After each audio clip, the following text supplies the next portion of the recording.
collaborations. This session will be chaired by Professor Dr. Seema Bhatnagar, Director, MIT Center for Nanomedicine, and co-chaired by Professor Dr. Simran Tandon, Professor and Research Director, MIT Institute of Molecular Medicine and Stem Cell Research. I request both our session chairs to please come forward and take their seats on the dais.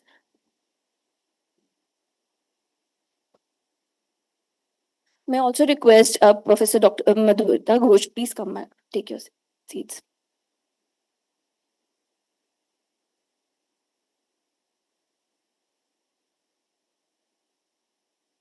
May I request both our session chairs to please come forward and start the session. Thank you.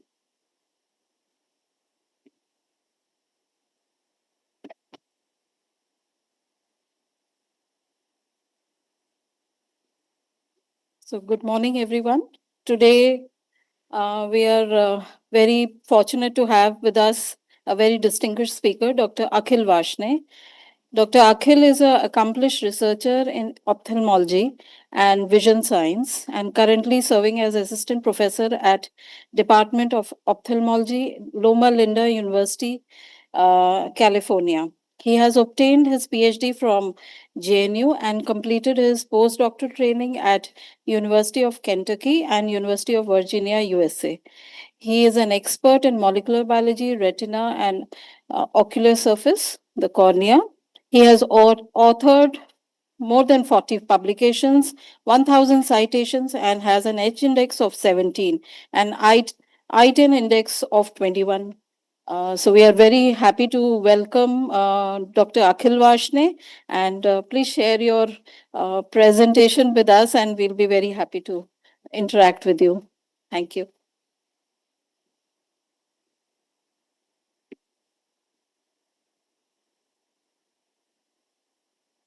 Am I audible? Yes, you're audible. Yeah. Good morning, everyone, and thank you, organizing committee, for providing me this opportunity to present my work. It's 9 p.m. for me in the night. So today I will discuss about intraocular drug delivery for retinal disease.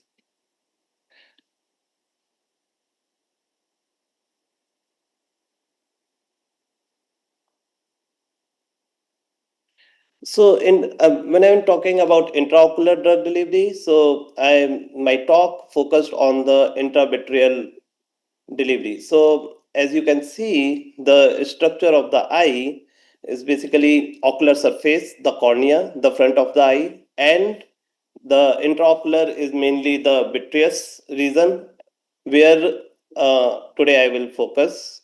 So, intravitreal drug delivery targeted for the disease of the retina. And what are the purpose of giving intravitreal drug delivery for endophthalmitis? Endophthalmitis you can think of as a infection in the vitreous. So need to give the antibiotics through the intravitreal injection. Then we'll give some steroids, corticosteroids for macular edema. Macular edema, you can think of swelling, buildup of water in the retina. And when this edema means water buildup in the retina, particularly in the macular region. So in this figure, if you can see this dark pinkish spot near to the fovea, it's called the macula. And when the edema, that means buildup of water in the retina in that macular region, that cause the severe vision loss. So we give, to prevent and to resolve this edema, we give the intravitreal steroid and intravitreal anti-VEGF injection. VEGF, everybody know, vascular endothelial growth factor. For the DR, diabetic retinopathy, ME, macular edema, and AMD is age-related macular degeneration. So these are the three major indications for the intravitreal drug delivery. Now, in the current line of therapeutics, clinicians give the intravitreal drug delivery through the injections. So today's talk, I will focus on the macular edema, diabetic retinopathy, and age-related macular degeneration. and especially for the anti-VEGF. Anti-VEGF is uh, initially discovered for the treatment of cancer, and later on it repurposed for the treatment of neovascular disease of the eye, that is AMD, age-related macular degeneration, especially neovascularized age-related macular degeneration, where the blood vessels formation cause the hemorrhage, edema formation, and cause severe vision loss. So anti-VEGF proved very beneficial, effective treatment, but the problem is that you have to give repeated injections to the eye. And when you give the multiple injections to the eye, then it's a compliance issue, and the patient, it's going to be difficult for the patient to come every month or once in a 2 month to receive the injection, and it's also very not comfortable. So uh, so currently there are research going on to resolve this issue by developing some kind of sustained delivery implant so that you can reduce the number of injections.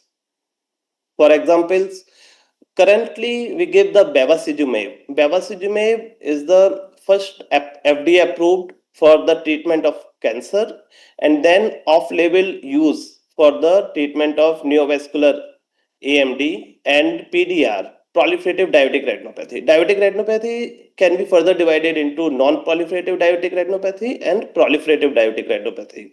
Proliferative diabetic retinopathy is where the new vascular formation, and when you give the anti-VEGF injection like bevacizumab, then you inhibit the new vessels formation, and that's how you preserve the vision.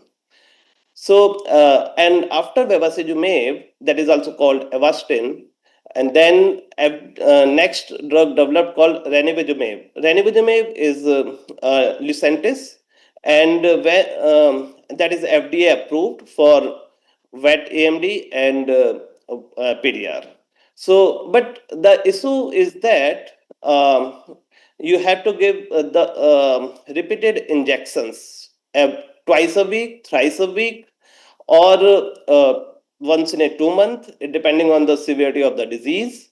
But again, repeated injection is the major limitation of the current treatment. The treatment is effective, and it the outcome is good, and it kind of helped patient in getting better vision. Because previous to anti-VEGF injection, the only treatment was the laser photocoagulation, and now we have the in addition to laser photocoagulation, now we have the anti-VEGF injection. The next research is to reduce the injection burden. How we can reduce the injection burden? By implanting a device that can sustain release the drug, so you need not to give injection every 2 week. So if you give implant, and then it will be good for 6 months or 1 year, so that the patient visit will be reduced once in a month or twice in a month. It can reduce to once in a 6 month or once in a year.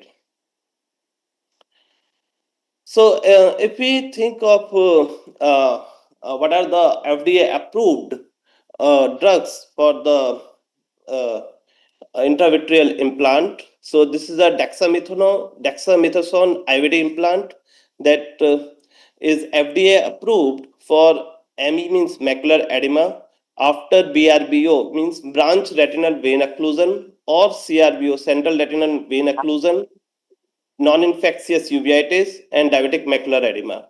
Dexamethasone is a corticosteroid, and the implant is good for 6 months. So once you give the implant, that is basically made of, this is the rod-shaped implant that you are seeing, and it is basically made of biomaterial called PLGA, and this is a biodegradable implant. So once you inject this implant into the vitreous cavity of the eye, it degrades by its own in the 6 month, and the drug release is a zero order kinetics. That's what we want, sustained release of the drug. We don't want burst release of the drug, that would be not good. So the objective is to attain the sustained release of the drug. So dexamethasone, the commercial name is Azodex, and that is current line of therapeutics for the macular edema due to BRVO, CRVO, or non-infectious uveitis, as well as diabetic macular edema. Next is the fluocinolone acetonide. This is again a steroid, and this is FDA approved for DME, diabetic macular edema, and the chronic non-infectious uveitis. This implant is again rod-shaped implant, and this made of a PVA, that is a non-biodegradable implant. So this is a non-biodegradable implant. Although this is good for 1 year, but it need to be removed by the surgical procedure. So that's the limitation of the non-biodegradable implant, and this is FDA approved, and this is also steroid. The same company also developing another implant for um, vorolanib. Vorolanib is a tyrosine kinase inhibitor. So as you know, the anti-VEGF works as an extracellular, means it work on the VEGF receptor outside the cell. But tyrosine kinase inhibitor work inside the cell. It bind and to the intracellular receptor, the intracellular portion of the VEGF receptor, and inhibit the VEGF signaling. So that is under phase 2 clinical trial for NAMD, means neovascular AMD, DR diabetic retinopathy, and DME diabetic macular edema.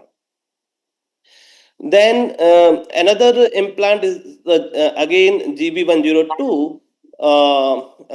This is again sunitinib. Sunitinib is again tyrosine kinase inhibitor to inhibit the VEGF signaling, but this drug failed in the clinical trial for the neovascular AMD because of the toxicity.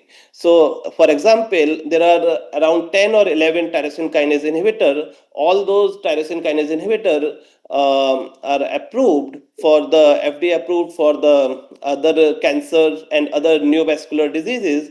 And there are many pharma companies that are trying to repurpose those tyrosine kinase inhibitors for the intraocular delivery, like vorolanib is doing well in the phase 2 clinical trial, but sunitinib found toxic in intraoculary, and they stopped the further trial for the this particular drug.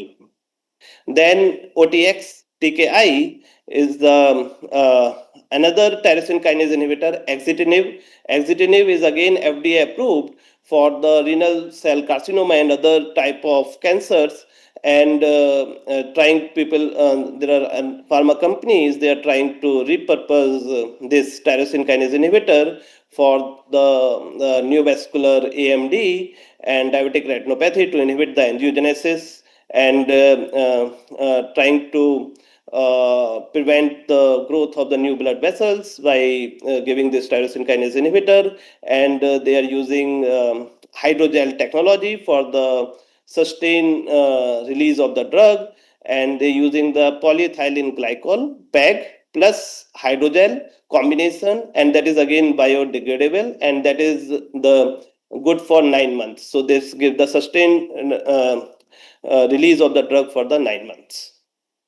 And that is again phase 3rd clinical trial. The clinical trial results are good, and it's expecting to meet the primary endpoint.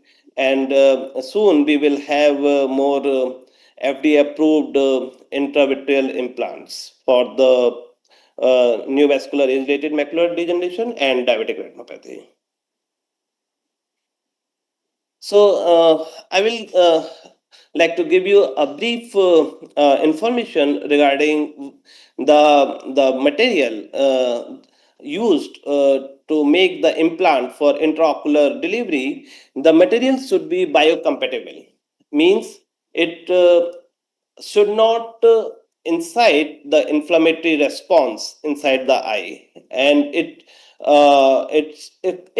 the material should be neutral. It should not trigger any kind of inflammation or any kind of leukostasis or immune cells. So So this is the common material that are used for making the intraocular drug delivery implants are like PMMA, PAP means polypropylene, PDMS, PVA, polyvinyl alcohol, PHEMA. These are all non-degradable. The advantage of non-degradable is the low worst effect, means this follow the zero order kinetics, sustained release, and it can go for up to 2 years. So once you inject a device, an implant inside the eye, you are good for 2 years, and then you need to replace if it required. Otherwise, you need not to do anything. But the only disadvantage is that if you need to remove, because it's non-biodegradable, then you have to remove by the surgical procedure. So biodegradable polymers are the PLGA, that means polylactic co-glycolic acid, PLA, polyl-lactic acid, PCL means polycaprolactone. These are the biodegradable polymers. The advantage is that it's degrade by its own, so you need not to surgically remove them. But the disadvantage is that it leads to the bulk erosion of encapsulated drug, that means burst release, and generally it will not follow the kinetic. So what I mean by the burst release? If you see zero order kinetic and first order kinetics, so what we want, zero order kinetics, that we see zero order kinetics means it just release the drug in sustained way. It's not like it release very high amount initially and then it release very less amount later on. If an implant follow the zero order kinetics, that's the desirable. What is not desirable is the first order kinetics. In the first order kinetics, initially the implant release a drug a lot, and then at the end it release not at all. So what we want to design an implant that will follow the zero order kinetics. Currently, as I mentioned, non-degradable polymers generally follow the zero order kinetics, but degradable polymers also follow the zero order kinetics. It's all depends on the formulations, and it's a desirable to make the formulation in a way that it degradable as well as it follows the zero order kinetics. The another problem of the biodegradable polymer is that the end product, for example, PLGA. When PLGA biodegrade, then it forms the lactic acid and glycolic acid. When lactic acid and glycolic acid forms, then it causes the pH lower. That means it causes the acidic pH. So that's why, as I said in my previous example here, like this dexamethasone implant that is made of PLGA, and that's good for only 6 months, while non-biodegradable like this fluocinolone acetonide, that is a non-biodegradable, and it can be good for up to 2 years because it's not degrade. So it's not cause any end product that cause the acidic pH. But the current limitation of the biodegradable polymer implant is that you make implant in a way that the biodegraded product should not be that much that it create a lot of acidic pH. So you can reach up to 6 months of duration. So now I will talk a little bit about our work in this area.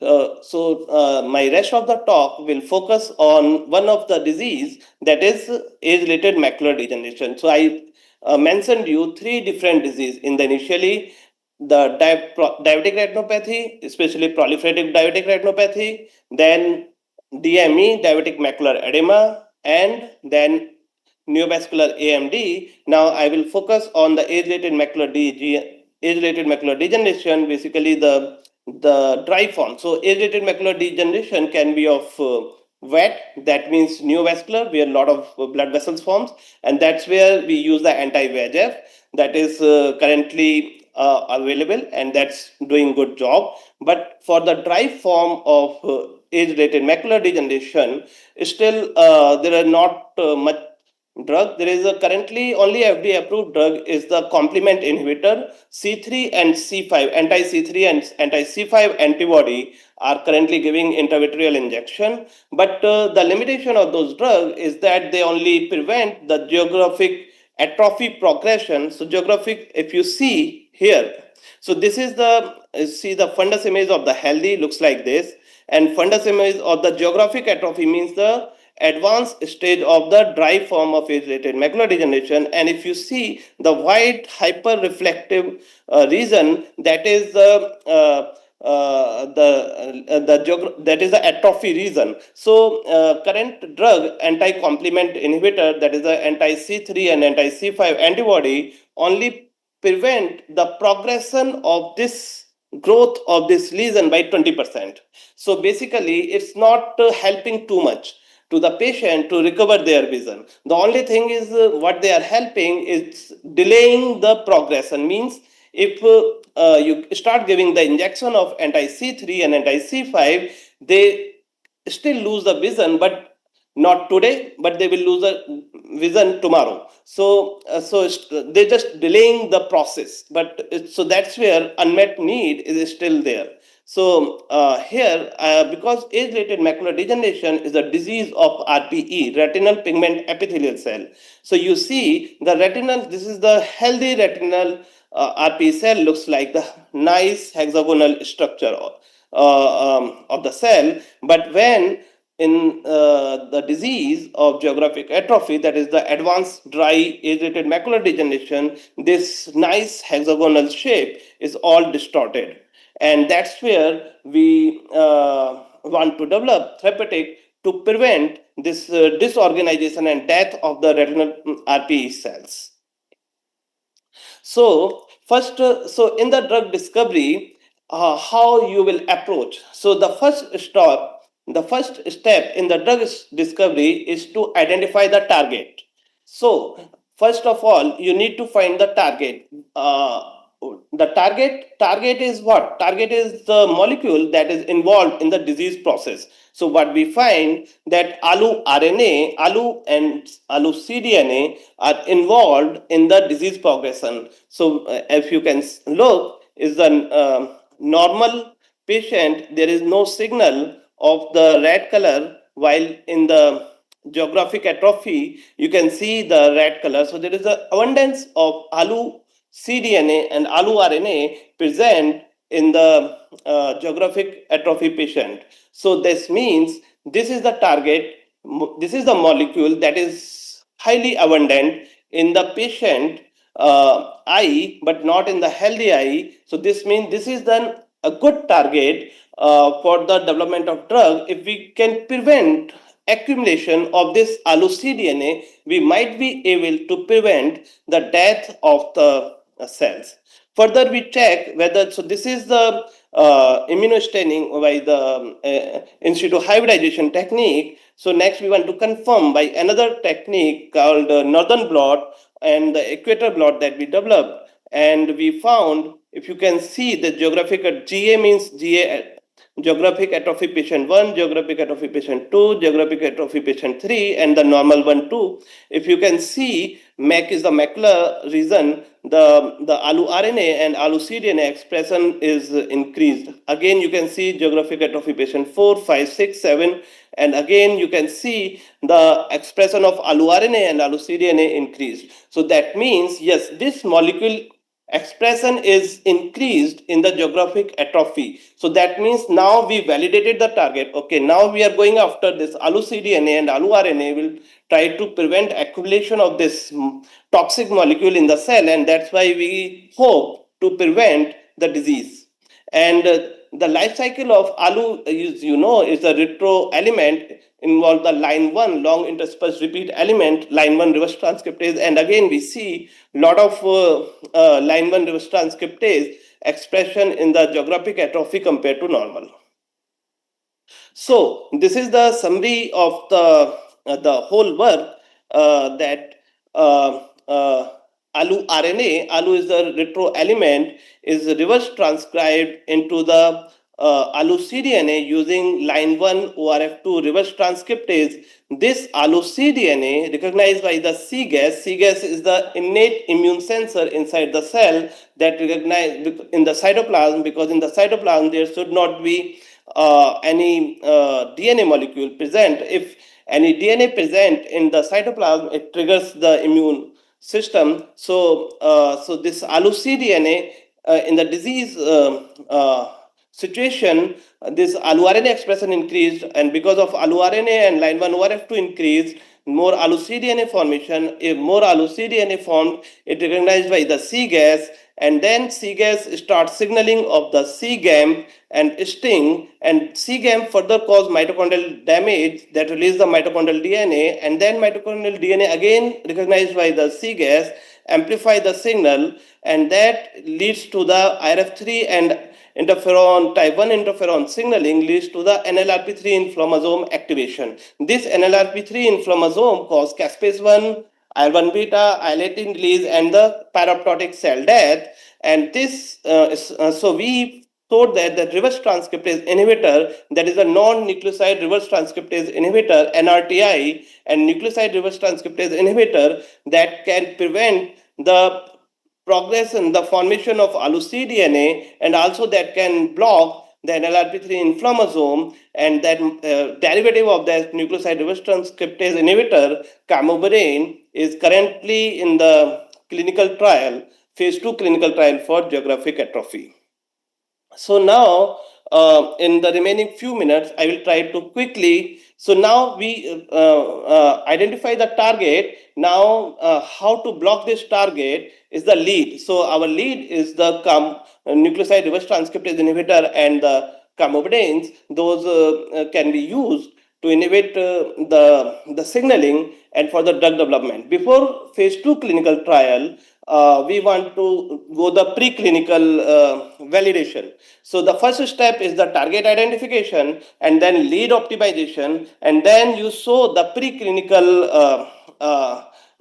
efficacy studies. So here I will show you the few examples of the few data point from the preclinical efficacy study, that dicer is the enzyme that is on the upstream of ALU-RNA. So in the geographic atrophy patient, dicer expression decrease, cause ALU-RNA expression increase, cause ALU-cDNA expression increase, cause NLRP3 inflammasome and RPE degeneration, and reverse transcriptase inhibitor can be used as a therapeutics. Now the question is, can we inject ALU-RNA and with the AGT? AGT is the reverse transcriptase. So the reverse transcriptase inhibitor is already approved for HIV drug, and we repurpose it for the AMD, that is geographic atrophy. And here you can see in the penile mouse or vehicle, we can see the nice hexagonal structure. But when we give the ALU injection into the eye of the mice, we see all cell died. And when give the NRTI, we prevented the toxic effect of ALU. So this is the preclinical validation of the target and the drug. So again, so this is the NRTI. Then to mechanistically, how we can say that it's really ALU-RNA is converting because of the ALU-cDNA by line 1 reverse transcriptase, not by any other else molecule. So we use the line 1 siRNA, and again we show that when you give the control siRNA and ALU-RNA, all RP retinal pigment cell died. But when you give the line 1 siRNA and ALU-RNA, you able to prevent the toxic effect of the ALU-RNA. As you can see, nice hexagonal structure of the RPE cell. And again, you can see in situ hybridization, the green color is the ALU-cDNA. And when you transfect the cell culture ALU-RNA, you can see a lot of ALU-cDNA formation. But when you give the line 1 siRNA, you can't see any green dot. That means no ALU-RNA, no ALU-cDNA formation occurring. So again, next you want to really show the efficacy. So this is all artificial system when you transfecting the siRNA. Is there any animal which is endogenously no line 1 expression? So there is, fortunately, we found a species called rice rat or Rhizomus that is naturally line 1 deficient. There is no line 1 by natural. So here is nothing artificial. There's a natural line 1 deficient. Next, we ask the question, if it's a line 1 deficient, can we, if we give the alu RNA, can it cause the degeneration? So when we, this is the wild type rat, when give the alu RNA, it caused the RP cell death, but in the origomus, that is the rice rat, it didn't cause the RPE degeneration. It's all healthy. So by all these preclinical studies, what we proved is that yes, this signaling pathway is involved, and this drug is currently in the phase 2 clinical trial. So thank you for your kind attention. I'm happy to take question.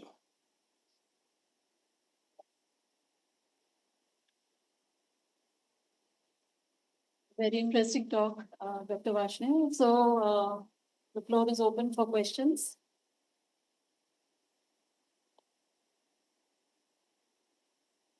Hello, Yeah. are you able to hear me? Yes. Yes. Hi, Akhil. It was nice presentation about your intraocular drug delivery in the vitreous, also sustained delivery of the drugs. So hydrogel you mentioned for delivery of the drug or Yeah. anti-VEGF type of thing and the front of the retina. So will the, if you use for it for cellular deliveries, for stem cell deliveries, then will it be effective for the hydrogel being a gel-like structure? Will it degrade there? Yeah. So I have not shown that. I am also working on the stem cell RPE transplantation. So that's where we use the autologous IP. So what we do, we take the blood or fibroblast from the patient and develop the autologous iPSC. And then we differentiate into the RPE, retinal pigment epithelial cells, in the dish. And we use the scaffold like polycaprolactone, PCL, and PGLA, and these are the seed. And the new technology is coming like electrospinning technology of fabrication, where you can make the nice sheet of biomaterial working as a scaffold to grow the RP cells. Once this scaffold is ready and your RP cells are well differentiated over it, and then you can transplant subretinally on the damaged area. Yeah, that, and then slowly, because as I told, PGLA is and PCL, polycoprolactone, these are biodegradable, and it will biodegrade by the 6 month or so. And in the meantime, the transplanted RP start expressing its own extracellular matrix and like Brooks membrane like structure. Yeah, so that's possible. Oh, that was nice. Means that is a good advancement then. Yeah. Yeah. Thank you. Yeah. Okay. Wonderful talk. And I have basically two questions. So I think the major reason we intraocular implants is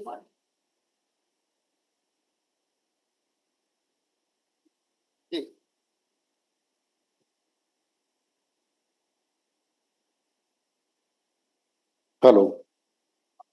Yeah, so I'll ask again. So one of the Yeah. major reasons we use intraocular implants is because of the retinal barrier, which doesn't allow medicines to actually cross. Yeah. But when you're talking about a biodegradable implant, Yeah. right, and over time it's going to biodegrade, and Yeah.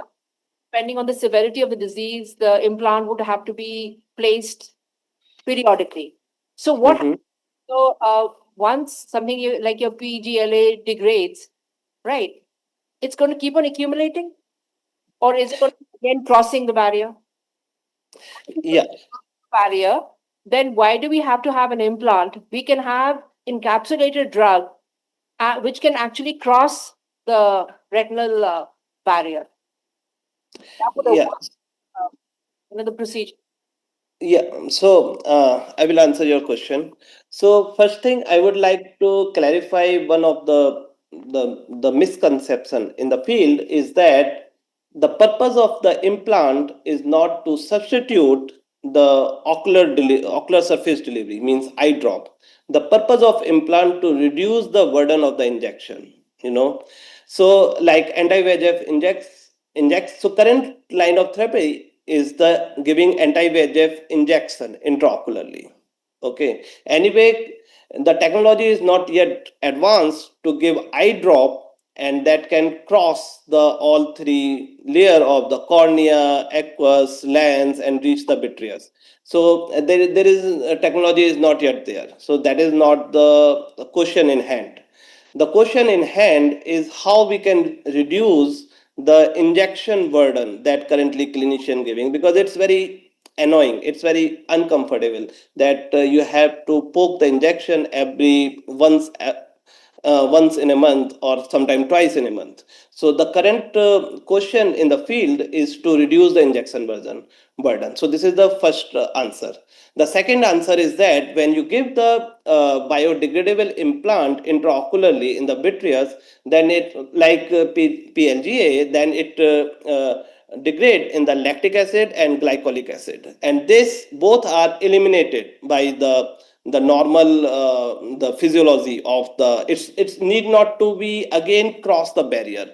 You in the retina, it has its own retinal vasculature, so these are absorbed by the retinal blood vessels, and that's where it will be cleared out. So the current clearing the if you read about the pharmacology, pharmacokinetics, and pharmacodynamics of the intraocular drug delivery, there are two routes of the drug elimination. One route of the drug elimination is the retinal vasculature, the blood supply in the retina. Second route of drug elimination is the aqueous humor. Because aqueous vitreous is a jelly-like structure, it's always there. It's not going to replenished by the fresh build. So the aqueous humor is the fluid that keep producing and drain. So most of the drug either eliminated through the aqueous humor or through the retinal blood circulation. Yeah. And once in the 6 month, let's say dexamethasone implant, so the time frame is the 6 months. So now the patient need injection once in a 6 month rather than every month. Yes. Thank you. And one more query. I mean, when you zero down on ALU cDNA, Yeah. so you must have done a differential RNA-seq and transcriptomic analysis before you actually said that this is. Yeah. So what I showed you the 10 years work.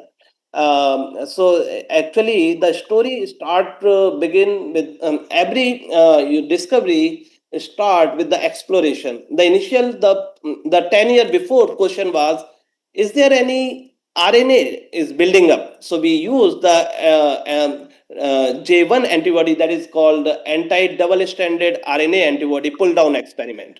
So when we use anti-double stranded RNA antibody and we pulled it down, then we found some RNA molecule pull down, and then we identify it's actually ALU RNA that is accumulating inside the RPE cells of the geographic atrophy. That's how we identified this target.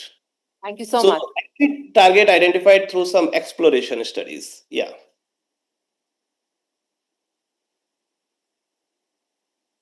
Hello, sir. That was a very insightful talk. My name is Ishta, and I'm pursuing my PhD under Professor Dr. Seema Bhatnagar. I would that since we're targeting VEGF, have there also been tests conducted on natural extracts or compounds which have shown anti-VEGF properties? Yeah, so the problem in the field is that natural compound phytochemicals are really complex. They are not as purified or kind of small molecule that can be experimentally or with the current technology handled. The problem is the limitation of the current technology is that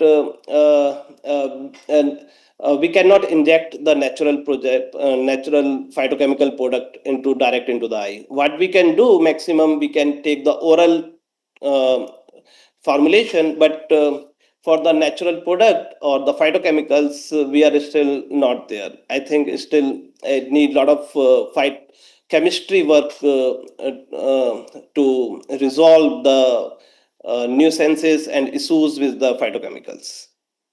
So, sir, compounds identified from the natural product extracts can be used. Is that possible? Yeah, as I said, that's possible. But the if you go to the FDA, the first question FDA is asking is the safety. Is FDA is not worried about the efficacy. The first barrier is the safety. If you cross the safety, then only you will go. The phase 1 clinical trial is the safety trial, and then phase 2 and phase 3 is the efficacy trial. So the major limitation with the current the major limitation in the field is that if you inject phytochemical directly into the eye, some most of the time it turned out to be toxic. Basically, the safety profile is not yet to be yet established. That need yet to be established, and we hope the phytochemical field is evolving very rapidly, and in future we hopeful to see the phytochemicals will be able to resolve the safety issues. And of course, we know the efficacy. Sometimes there is phytochemical have the achieve the efficacy, but sometimes it failed in safety endpoints. So we need to design in a way that we can achieve all the endpoints like safety and the efficacy. Yeah. Thank you, sir. Good morning, sir. I am Divya Khatri, currently pursuing my PhD under Dr. Madhumita Ghosh. I am working in ocular drug delivery. My question was, as you said, PLGA when degrades produces lactic acid and glycolic acid, which increases the pH. So, is it Decrease the pH is make acidic. the pH and gives acidic pH? So, Mhm. after that, also, is it possible that it follows zero order kinetics in drug release? No, so by the time it already degraded, you know, it's not like on the day one. Let's say today you injected it, it degrades slowly. So in the today day one, it will not going to be acidic pH. The only thing, say, let's say if I am a researcher, I want to make the dexamethasone, the PLGA implant for a year, not 6 months. I want patient just get one injection in a year. Why on twice a year?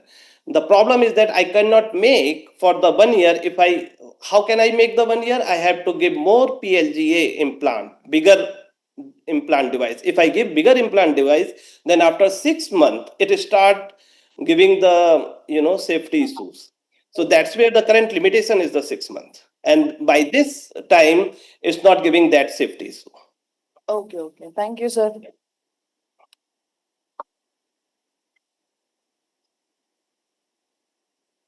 Thank you, sir, for such thought-provoking session. We sincerely appreciate the depth of knowledge and expertise you have shared with us today. May I now request Professor Dr. Simran Tandon to please come forward and proceed with the session. Thank you, ma'am. Thank you. Good morning. It is truly a privilege to introduce Dr. Abhinav Bhushan, Associate Professor of Biomedical Engineering at the Illinois Institute of Technology, USA. He is an accomplished researcher whose work lies at the cutting edge of microfluidics, tissue engineering, and biosensor development. Dr. Bhushan's academic journey reflects both depth and global experience. He earned his PhD from Louisiana State University, followed by advanced postdoctoral training at Harvard, as well as Massachusetts General Hospital, and further research training at the University of California, Davis. His contributions to the field have been widely recognized through strong research output with over 80 peer-reviewed publications and more than 2,000 citations, reflecting both impact and relevance of his work in modern biomedical science. Dr. Bhushan's work stands out at the intersection of innovation, precision, and real-world applications, contributing to the development of next-generation diagnostics and therapeutic technologies. It is truly an honor to have such a distinguished researcher with us today. Please join me in extending a very warm welcome to Dr. Abhinav Bhushan. Thank you.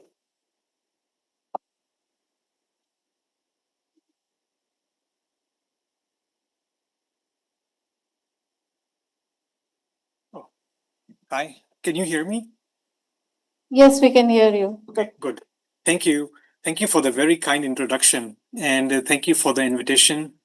I had a chance to visit the university earlier in the summer, or earlier in the winter, and it was a very nice visit. So I'm glad to be able to talk to you again. And sorry I cannot be there physically, but at least we can chat. So I'm happy to present today. We can wait for the questions to the end, but if you have a burning question, I don't mind you stopping me, and also, or you can put it in the chat. And what I thought I will do is I will share a slightly different flavor than the first speaker, which was a very nice, very nice seminar. And I was going to just introduce some of the work my lab has done and how it's all coming together in terms of in vitro models and biosensors and AI. Okay, so before I get into the research, I wanted to share. I wanted to show the people acknowledge the people who have done the work. It's really the students who drive all the research, both graduate students as well as undergraduate students, as well as the picture on the upper right is students who visited us last summer, many from India and a few from Spain. So just a brief overview of what my lab does. My lab's research can be divided into three main pillars. One is cellular models, where we do microfluidic organ on chips for different disease models. We've done diabetes, we've done a lot of colon studies, and I will show you most of the colon studies today. We've done a little bit of pancreatic cancer, just models using that utilize organ on chips. The second is biosensors and devices, where we have on the right, where we have continuous flow sensors and some new work in wearable devices for the aging. I'll give you an example today. And the latest one is engineering design, modeling, and analysis. As many people in the audience who are engineers will know, engineering design has always been there as a computational tool. So we have been using it since the beginning. The only difference now is that we have also, instead of design being at the beginning and then kind of, you make the thing and you validate it, it's now coming in a closer circle where we can introduce machine learning and AI. So I will give you an example. I'll show you an example today. So and hopefully it will make sense, I think. And then what I wanted to do is, at the beginning, I wanted to motivate the story today by painting a scenario that I think many of you will be familiar with, which is that we owe a lot of our ability to live healthy, live longer, to pharmaceutical drugs, right? So if you just look at the I'm showing you data from the United States. The number of drugs that or pills that people have taken has gone up by almost 200% in the last 20 years. The population increase has only been like 20%. So we're taking a lot more medicine per capita. And the unfortunate part is that, as we all know, I think we all know, drugs don't work for everyone. And I can even say that even like the same drug may not work for two people. Like I'm sure there's people, I personally have felt, right, this medicine does not work for me, and then but we don't know why. And I think that my lab, the beginning, we were very motivated by this question. Not being a biologist, it's like you can come up with a slightly different way of looking at it. And I think one way that we thought we can address this issue is by looking at how drugs are taken up in the body and what happens to the drug when it goes inside the body. So like to share a little bit with you. And so if you look at an oral pill that goes through, the first sight is that it needs to get to be able to work in the body is to for it to be absorbed, right? And one of the like in the past the stomach in the intestinal tract, there is a lining of bacteria, gut bacteria, small intestine, large intestine. And so we pose the question whether the gut bacteria is doing something to the drug, or it could be doing something to the ability of the intestine to absorb the drug. So the first case, when the drug, we already know that many bacterial species strains will kind of metabolize drug molecules, which are basically chemicals, right? They will consume the chemicals, and that's termed as direct metabolism. But there's also cases in which the gut bacteria can impact the ability of the colon or the intestinal wall to process the drug.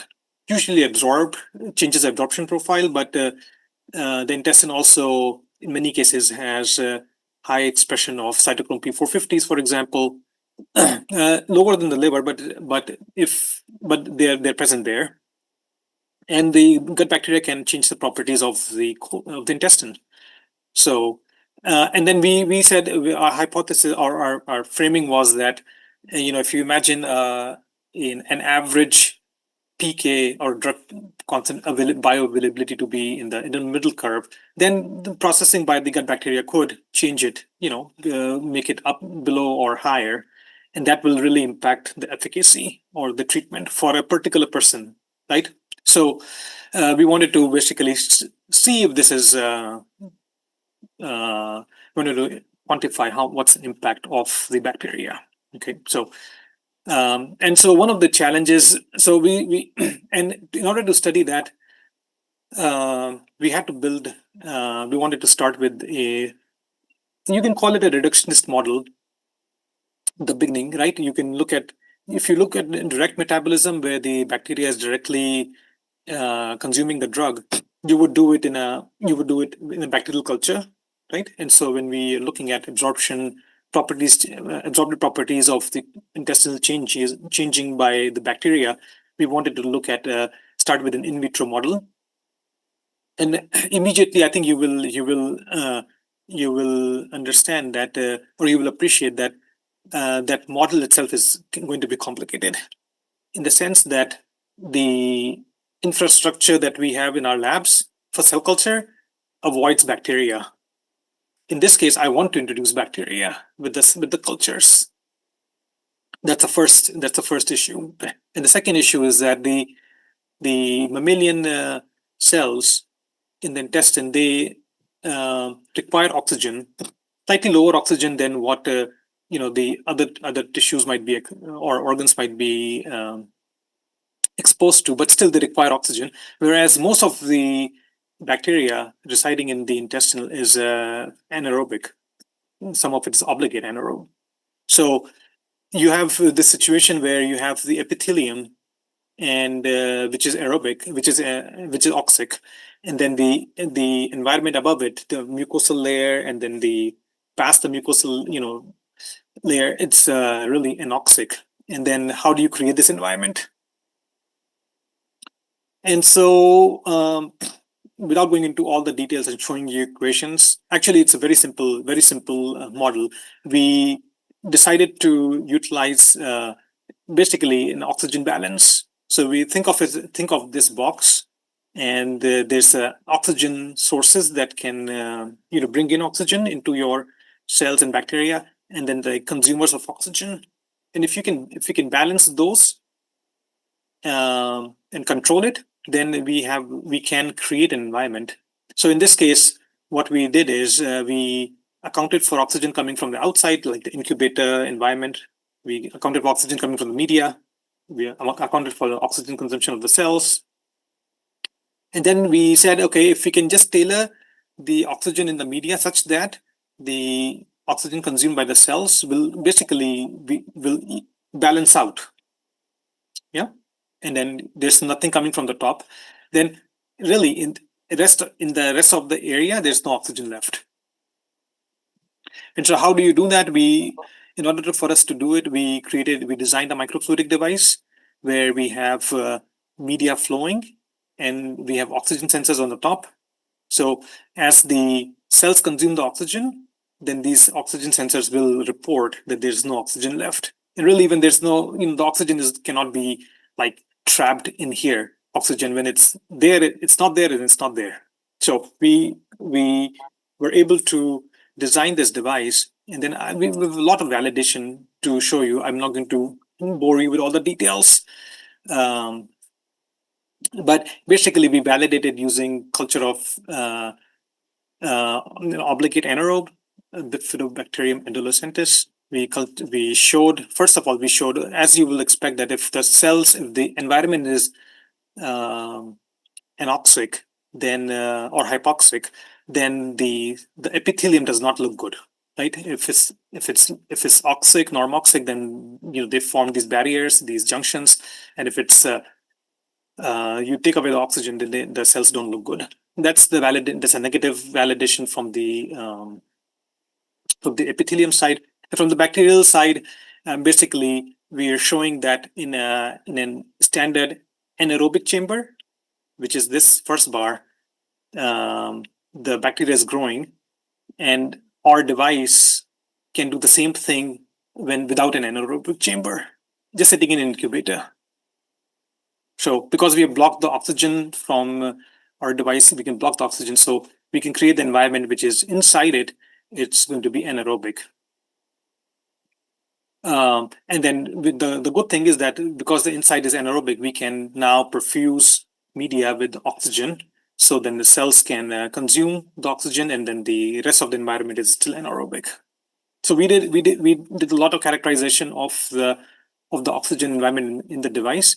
And then what we started doing is we started looking at how these different bacteria change the properties of the colon. So these are colon cells. Okay, so I'm just going to show you two examples, and I think overall, without going into a lot of the details of the different data points, I think overall you can see that the bacteria is making an impact, sometimes a lot of impact on these transporters. These are all drug transporters, right? I think for me, the interesting thing was, if you look at like a E. coli strain, which can be, it can survive in oxygen or without oxygen, right? Generally it can. And you'll find that it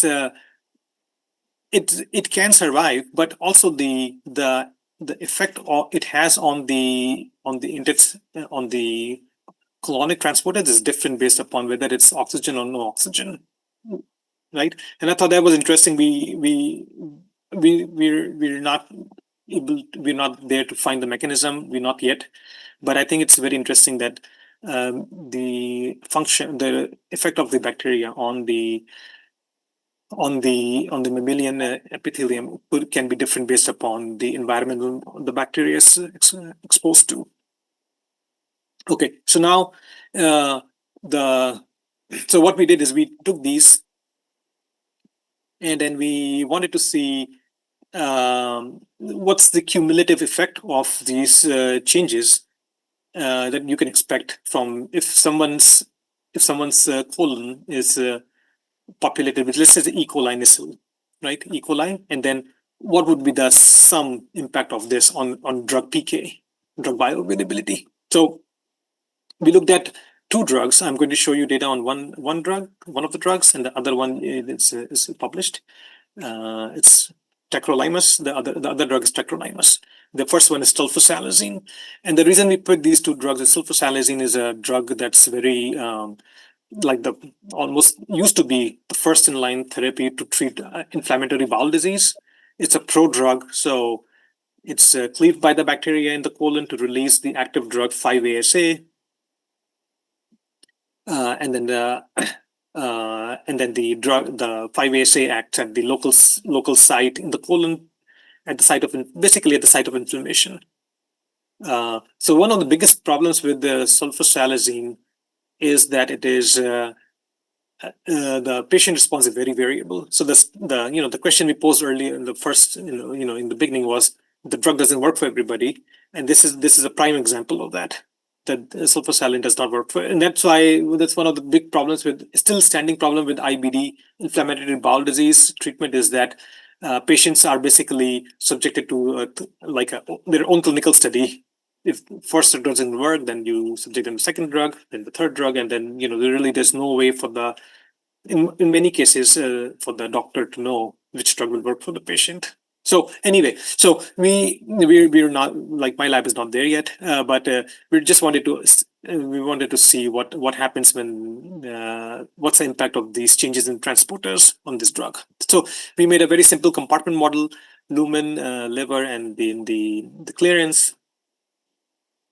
And for the transporters that we put in, substituted the values from the experiment. Okay, and then we did a Monte Carlo simulation. We basically ran 1,000 simulations and got the averages, and we basically showed that that bacteria can increase the absorption of sulfasalazine by around twofold. Okay, just based upon that in vitro data that I showed you. Okay, and so I think that itself is it's a very interesting finding, because the excessive absorption can lead to basically reduce the amount of drug that's available for cleavage, right? To be cleaved by the bacteria. So if the amount of drug that's available is lower, then the therapeutic dose is lower too, right? So I think this just shows that small changes. So if you look at these changes are maybe they're not that big, they're tiny, but small changes, when you kind of add them together, they can make a pretty big impact on the bioavailability. And very similar results on tacrolimus, which is another drug that is used a lot for, not only for, if you used to, it's first in line for organ transplant, like immunosuppressant. It's an immunosuppressant. It's also used a lot in like allergies, dermatitis, like topical ointment, and other similar indications. And another big problem with tacrolimus is like it's used in children, but it's the response is very variable, and so we modeled tacrolimus and we found very similar results. So both of these, the tacrolimus and sulfasalazine, my lab is currently pursuing it further in the clinical studies, just to see if patients, pediatric patients, show certain bacteria, and can we assess basically an outcome before the patient is put on therapy. Okay, so from this work, one of the we were looking at our model, and one thing that you can again see is that we wanted to increase the complexity of our in vitro model, and so a couple of big changes that we wanted to make. One was to move to organoids. So my lab has started or has been doing organoids for a while now. So we are using healthy and tumor organoids, as well as we always felt that there was one thing that was missing for the colon, like intestinal studies, which is the presence of bile salts. And bile salts, we know they are present, and they change a lot. Some of the bacteria, they respond to bile salts, primary bile salts, they conjugate bile salts, and also the intestinal cells respond to bile salts. So we wanted to incorporate bile salts. To our surprise, we found that there's really, when people have been looking at organoids and intestinal cells for a long time, but really there was like hardly any literature on bile salts. So I know this is a complicated slide, and I will not go through all the data. And this paper is almost it will be out very soon. But I wanted to show you that we have organoids co-cultured with different strains, with different bacterial strains.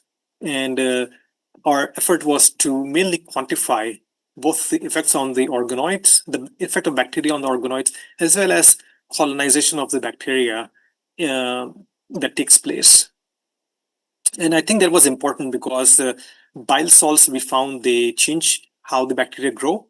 So they suppress the bile salts that we use. They suppress the growth of bacteria, as well as the how the bacteria colonize. That was changed.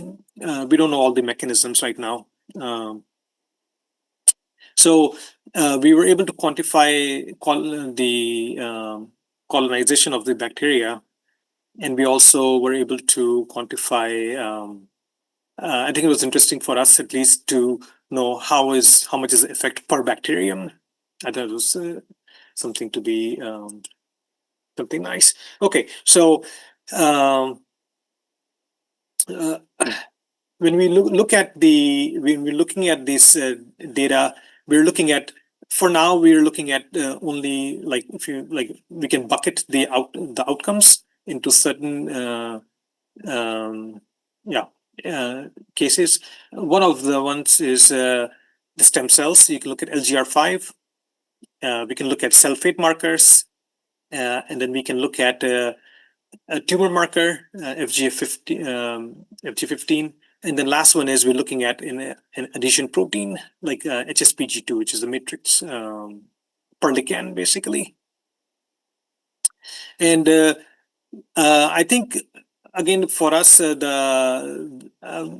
was this was not, we didn't know what to expect, but I think it was the findings were that the bile salts are affecting the stem cell markers was one key, and the other big one was that they are affecting the matrix protein perlecan. So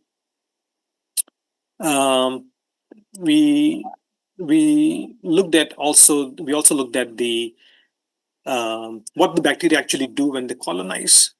So we looked at FXR, a critical nuclear factor for bile acid homeostasis, that is suppressed in colon cancer. It's lower in colon cancer. So when we found that the bile salts we used, CDCA and TBMCA, they suppressed FXR in healthy cells. So bile salts suppress in healthy cells. And then we used from a collaborator, we used a bacteria, this one, which expresses an enzyme, BSH, bile salt hydrolase. And when with this bacterium, the FXR is rescued. Okay, so this is what we showed. You add bile salts, it's slightly suppressed, but then you add this, you can call it therapeutic. Then it rescues the phenotype. And then when we use tumor cells, tumor organoids, we found that it was basically resistant to either the bile salt or the therapeutic bacteria. Basically, tumor organoids ignored this rescue, and I think it highlighted some of the problems that we all know that tumor cells will pose in deploying therapeutics. So this work is also currently ongoing in terms of identifying why the tumor is resistant, and what we can do about it. The other story that I think it's very interesting is the remodeling of the microenvironment. As I mentioned to you earlier, the HSPG2 and then the perlecan. So the levels. In this case, I'm showing you, if you look at the interface between the host and the microbiome, we found that the bile salts basically act as detergents. So they should degrade the basement membrane, but when we add the bacteria, especially the bacteria with the BSH, the bile salt hydrolase, the BSH is, as you will expect, it will neutralize the activity of the bile salts, and it massively upregulates perlecan protein. It just says that the bacteria are sitting, they're sitting there, and sometimes we may feel that they are consumers of the mucosal surfaces, consumers of the extracellular material, but then sometimes bacteria are actually actively remodeling to create a stable niche for their, and I think they're trying to use it for their own adhesion, um, good or bad, right? So, um, so um, this is the colon, and as the colon, as we link our, if you think about how the drug processing, well, the next step will be is for the drug to get absorbed and move to the liver, right? So I wanted to show you some of the work we have done for the liver. It started in my lab as creating a model of the liver sinusoid, and in order for the liver, in order for it to be more functional. So if you look at in vitro liver models, like a long time ago, right? So uh, people like the drug industry generally uses microsomes, which are extracted from the hepatocytes. And then primary hepatocytes, they de-differentiate in culture. Usually they do. I know that there's lots of studies which show that there are ways of culturing primary hepatocytes, mouse or human hepatocytes, where they don't de-differentiate. But in many cases they will, and they will have a shorter life. And then the primary hepatocytes really alone, they don't really solve. They don't represent the entire architecture of the liver, right? So the liver sinusoid will have the endothelial cells, the stellate cells, macrophages, right? So we basically used microfluidics to create this architecture of the sinusoid, where all four cells of the sinusoid are layered in pretty much the same fashion as the sinusoid. This is the electron micrograph of sinusoid, hepatocytes, stellate cells, endothelial cells, and then the blood cells and the Kupffer cells, and same thing on the sinusoid. And I think what you will appreciate is that we can culture these cells in the sinusoid format with good function for about a month. This is with the human. We have done the same thing for the rat, and same thing for the mouse. And you can see nice formation of the canaliculi, the nice, all the markers, albumin, urea, CYP, everything looks stable and functional. And so what we did is we extended the liver model to couple it to a adipose model to basically look at insulin resistance. So we're looking at crosstalk between different organs, in this case hepatocytes and adipocytes, taken from the same animal, and we extracted. And so this figure looks complicated. And then one of the reasons that this experiment was very difficult to do was the maturity time for hepatocytes and adipocytes is quite different. Adipocytes take like almost 2 weeks to differentiate, and hepatocytes, they don't need that long. So it has this complicated structure, 2 layers with different chambers because of starting the cultures at different times. But once it worked, then it was good because we were able to culture not only white adipocytes, we also were able to culture brown adipocytes, brown fat. And long story short, we found that the brown adipocytes, it's known that they can improve the sensitivity, the insulin sensitivity. So like you can do like glucose uptake, you can do other things, glucose production by the hepatocytes, all of that. The insulin responsiveness increases.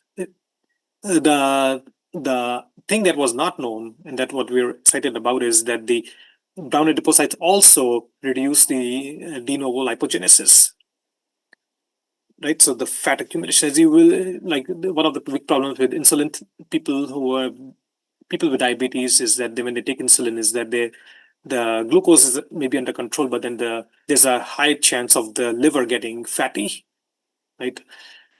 And even if they don't develop NAFLD, there's a high chance of inflammation in the liver.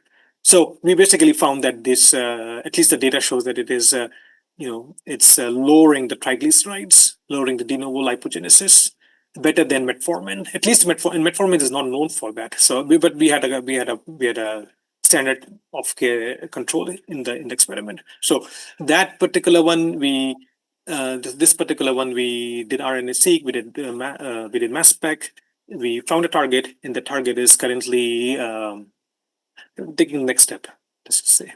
Yeah. So, okay, I don't know how much time I have, but I'm hoping I can get another 10 minutes. Okay, so let me know if I need to end. I don't want to take someone else's time. You have time. Please share. Okay, good. All right. And then so with the experimental models, as any people who are doing their PhDs or who have done their PhDs, they will know it's great to do these experiments, but also it can be a big challenge if you look at the number of bacteria we have, right? And if you look at the targets that one could look at, it can be daunting. My lab has done 2 bacteria, 3. I think we have done 3 strains. Even if you do the high throughput, 100, then we have thousands of bacteria with thousands of genes, and you can superimpose all the conditions: bile salts, inflammation, pH, and then metabolites and food and pulse. And it can become out of hand, right? And so there's no way to avoid computation in this case. Right, so we can. So I'm going to show you how my lab is approaching tackling this problem using computation. And so let me just show you one thing, which is that standard machine learning doesn't work. Okay, so I'm showing you data. This is not R. This is R analysis on data that's already available. It's not, the data is not originally not ours, but the analysis is all ours. So we tested a baseline. Basically, we tested an algorithm on using a data which was paired RNA-seq and 16S. So from the same people, they took biopsies of the colon, different locations of the colon, and did the RNA-seq, and then they took also extracted the microbial thing and did 16S. So we have, from the same patient, we have both sets. Okay, so we said, okay, looks good. Can we use that to predict expression of genes? So if the bacteria is there, can we predict if a certain strain or multiple strains of bacteria are responsible? They can be used to predict the expression of genes. Or can we club genes in a particular category, like inflammatory genes or healthy genes or cancer-associated genes, all kinds of groups. We basically ran around 200,000 combinations. And as you can see, I don't know if you can see it, but there's a bindi on top. There's a red dot on top. That's the only hit out of 200,000. Okay, because when you run the analysis, you do the multiple hypothesis penalty, the FDR, and it wipes out the whole signal. So there's nothing. We had no hits basically. So we could not look at single genes. We could not look at. We had to look at tissue system. So we came up with we developed a new pipeline, and I will show you some results based upon this. And this work is also this is pending publication. So I'm showing you all new data today. And basically, what we are doing is we are not asking the question, does a particular bug correlate with a gene? We're asking, can a bacterial community mathematically predict, like you can think of a particular physiological part of the outcome. So, and I will show you in a second what I mean by that. So we designed a spatially stratified pipeline. Spatially stratified means is location specific for the intestine. So different locations, and then we compressed. We basically used WGCNA and yeah, lots of other. I can go into the details if someone is interested. Um, and then we use ridge regression, and at the end of the I would like to say one thing that you can for these type of things, one thing you have to think about is there's never enough data, right? This is not like social media where there's millions of things. This was a data set is very, very precious. And so there was like about 100 samples. It's not that much for machine learning. So you have to come up with strategies on how we can use that very precious data, but it's, we still want to use machine learning. So we use a strategy, very standard strategy called leave one out cross validation. For our analysis, and I think it worked pretty well. So let me show you. So once we moved away from single genes and applied to the whole physiological system, the math proved what we suspected. The colon is not a uniform organ. When we look at healthy tissue, the green ones on the left, the proximal microbiome is predicting that nutrient and bile absorption and is really upregulated. But if you see on the right, the distal colon, the mucus and goblet function is upregulated in that case. If you bring them together, they will kind of average out, right? So this is what happens usually. They will average out if you combine. If you look at everything at the together. And then what we find is that when cancer develops in the distal colon, the healthy mucin degrading symbiosis is collapsed. We at least the analysis kind of says that the disruption, the tumor microbiome is causing a disruption of the host epithelial adhesion and tight junction proteins. It's kind of known, right? The tight junction proteins will downregulate, and then biological barrier. Yeah. So and then the ridge regression predicts that at least these three bacterial strains are like, there's a high probability that these are the ones that are involved.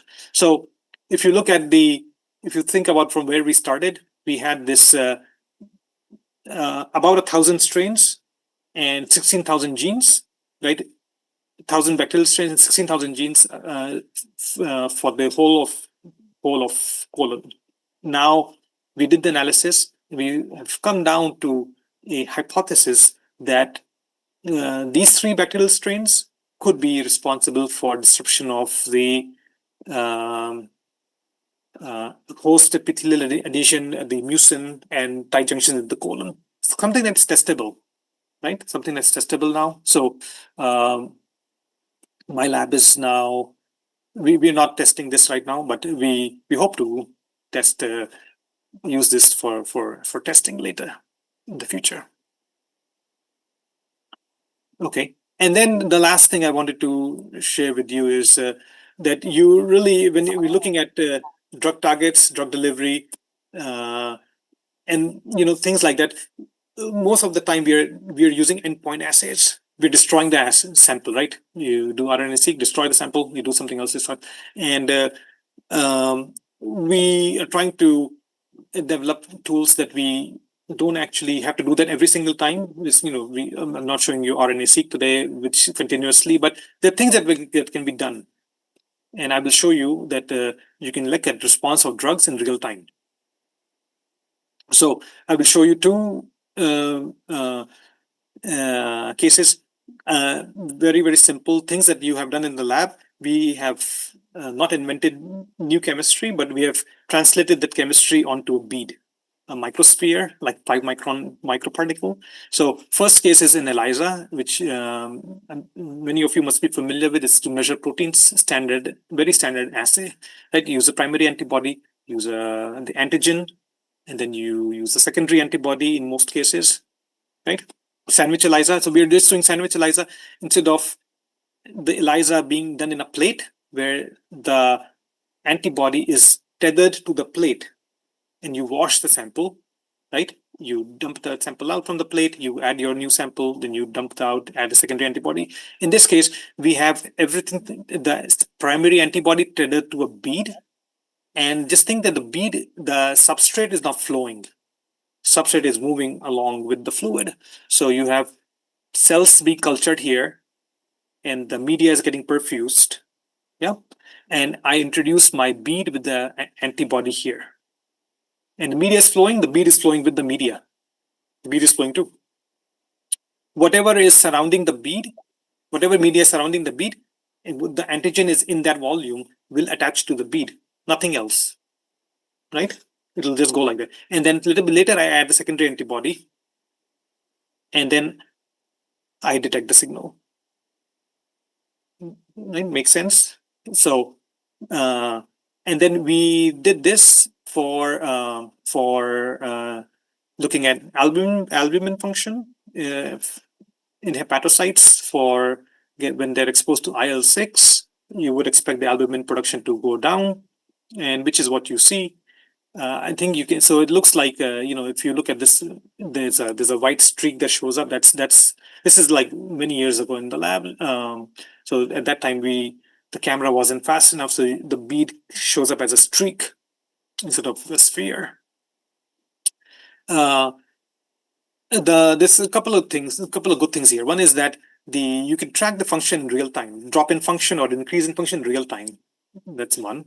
The second is that this was the process to design the device, and lots of things in the device were driven by design. So we have a design space here, the details again in the paper, but we can tighten the antibody concentration, we can tighten the flow rates, we can tighten the size of the device and the time it takes. And all of that you can model it, and then it gives you at least a starting point to make the device for this measurement. We did very similar thing, but similar hardware, but different chemistry to measure a small molecule, like in this case cholesterol. So cholesterol glucose, these are usually driven by their corresponding oxidases. In this case, cholesterol oxidase, for glucose oxidase. And we basically we transferred the chemistry that's used in the assay onto a bead. And again, we can check the response of the cells in real time. So in this case, simvastatin drops the level of cholesterol, and we can see it. And the reason to do it in the bead format was that now we can multiplex the assays. And I'm not going to show you the data today, but we can mix both the beads together. And if you're doing liver, you can look at both cholesterol and albumin at the same time. And you can easily change from cholesterol oxidase to urea dehydrogenase. You can do urea measurement. You can change to glucose oxidase. You can make glucose measurements. So I think it's very versatile. And where my lab, well, our big picture is that we want to take this into an adaptive system for controlling biological systems. I don't know if it'll be used for people. I mean, we kind of use this kind of device for people when the closed loop glucose control using an insulin pump is kind of is very similar to this. But we are looking at taking it to the next level, where we have multiple inputs, multiple outputs, and using a lot of continuous sensors and machine learning to really basically control biology in the mammalian system. So my lab is we're very excited about this. And so I wanted to end with that. Thank you so much for the opportunity. Thank you for listening. I'm sorry if I went a little bit over. I'm happy to take questions.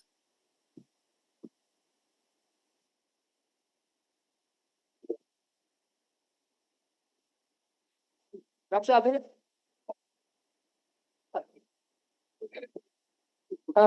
Dr. Abhinav, wonderful talk. Can you hear me? Yes, yes. Okay.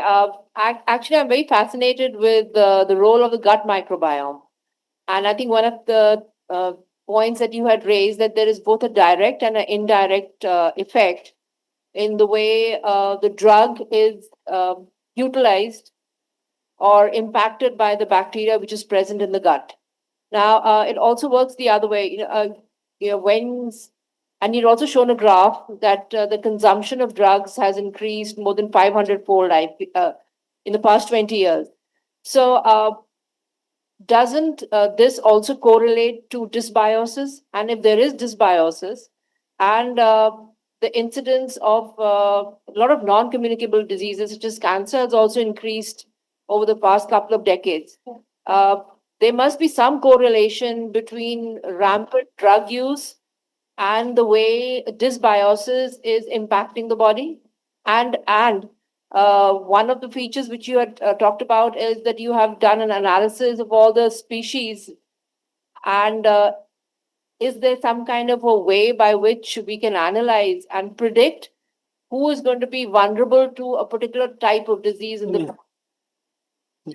Great questions. You're asking me, I think, was it the chicken or the egg? Yes. And I think it's I would say it's both, right? I think it's both. You know, the drugs. If you at least in the United States, if you open the TV, you will see advertisements of drugs, medicine, and the medicine advertisements for like 30 seconds, and they take 10 seconds to tell you the side effects. They have to say the side effects, right? And I think those are not like doing nothing to the body, even if I don't experience the side effects, but things are changing in the body. So I think you're absolutely right. It's kind of goes both ways. We are not able to capture everything, like the community is not able to capture everything. And I think for your second point, just a very, very good question. I think we the problem was that we didn't have enough data. Like we didn't have the technology for the RNA-seq, for the metabolomics. And then when the data was there, we didn't have the tools to combine data sets and look at everything together. I think we're starting to get very good at that analysis. I think my lab personally, me personally, my lab, as well as other people, they're looking at these data. And I think I think what you are asking is absolutely, I think it'll come out to be true, that we can predict propensity for a particular individual for disease based upon some of these things. Great. Thank you so much. Thank you. All the best. Any other questions? Good morning, sir. So, I would like to ask a question. Like, I'm working under Dr. Chansey, and I've developed a biosensor for antibody detection, antibody antigen detection. So we were using the bead that we were using on the material. How does the antibody adhere to the bead, and what is the Yeah. chemical? Could you please enlighten me about it? Could you say the second part? So, could you enlighten me a bit about what is the chemistry behind the antibody interaction with that bead, or how is it adhering to it? Oh yeah, that's the easiest part. The bead the bead is functionalized with streptavidin, and the antibody is the pair avidin of the other one, the biotin related antibody. So yeah, go ahead. So, and the media that, like, the cells that are disposed in the media and the cells that we are providing that could be detected. So, what is the media at which we are disposing it? So the media is a regular cell culture media, but the media is coming from the cells. So the cells have produced the antigen you want. In this case, the one I showed you, albumin, is getting produced by the cells. So the media contains albumin, from the hepatocytes, so that the antibody is anti-albumin, and it will kind of the albumin from the cells will attach to the antibody. Does that answer the question? Okay. Yeah, let me know if I didn't answer the question. That assay is very nice. I will tell you that it has a problem, which is that because it is doing on a single bead, right? The bead is so small, the dynamic range of the assay is not that great. The sensitivity is very good because you can detect smaller quantities. But on the other hand, if you suddenly have a lot of production of the particular protein, then it will saturate very easily. So then you have to do some other thing. You dilute or do something else, right? You're functionalizing the bead, but what exactly the bead is? Like, is it what kind of material the bead is? Like, Polystyrene. Okay. It's a plastic. It's like a polymer bead. Okay. The Thank magnetic bead is good, but magnetic bead is there's two problems with the magnetic bead. One is that they're heavy, they don't flow, and they also because they're heavy, they are smaller. And it's hard to image them. Okay. Thank you, sir. Yeah, you're welcome.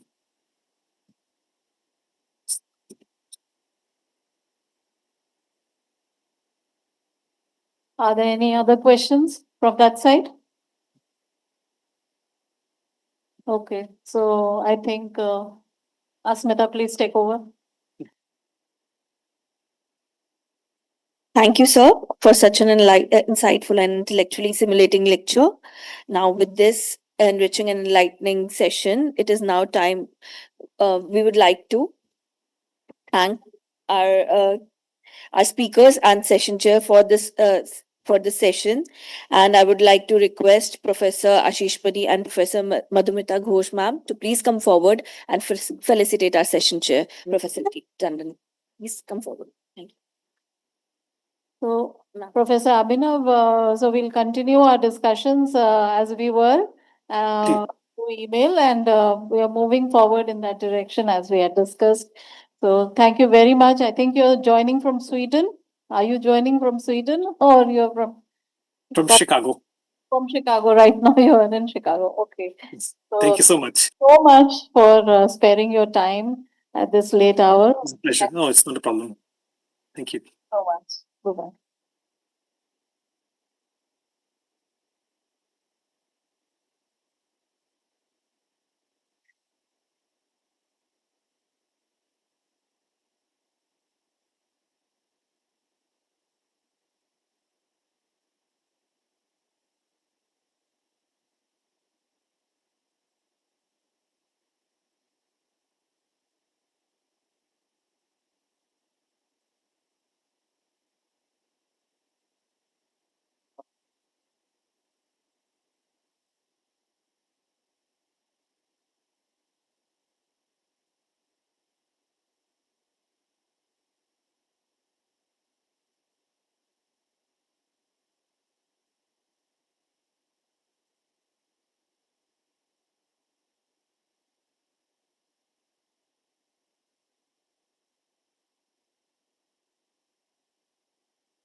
So for this, we would proceed with the tea, but after this, a short break that is only for 15 minutes. We would like to join everyone. Please join us here for the concluding session of the workshop.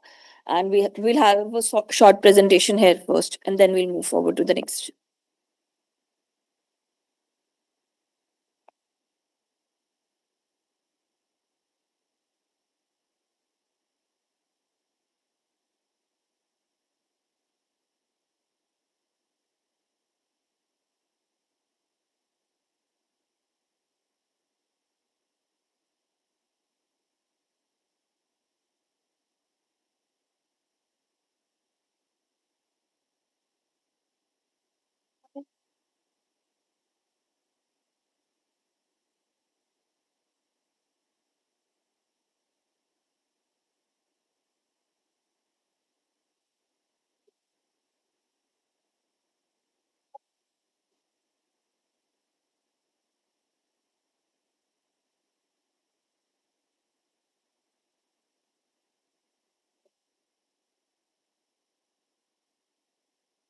As we approach towards the final phase of this enriching workshop, we now begin with the concluding session of the workshop. I would like to request Mr. Inderpreet Singh to come forward and give a presentation on AI in biosensors.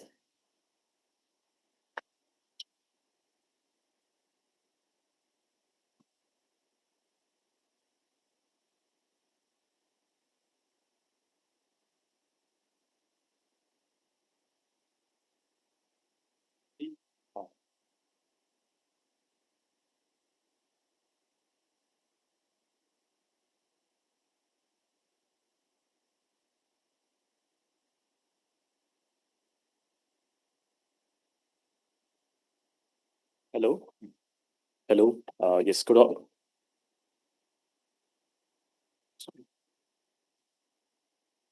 Yeah. Good morning, everyone. I am Inderpreet Singh, and I welcome you all to my session on AI and biosensors. So, before starting, let me quickly clear the agenda. We will cover mainly these three topics: AI fundamentals. I will explain AI, ML, deep learning, and all the buzzwords today that you find online or on social media or everywhere, and maybe help you get understanding about AI, about intuition about AI. And then we'll move on to how AI is being used with biosensors today, how we are using it, how the world is using it, how there are some applications in the research that has been recently been published, and so on. And a little bit we will touch upon integration of the device and AI. So let's get started. First question is, what is AI? Before we answer that question, let's think about it. Let's think about something like, how would you describe a cat to a child, or maybe an alien who doesn't understand what a cat is or an animal is? You will try to, you have two options. Either you show them the picture, or you show them, maybe make a rule book of it. You go through the rules one by one. Maybe you will tell the child, okay, the cat has fur, it has four legs, sometimes it has pointy ears, it has whiskers. There may be some cats that are.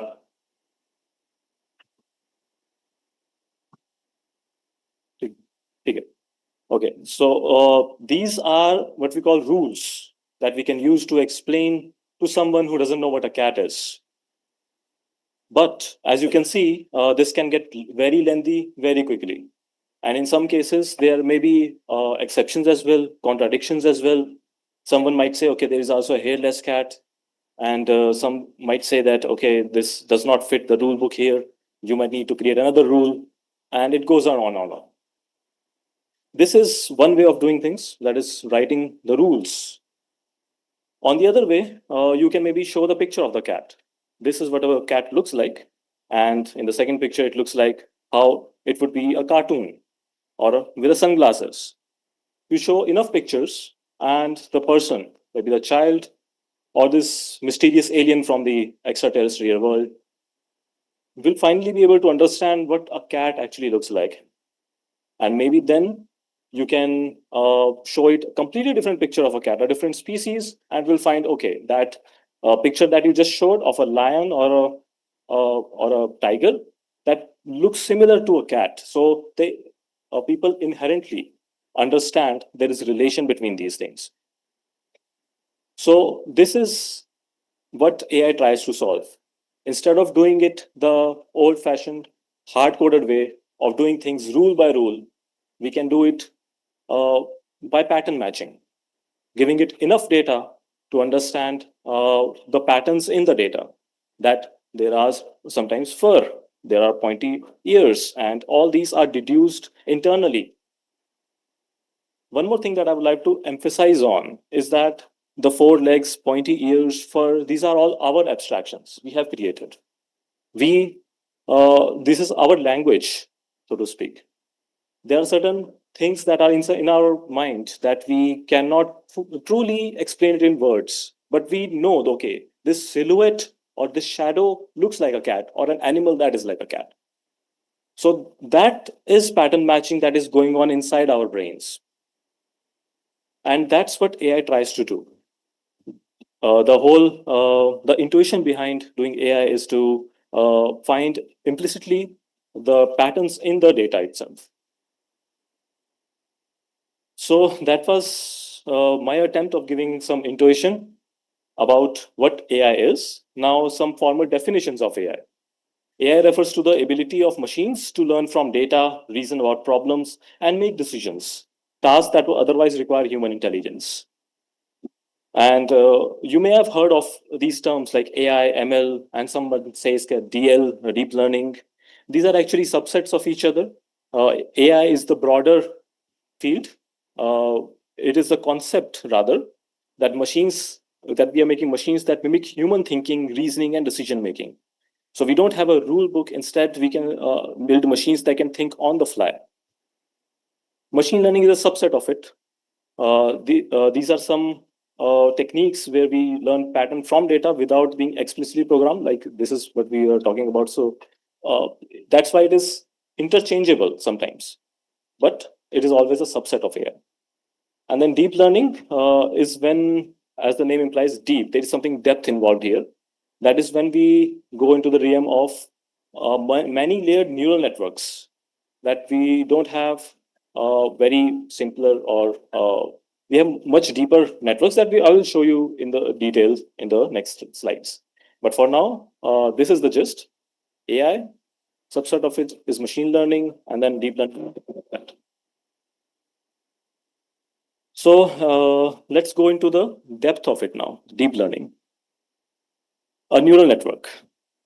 So as you may have recalled, like just 5 minutes ago, I gave you an intuition about how AI tries to mimic human brain. That we try to make machines that think autonomously or think in a way that how we implicitly think about like that cat example.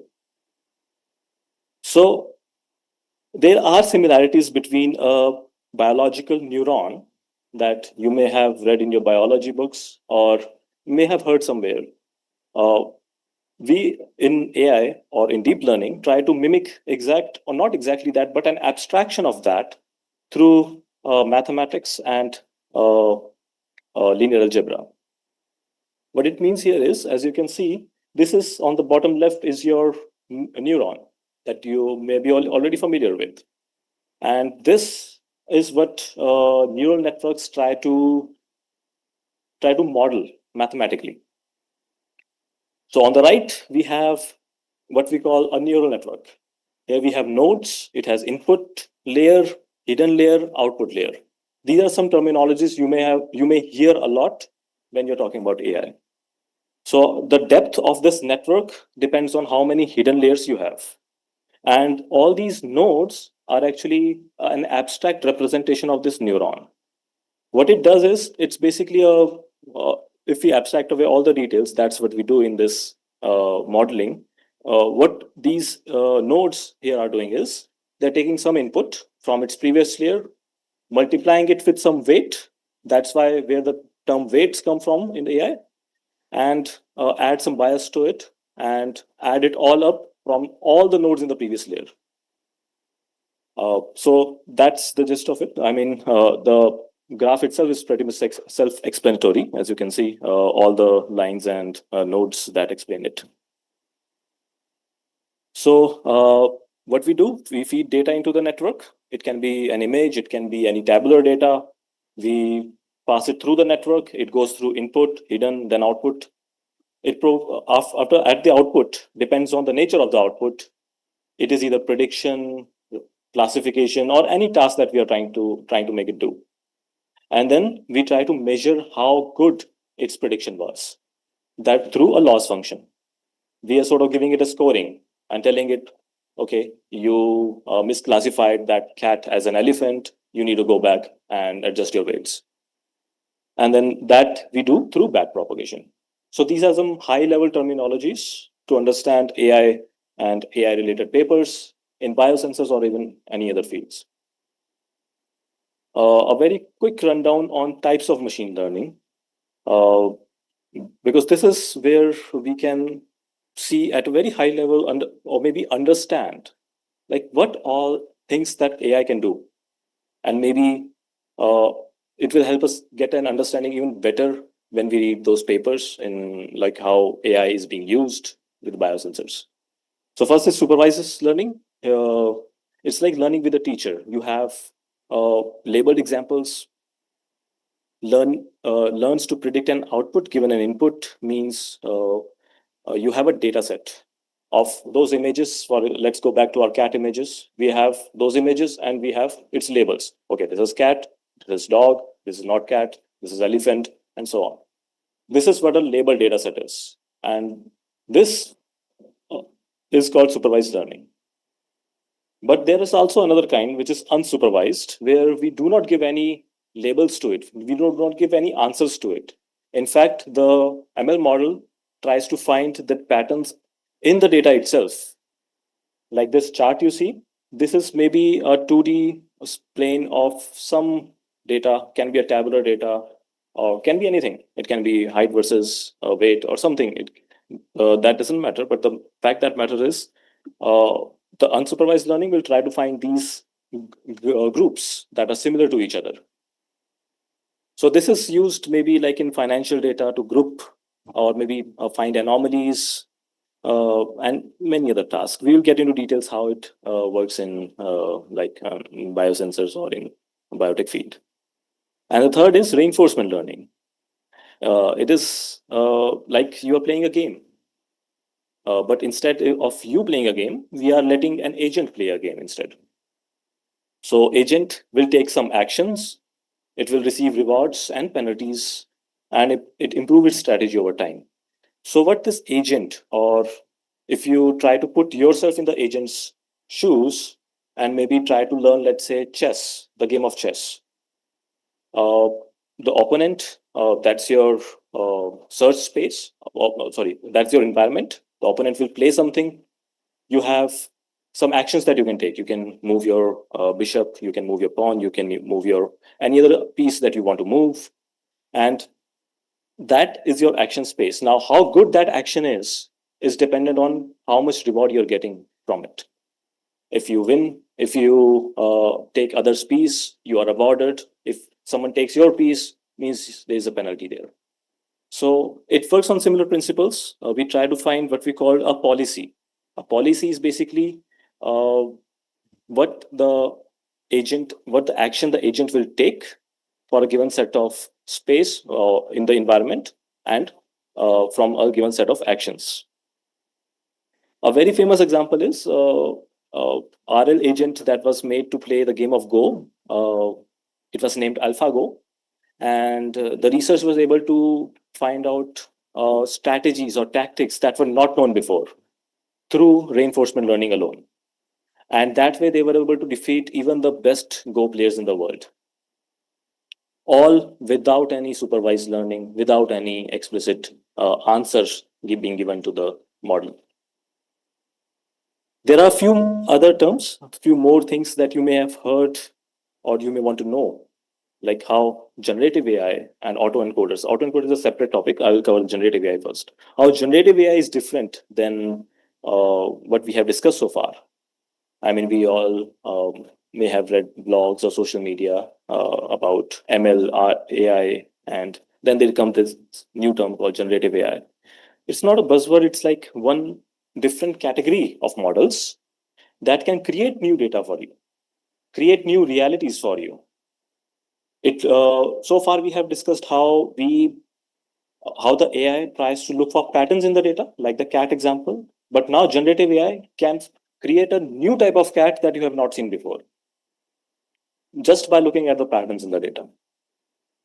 So examples of it are GANs, generative adversarial network, VAEs, diffusion models, or GPT or Claude that you may have been using already. In this image here, it's an image of a diffusion process. If you are curious about how stable diffusion or any other diffusion model is able to create an image with just a prompt, this is what's going on at the back end. It's actually generating from noise itself. What it actually is a very good denoiser.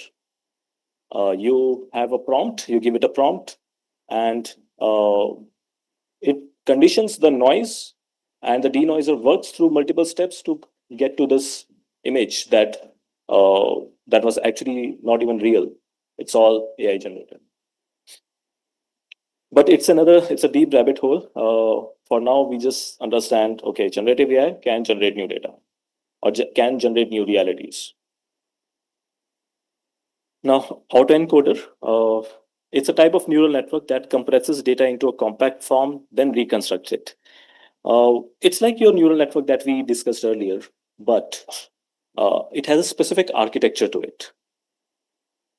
Like in this case, the bottom figure you can see, the input is an image of a number 2 figure, goes through an encoder. Encoder is basically, just imagine it's a neural network.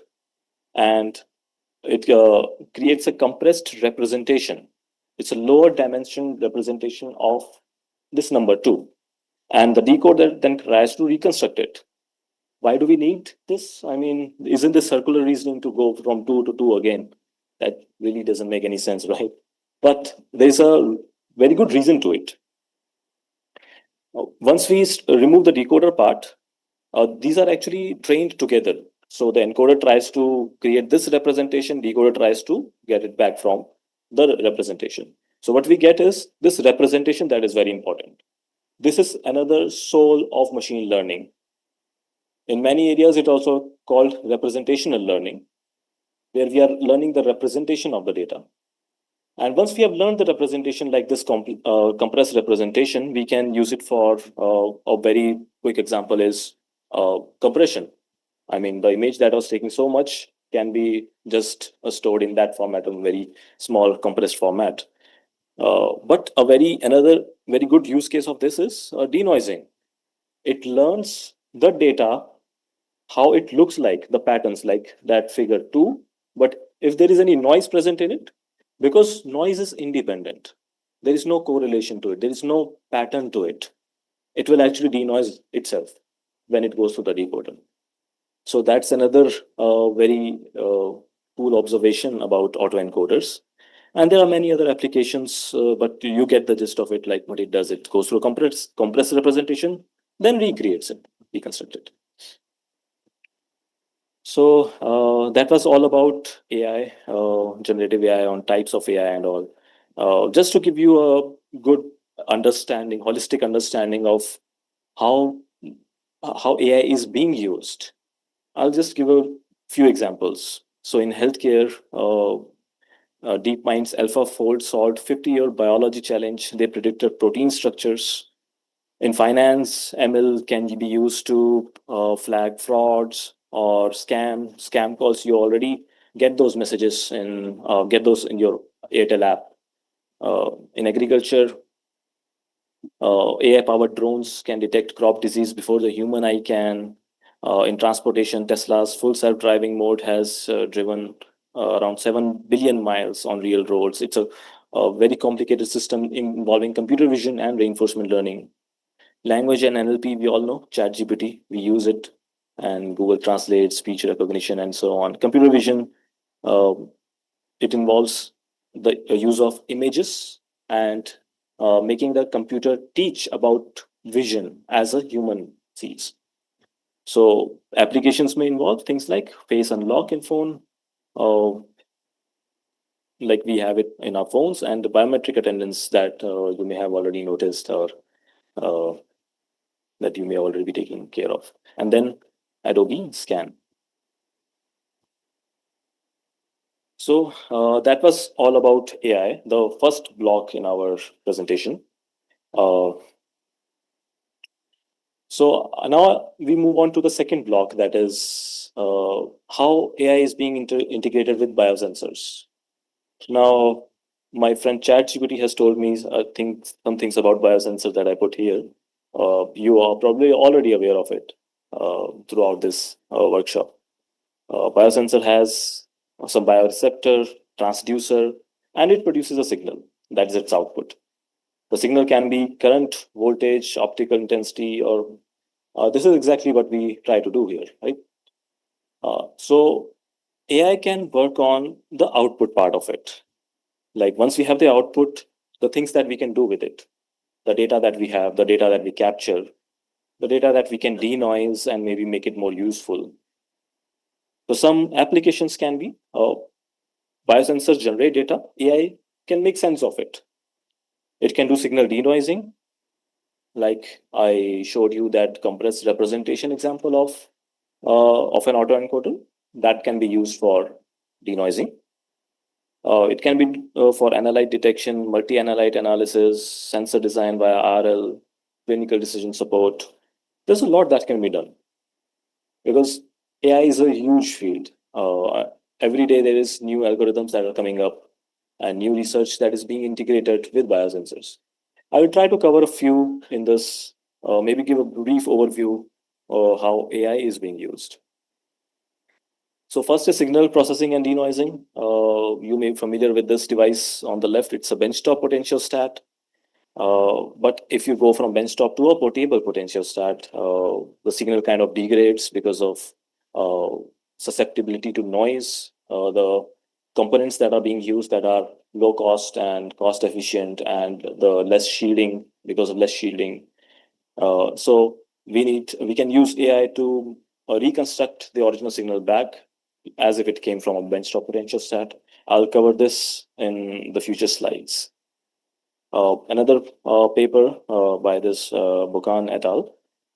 They have used XGBoost for analyte detection and classification. They saw that the calibration, when done in lab, it's very easy. It's like it works in lab, but outside of the lab condition, there are conditions that can make the calibration curve not linear. So they used XGBoost to model that nonlinear relationship. A quick note on XGBoost. Oh, okay.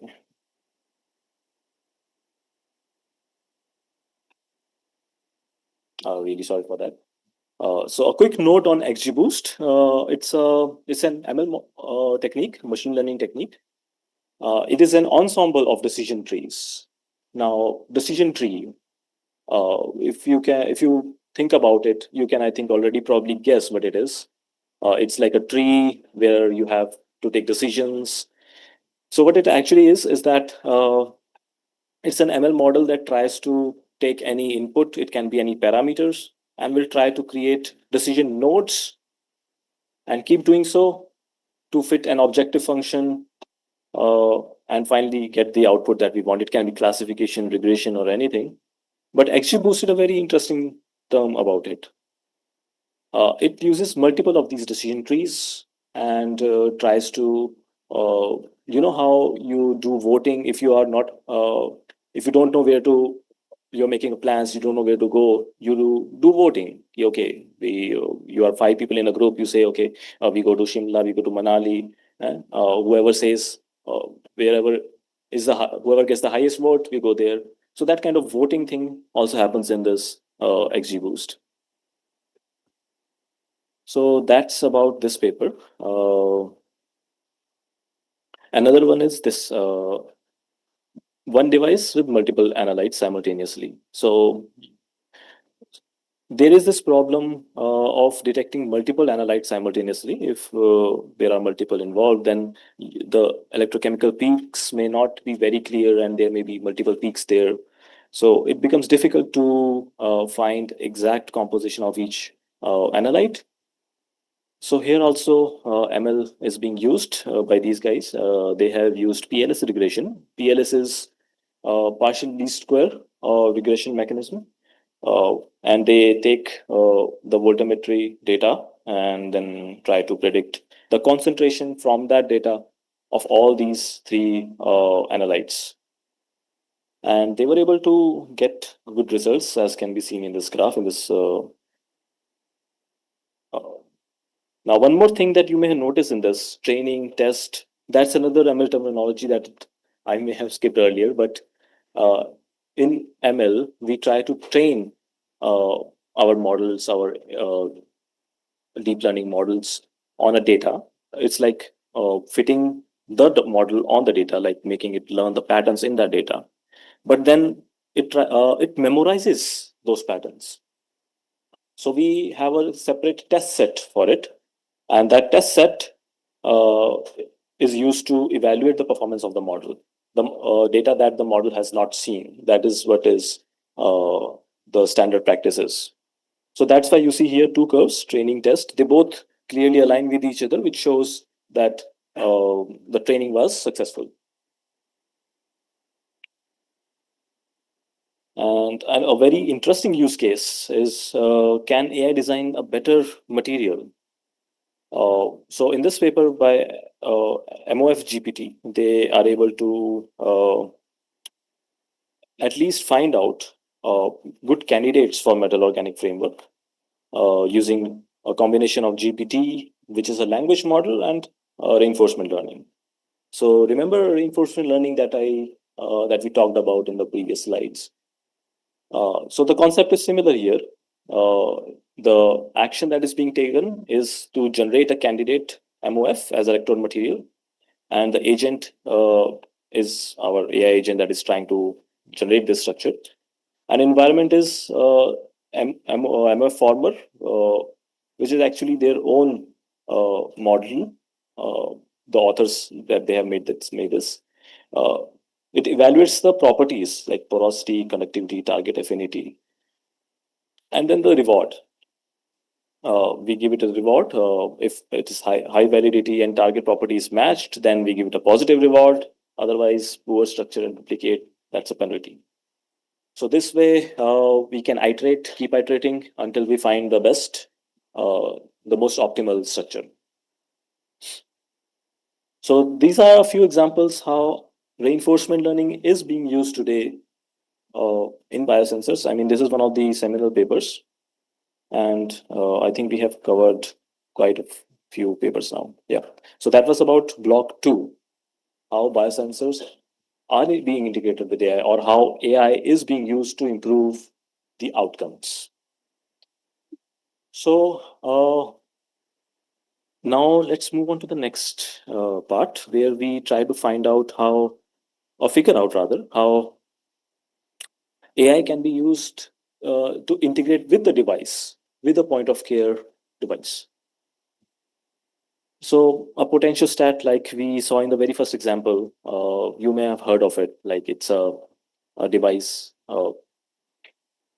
It's an electronic instrument that controls voltage applied to an electrochemical cell and measures the resulting current. It has, if it is a 3 electrode configuration, then there would be working electrode, reference electrode, and counter electrode.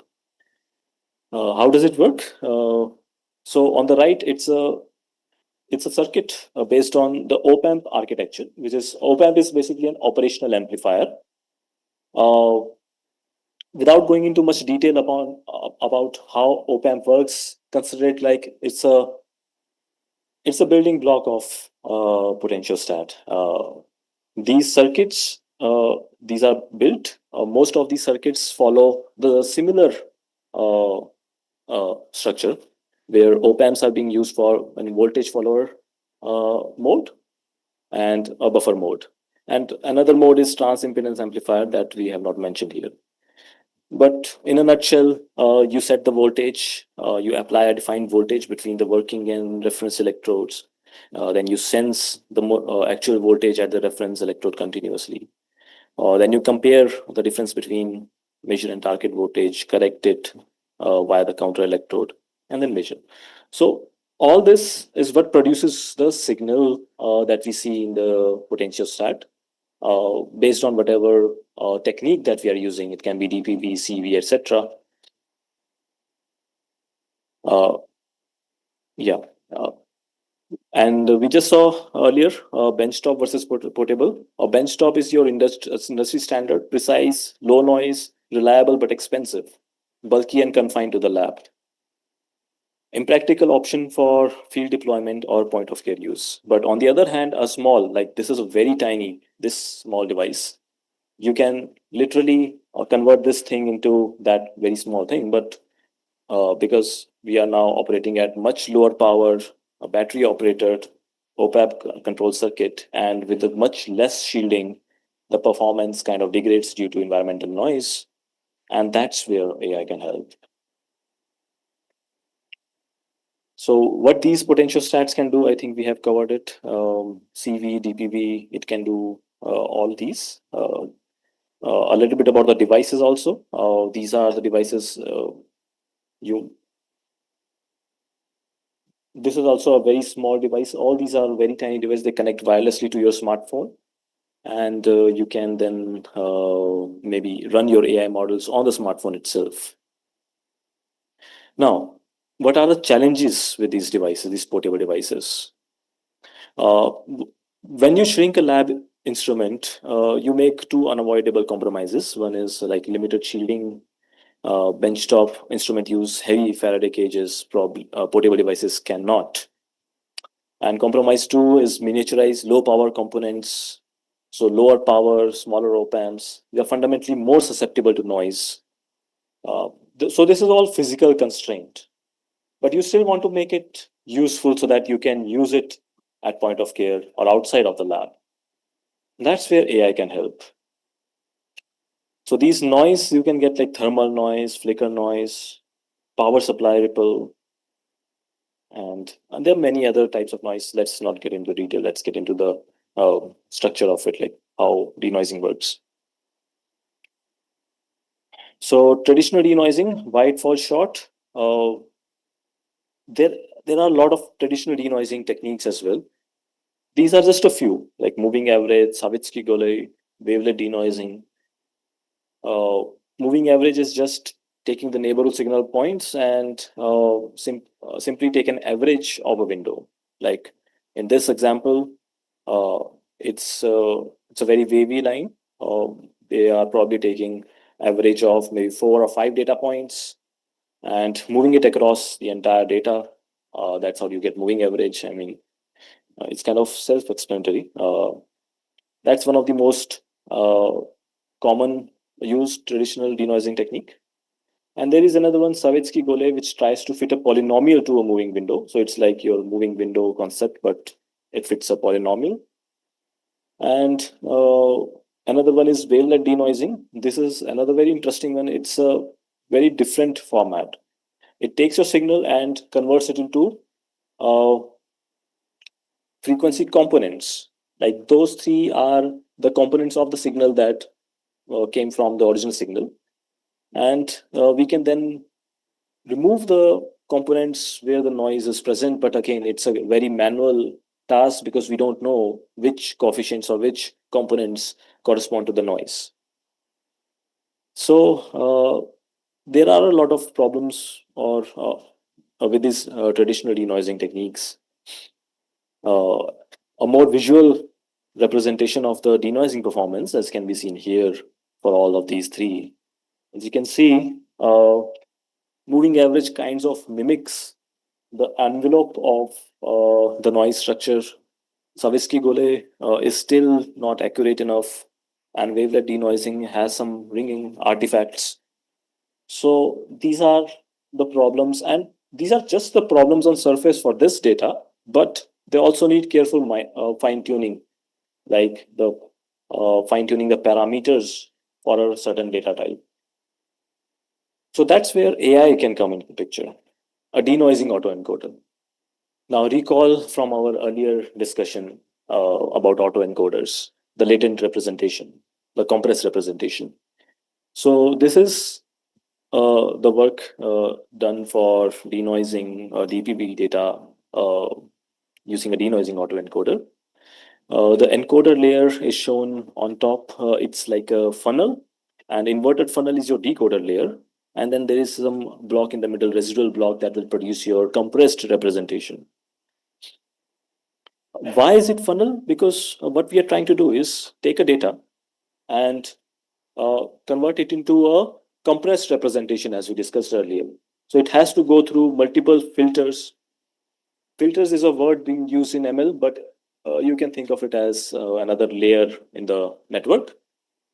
And all these layers consecutively go smaller and smaller until you get to a point where you have a much smaller bottleneck layer. That is where the model encodes the essential information that can be used to decode the information back of the original data. This is a very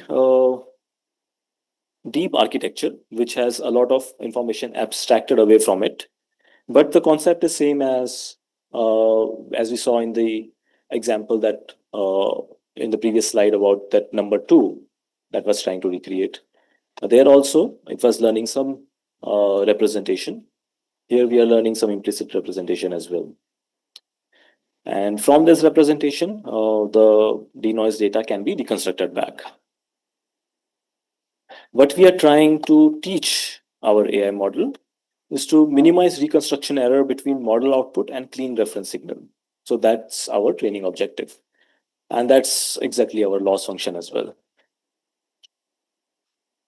So how do you create a data set for this? You can source some high quality signals under controlled conditions, how real signals will look like, how real data would look like, and then add noise to it, inject it synthetically, like electrical, baseline drift, environmental interference, to simulate real world conditions.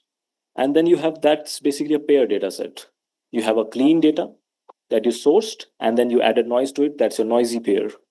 So you can teach the AI model to find the latent representation of that data, clean data, and it can try to then reconstruct it back. More or less, you give it noisy data, it will try to minimize the difference between its output and the clean data to get the clean data. Some examples, the black line here indicates how the original signal was, and the orange is, I think, it's another denoising technique. But the pink one here, you see, it's a very, very noisy one.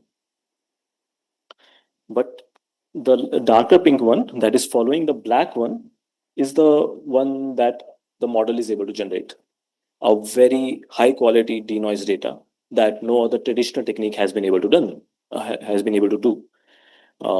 the results is that it has been able to achieve quite a lot of signal clarity from 9.58 decibels to 22.91. Anything above 15 is considered good, 20 is considered excellent. So it's already achieved an excellent quality.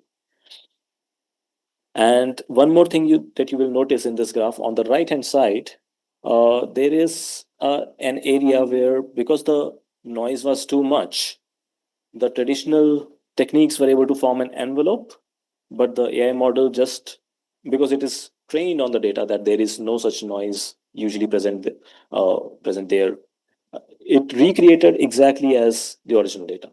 It didn't create any artifacts, it didn't create any envelope. So future directions. Self-supervised signal denoising is a new paradigm. Like I explained earlier, you may have recalled supervised, unsupervised, and reinforcement learning. There is also a new paradigm for self-supervised learning, where basically the model tries to learn, again, the representation without any clean data. So far, we were using clean data, but here, in self-supervised, it will learn the representation implicitly. Self-supervised learning is also used in your GPT pre-training. The loads and loads of data is being given to GPT or your language models to try and find patterns in it that correspond to, like, maybe a coherent sentence or an idea or a phrase. That's the pre-training usually in your language models. That's self-supervised actually. So that can also be applied to this signal denoising. That's an interesting future direction if you want to work on that. And then there is quantum ML for denoising. So far we talked about ML, but I also want to, before going further, I also want to explain a little bit about quantum ML. It's a very interesting direction where the world is moving today. So quantum refers to quantum computing as we know, but it has a lot of buzzwords in social media. Like quantum computing can do a lot of things, like thousands of years faster than the other, and then classical. It's not that quantum computer is fast; is that it has immense parallelism potential. That's how it is able to look at a lot of solutions at once. So uh, there are areas where quantum computing has been able to achieve significant speed ups through the process of entanglement and superposition. That are separate things to discuss. But one more thing that is mostly overlooked here is quantum is also very good at representation learning. Quantum computing the puts your data in represents your data in quantum out in qubits, and qubits are different than your bits. In bits, you have 0 and 1. That's how the computer talks. In qubits, you have anything between 0 and 1. So that itself increases the representation, improves the representation a lot. So the idea here is that quantum ML uh, can be very beneficial by better representation of the data, the representation learning that we have been doing so far in autoencoder and self-supervised learning. So that's another interesting paradigm. Uh, and then on-device inference make the model uh, run on microcontroller itself. There's a separate whole lot of research going on this to create tiny models, tiny ML models, because usually uh, when we are feeding so much data, it's a brute force technique. Like you throw as much as good data, good quality data to the problem, you will get some solution. But it also requires the model to be very heavy or very deep as well to learn those representations. So that ultimately makes a lot of these deep learning models very heavy. And there's another separate research direction on where they are trying to make the model smaller for point of care use. And then multi-analyte AI pipeline, I think multi-analyte we have already seen. That's a very interesting research direction as well. AI can find non-linear relationships that are usually hard to find in multi-analyte solutions. So, in a nutshell, key takeaways from this session, I hope, are AI is a toolkit, not a magic box. There are supervised learning, unsupervised learning, reinforcement learning, and generative models. They all solve different problems. If you know your tools very well, you can pick the right tool to solve the problems. Biosensors and AI is a rapidly growing field, as we saw. I give you just 3 examples of papers, but there are thousands papers out there. Due to paucity of time, we cannot cover thousands of them, of course, but 3 we can cover. So that was the representation of how many papers are there, how many work has been done. From signal denoising to sensor design to clinical support, AI is transforming every layer of biosensing. And portability introduces real engineering problem. So when we go from a larger device to a portable device, a lot of challenges incur, a lot of challenges arise that traditional signal processing cannot fully solve. And deep learning can learn to clean signals. I think we have gone through quite a bit on that, how autoencoders or representation learning help us denoise. So that is it from this session from my end. Now I will open the floor for questioning.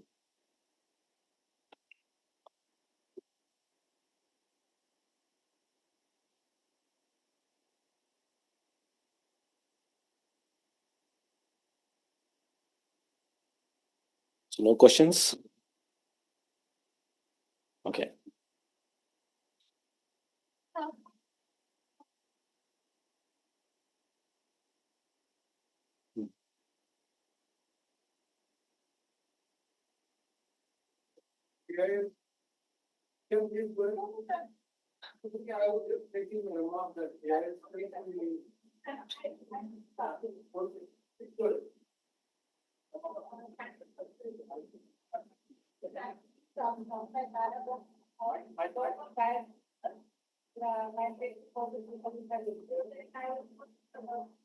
But now that AI has come, so we also have just started learning the things on AI.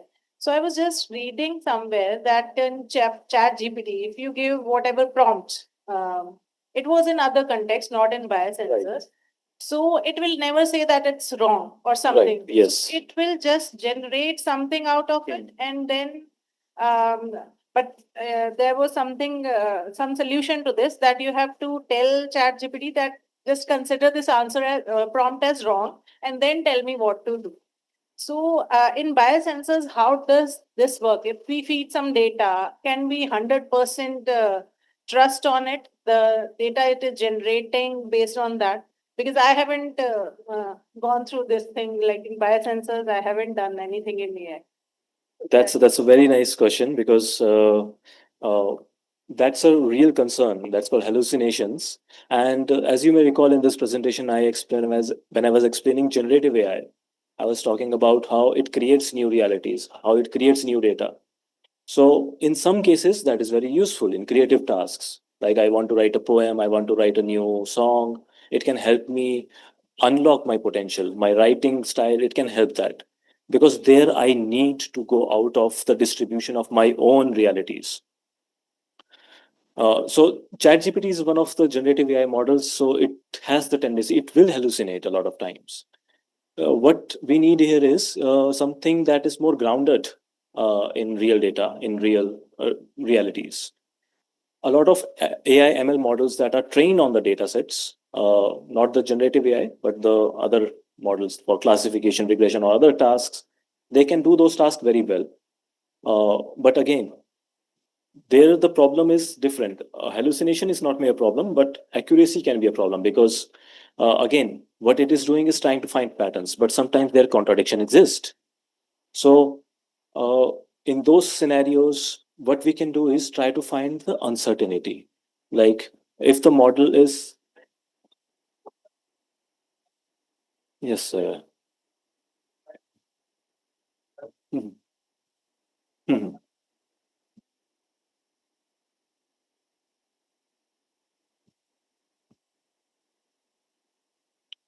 So there was this paper about MOF GPT.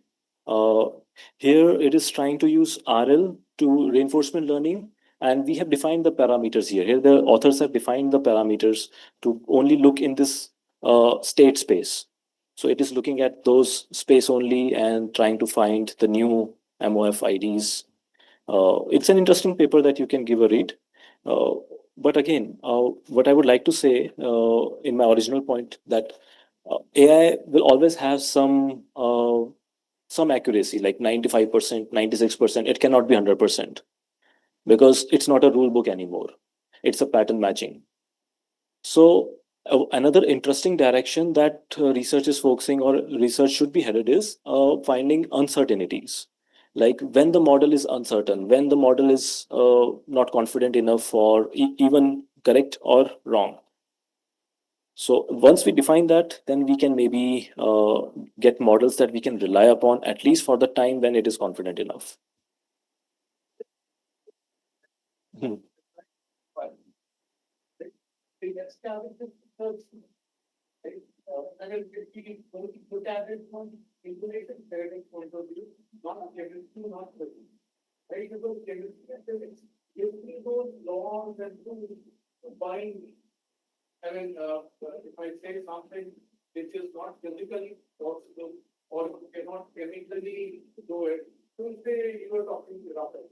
Hmm. But ChatGPT will help you explore that search, right? And then let's say like where you are establishing and validate, right? So what you're doing, you are testing that particular idea or that particular combination of chemicals or maybe some physical properties, right? And validating whether it is okay or Exactly, sir. Like he mentioned in one of the slides that it is not a magic box. It is a tool kit. You have to put your brains at it. You know that how. and like we in science too, that we start bottom, right? Exactly.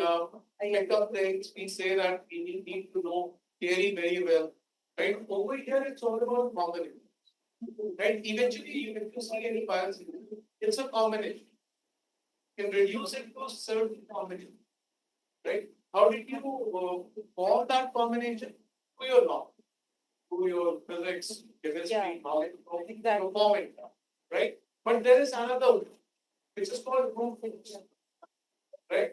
I will try all possible combinations, right? And for that, you cannot do it in a lab, or you cannot do it even in a simulator. But you can train a model on all the existing biases, and maybe what is called as physics informed neural networks, right? And use such techniques to train a neural network, and then it will start suggesting that you try these problems, right? That you can validate, and maybe you can uh, increase the pace, you can reduce the time that you require for first screening, Yeah. for second screening. How do I do research? You pick up a paper, right? This paper whatever I like, then I want to improve on. Right? So that paper, this can pick up in a much better. Okay. Thank you.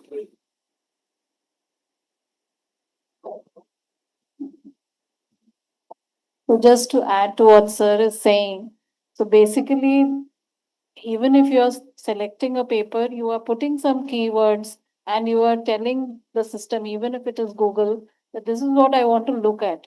But you still have to use your intellectual thing that amongst all the suggestions that have been made, which is the most appropriate. And then look at, if you're thinking of a biosensor, then whatever system you have chosen, it should be close to the reality of the data that you have got. It should closely represent that. So that is where the still you will be the boss of that whole thing. You will be the decision maker still, because you will of course take help, but it has to be close to what data you want to want to see, and it should be a close representation of what is the right thing to represent. So that is what that is how I understand how AI has really helped us make things faster, but decision make still you have the right to make the decision. Okay.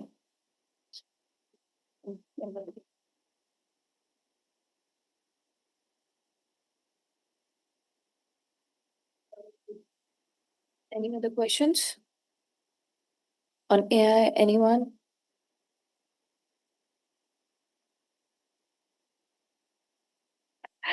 Thank you, Indrapreet, for your insights on AI and biosensors. With this, I would like to call our director, Professor Dr. Seema Bhatnagar, to come forward and address all the participants. Thank you.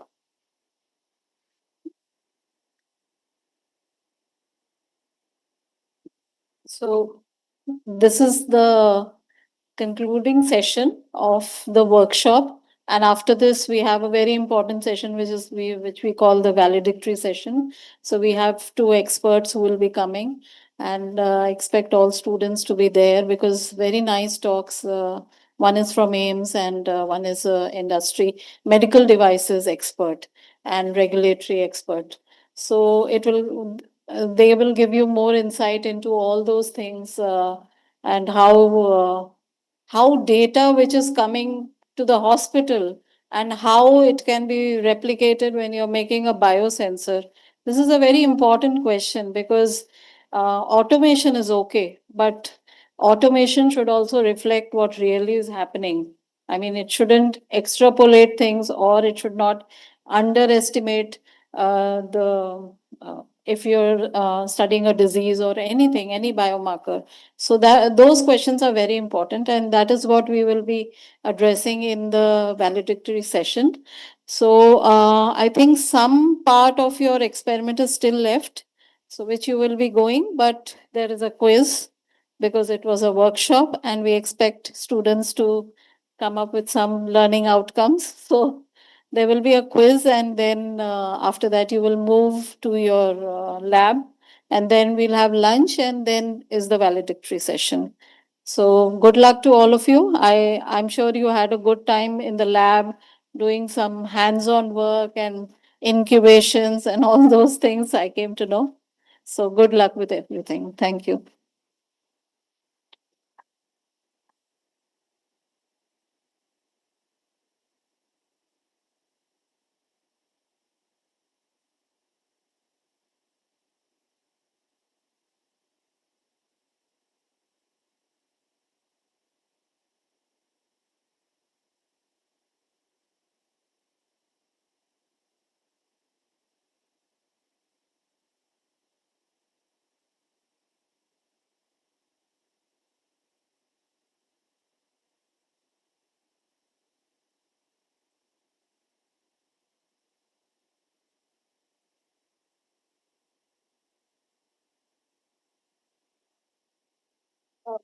You will be having only 10 minutes to complete this quiz, so please do it fast.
है ma'am.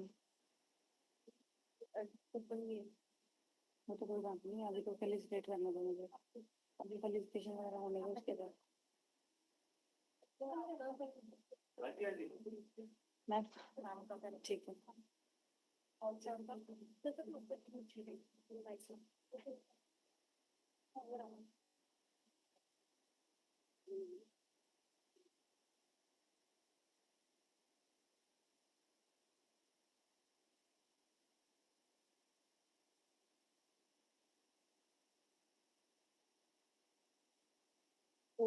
Can we start? Good afternoon to one and all. With the blessing of our Honorable Founder President Ashok K. Chauhan sir, Honorable Chancellor Dr. Atul Chauhan sir, and respected Vice Chancellor Dr. Balwinder Shukla ma'am, it is my proud privilege to extend a heartfelt welcome to all our distinguished dignitaries, eminent scientists, respected academicians, industry leaders, faculty members, research scholars, students, and our participants to the valedictory session of this 3-day international workshop on from design to detection, targeted drug delivery, crossing biological barriers, and AI-driven biosensor, sponsored by ANRF. We are deeply honored by the presence of our esteemed guest, Dr. Vibhav Garg, President Global Government Affairs, Merrill Group of Companies, Dr. Kritika Rangarajan, Associate Professor, AIMS, New Delhi, and Professor Dr. M.K. Datta, Director, MET Center for Artificial Intelligence, Additional Pro Vice Chancellor, MET University, Noida, who will be joining us shortly, and respected Dr. William Selvamurthy, President, MET Science, Technology and Innovation Foundation, STIF, and Honorable Chancellor of MET University, Chhattisgarh. He will also be joining us very shortly.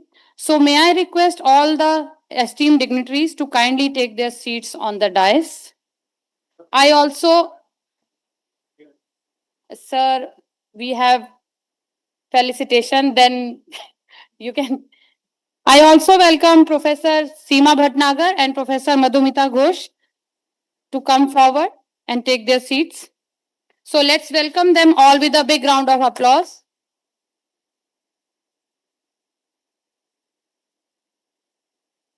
Thank you, everyone.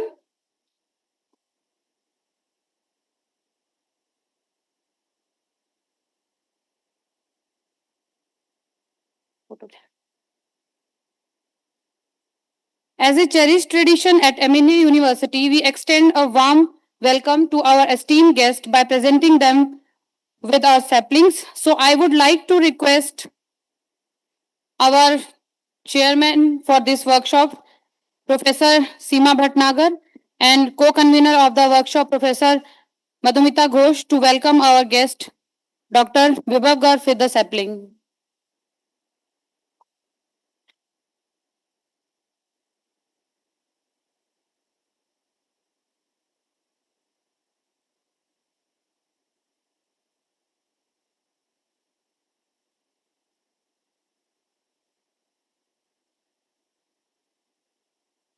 I would like to request both our respected professor to felicitate our next speaker, Dr. Kritika Rangarajan from AIMS Delhi, with the sapling.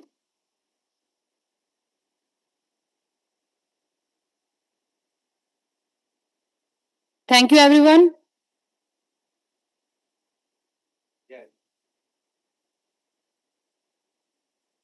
So I request now Ms. Ashmita to take the proceedings further.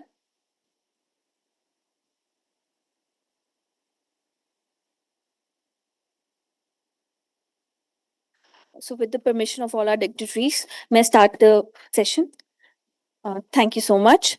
So our first esteemed speaker for today's valedictory session is Dr. Kritika Rangarajan, Associate Professor, AIMS, Delhi. It is truly a pleasure and honor to introduce Dr. Kritika Rangarajan, an accomplished anesthesiologist, academician, and pioneering researcher working in the intersection of medicine and data science.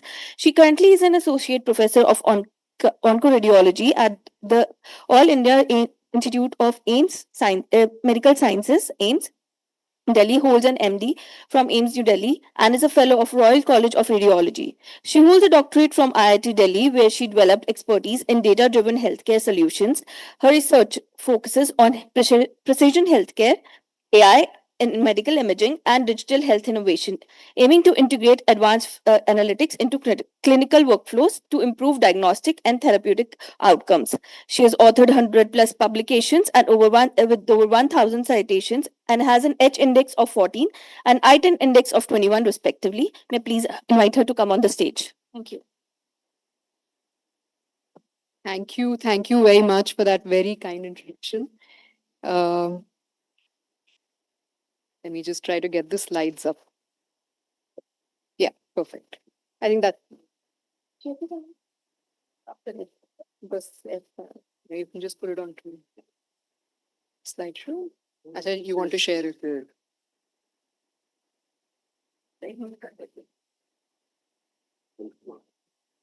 So the basic idea of what I'll try to talk to you about is when we talk about AI in healthcare, and I'm not a basic scientist, I don't do lab work really, and I understand that many of you who are here are from basic science background. And yet you work in an intersection, right? So you work at the intersection of medicine with another field. And of course, AI today is the buzzword. We're using AI everywhere. And I'm going to talk to you a little bit about AI in clinical sciences. It's not so much about lab sciences, but what I want to underline is really the field which is interdisciplinary and how important it is for us to understand each other's language to really be able to make a difference to people's lives. So in most cases, I'm actually going to talk about the challenge of healthcare, which is unlike everything else that we do, right? So you do AI, we live in a world of AI. You pick up your phone today, there's AI over there. You open it with your face recognition. You walk into the airport today, you go in with face recognition. You do UPI transactions, you do it with AI. And yet, when you look at healthcare, it's a much harder problem to solve. And I'll try to sort of break down why. And then I have some sort of pieces of, advice for the very young sort of blood over here in really functioning in a multidisciplinary world that healthcare is turning out to be today. So I'll begin with some, examples from outside the healthcare world. And, this is the famous Amazon recruitment example. I don't know how many of you are already familiar with this. But, back in 2014, when Amazon said, why should we do this manual job of looking over CVs and recruiting people? And we have a ton of data around who got recruited and who did not. Can we actually just sort of look back at the CVs and use that data to develop a model which will predict who is to be recruited and who is not to be recruited? Now, we all know how imbalanced, gender-wise the tech industry is. And this majorly biased, world ended up with biased CVs of people. And what the AI model actually learned was that being female was reason to be penalized. What they realized is that that was an inherent bias in the CVs that was there. Now, nobody actually thought that this would end up finding a way into the model that was built, and yet that model somehow would discriminate against women. They tried correcting this. They said, let's remove every reference to the candidate being a woman. But AI, being as smart as it is, found very innovative ways of figuring out, like, if she would say she was the captain of the female soccer team, women's soccer team, that would be reason to penalize her. Finally, in 2017, they had to scrap this tool. What does this teach us? really that the data quality matters. So we keep talking about AI. AI has this inherent property of propagating biases, and you may not really know what biases there are hiding in your data. Nobody actually thought that it was going to pick up the gender as a possible reason to pick up somebody, right? Because that's not how we think as human beings. And yet this was a bias that was hiding somewhere in plain sight in the data that was there, and we couldn't actually spot it beforehand.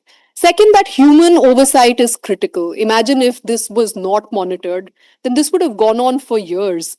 And third, that there are real world ethical challenges when you actually come to deployment of AI. And we all need to we all need to participate in this process of actually sort of figuring out how to deploy this. But let's take this into healthcare. And this was my first experiment 10 years back when I started data science, started my journey in data science. And like everybody else, I started with problem 101, which is detection of pneumonia on chest x-ray. There's a ton of public data. And again, this is what I started off with.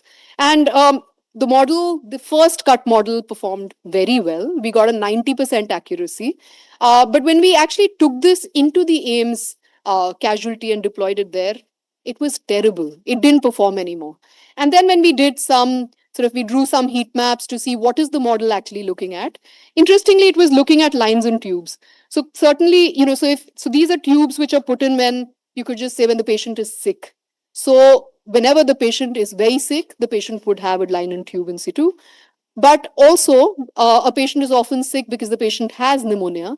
And these are two things that just went side by side. So the model took the right decision, but it took it for the wrong reason. Imagine when this was actually deployed and a patient came in without a tube, which they would, because this is when you're actually diagnosing them, the model would completely miss it. So just to sort of give you an example of really the importance of the knowledge, the basic knowledge of the domain that you come from when you're trying to build out AI. So it's really not a data churning process. It's not that if you have a ton of data, you just put it in and come up with a magic bullet. Very important to understand the data before you actually go into training the model. Now, this is the autonomous driving accident. You've probably all sort of read about it. You can look it up on YouTube. This is in San Francisco. The self-driving car hit a cyclist and the cyclist unfortunately died.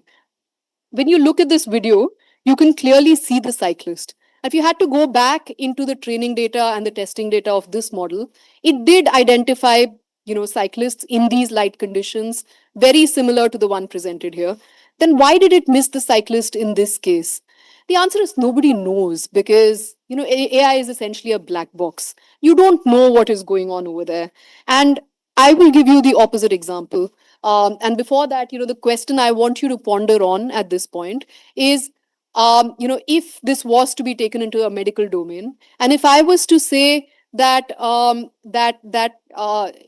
missed the cancer of, God forbid, a particular patient, I'll probably be able to talk to the patient and say that, the cancer was hiding behind certain fibrogranular tissue, or that, it looked like a benign lesion to me, unfortunately it turned out to be malignant. But here is an AI which cannot tell you all of this. So how important is it in a field which actually deals with people's lives that you actually give an explanation as to what you do? But having said this, while you hold this thought in your head, let me give you the opposite thought. How many of you have used paracetamol here? We all do, right? We all prescribe paracetamol. If you're doctors, we all use it as patients. And yet, how many of us know why paracetamol works? Right? And so if you have enough evidence, and all of medicine is evidence-based, we talk about evidence-based medicine because you have a certain set of observations and then you work back and see what the reason could possibly be. So in a field like medicine, where we as humans have also learned by trial and error, how fair is it to penalize a model because it can't tell you what it's doing? And what is that level of clinical accuracy at which you can say that since I have so much accuracy in the clinic, since I have tested on this variety of patients, I'm fairly confident, although I don't know why this model is working, I'm fairly confident that it's working well. I don't have the answer. And at the end of this, I'm going to throw out more questions than answers to you. But this is for all of us to sit down and think about in any field. And again, just walking back to the importance of sitting across the table with doctors for you to actually make this decision. True for your field as well, because you need to know the relevance of what you're building. How is it going to be used? How is the patient going to be impacted? Why is the doctor going to choose to prescribe a certain thing? So, in these interdisciplinary fields, absolutely essential to actually understand all parts of it. Now, just some examples from, again, real world examples. Now, this is not AI, but this is the NCD portal. This is the National Portal for Non-Communicable Diseases from the Government of India. Traditionally, there are these workers, last mile workers called ASHA workers, who go door to door and they fill up pieces of paper. They could lose these pieces of paper. They will have to duplicate these pieces of paper multiple times over. So it's a very cumbersome process when the government said, why not just put it all onto a digital portal? You would imagine that they would all be very thrilled about this, right? And yet, when you actually went on ground, nobody used this portal. They found it too cumbersome to type in, all the letters too small to actually, select the radio buttons. And for compliance, what they ended up doing was they would still fill out everything on pieces of paper, go back, employ a data entry operator who would check what was on these pieces of paper and then type it out. So think about how futile this exercise has turned out to be. Another example, if you go onto your Google store, you will find a ton of apps which actually promise to be ASHA worker apps. And then when a study was done in Karnataka, in rural Karnataka, they found that ASHA workers never use these apps. And there was one particular app where the patient, where it would talk to the ASHA worker and the ASHA worker could talk back. There was a conversation capture, no typing required. And they spoke to the ASHA workers and said, why would you not use something like this? It's so automatic. When their answer was essentially that, when they go to a community, there is a sense of respect that they command in the community. People start respecting them for the work that they do. And suddenly there's this app which would talk to them, and people around are listening to the app, and they feel that this person is really not doing anything. It's the person behind the app who's doing everything, and that made them not use this app at all. So essentially, what I'm trying to say over here is people you are building for are the people to be kept in the center. If you build somewhere else, anything, if you think of a problem and you build out remotely from the people who are actually supposed to use it, you're not listening. And at the end, you will land up with a product that nobody wants to use. It may be a beautiful product, it may work beautifully in your lab, and yet it won't work on the ground and nobody would want to use it. So co-creation is the core of all AI and really all interdisciplinary work. Try and sit across the table with people who are going to use your product at the end of the day. Discuss with them, not at the end when you need to sell your product. You won't need to sell your product if you actually had to build it with them. But when you give an ear to understanding what they want and you build out for what they want, and in fact what they need, then the adoption will happen, very organically, and you don't need to sort of drive it. Now, this is an example. Look at the date on this paper. This is 1998. It's called computer-aided diagnosis for mammography. This was a tool that was introduced in the 90s, and everyone was very excited. This was a tool that would mark out cancers on mammograms. Mammography is a kind of, it's an X-ray of the breast, which helps in detecting cancer. And when this tool came, people were very excited. People felt that, at least you don't need second readers anymore. And look at what this paper also says. It says that the CAD system has the potential to become a second reader, and further developments are expected to further improve the accuracy of detection of masses. Now let's look at this from the NEJM 10 years later. Look at the date on this paper, 2007. Yeah, I'm going to read out the conclusion for you. It says the use of CAD is associated with reduced accuracy of interpretation. The increased rate of biopsy with the use of CAD is not associated with improved detection of invasive breast cancer. It took us 10 years of excitement, of pushing through all of these innovations, of hospitals buying them, of promising everybody and promising in conferences that this is going to get used, for you to actually get the opposite conclusion when it was actually tested prospectively. So, really the importance of all of us are in that stage of writing research papers. It's important for us, for our career progression.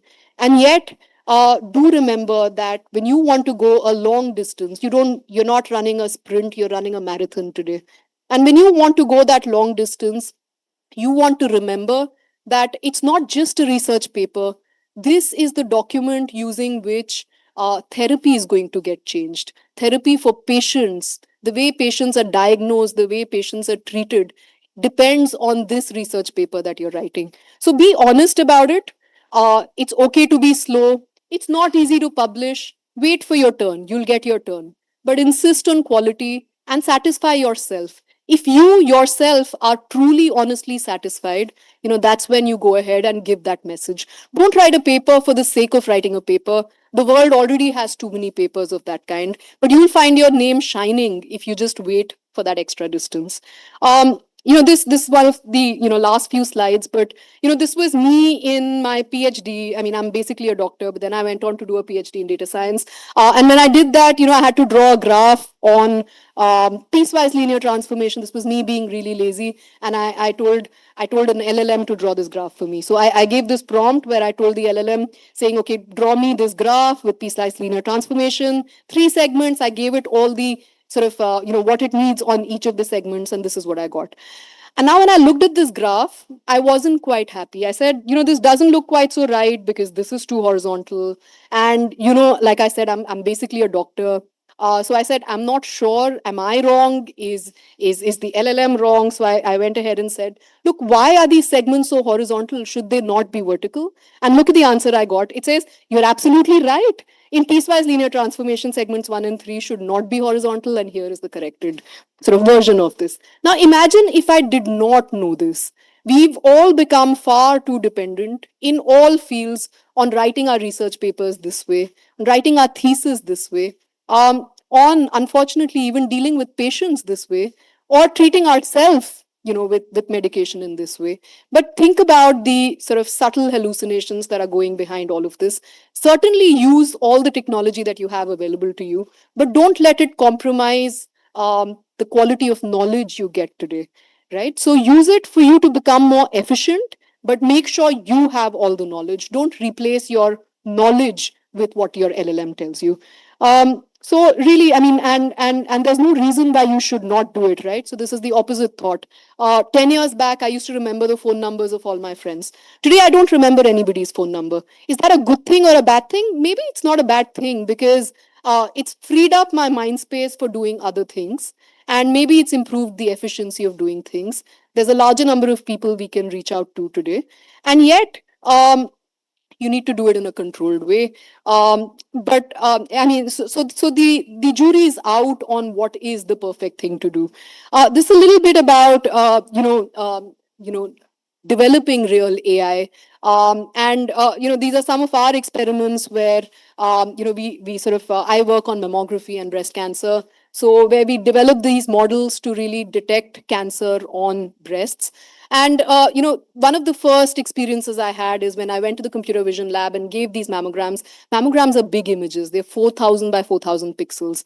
And if any of you is a computer scientist here, you know that the first thing you would do is to bring this to a 224 by 224 image to match up all your computational constraints. And when you do something like that, you're terribly losing resolution. You're losing out on the details that you have on the mammogram, which actually help you detect the cancer. So, how would the person on the other end, how would the computer scientist know that it's important to maintain resolution if the radiologist doesn't tell him that it is important to do that? And why would it strike a radiologist to tell the computer scientist that it's important to maintain resolution if the radiologist did not know that there are computational constraints for which the computer scientist is going to reduce the size of the image? So again, all I want to stress on repeatedly is you need to sit across the table with your colleagues from the other field. You need to talk, you need to understand each other's language, you need to assess what they need and what they mean and what they do in their everyday life in order to really be successful.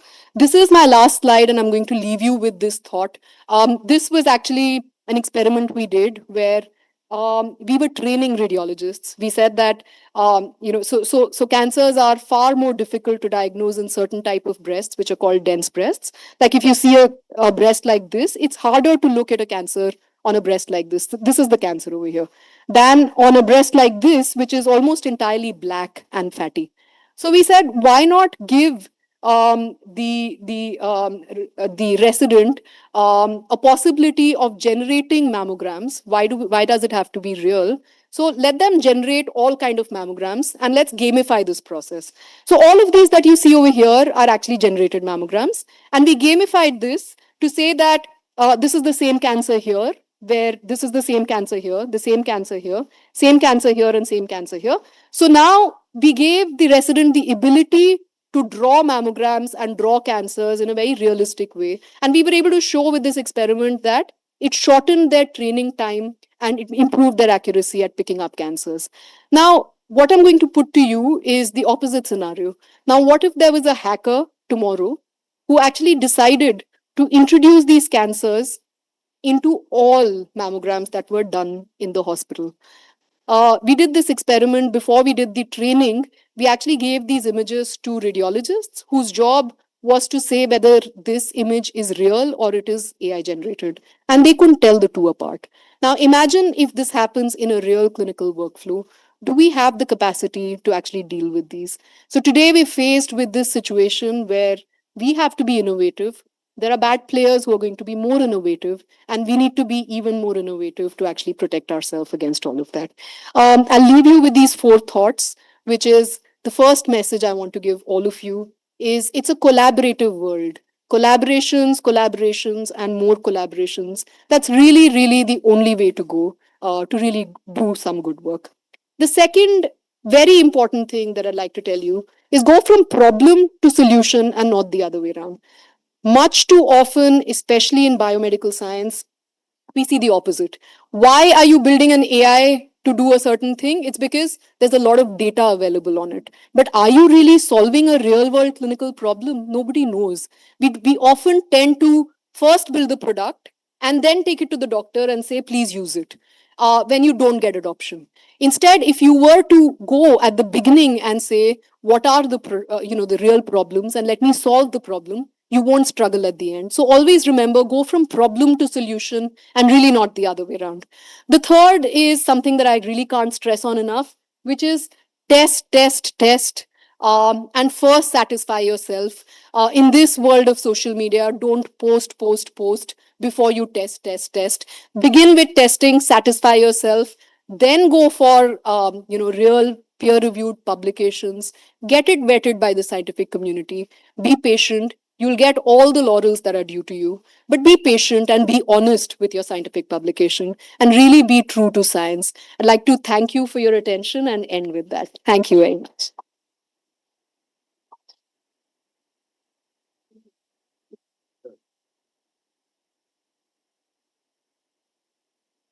If anyone has any questions, please do ask. Any queries, any questions?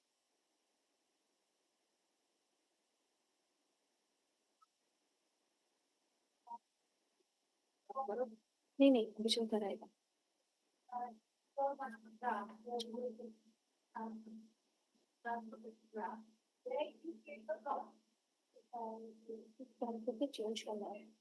Change करना है change करना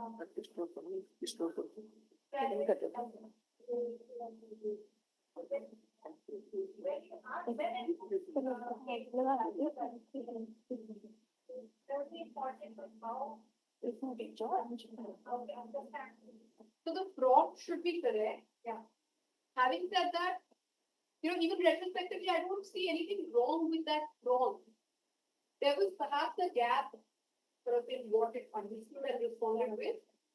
But I think the core, at least for me, is that you need to know your business. Yeah. Because if you don't, you won't get down to changing the prompt in order to get back. Yeah. So as long as you use it for your efficiency, then it's fine. But if you use it to replace your knowledge,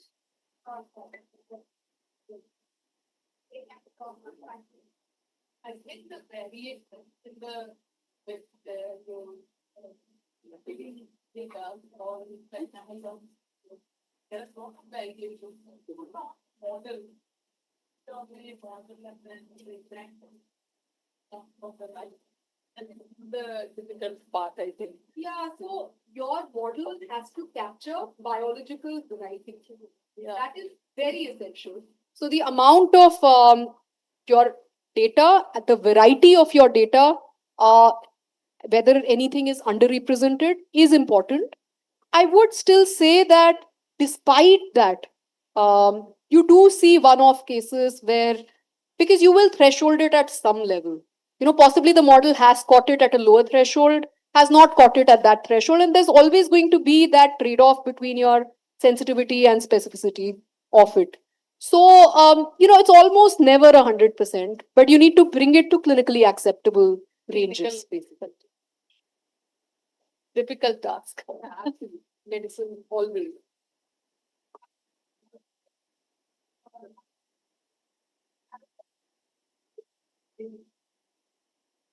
Ma'am, as a biotechnologist, we have been moving in the direction of personalized medicine. So, as we are advancing in the biology field, we're thinking about every person has a different gut microbiome. They react differently to medicines. So, considering your point, if we generalize the diagnosis and a lot of people data we put in, but wouldn't that give a generalized result which will go against the personalized medicine field we're progressing in? No, I think in fact AI is very compatible with personalized medicine on the other hand, because it's just that you need very comprehensive data to get to that. So supposing you had, for example, you mentioned gut microbiome. Supposing you have the genomic signature and you have maybe a receptor status for the particular patient, and you have some prior information on how they reacted to a certain drug, but you didn't have this just for one patient, you had it for maybe 2 lakh patients, and you were to put this into a model, then what you get will be a lot more personalized than we do today. Because the human brain has a certain finite capability of multidimensional data analysis, and certainly computation today has a much larger capacity. So today what we do is we go by certain protocols. It's all protocol driven. That okay, this particular ERPR receptor positive, HER2 negative, you will treat the patient a certain way, and if it's not, you treat a person a certain way. Now what AI actually allows you to do is add 20 more parameters in determining whether or not a person should be treated with a particular drug regime. So certainly, I mean, we need to go a long distance to get there, because you need data of that kind, and it's often longitudinal data that you need, so which is very difficult to collect. But having said that, I think certainly there is potential. Thank you, ma'am.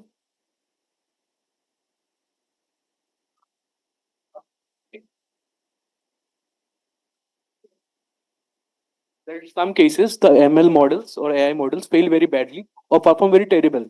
So since AIMS is a very big hospital which handles thousands of patients' data, is there any case that the AI assisted systems failed very terribly, or how much does it perform? How accurate is it in real world scenario?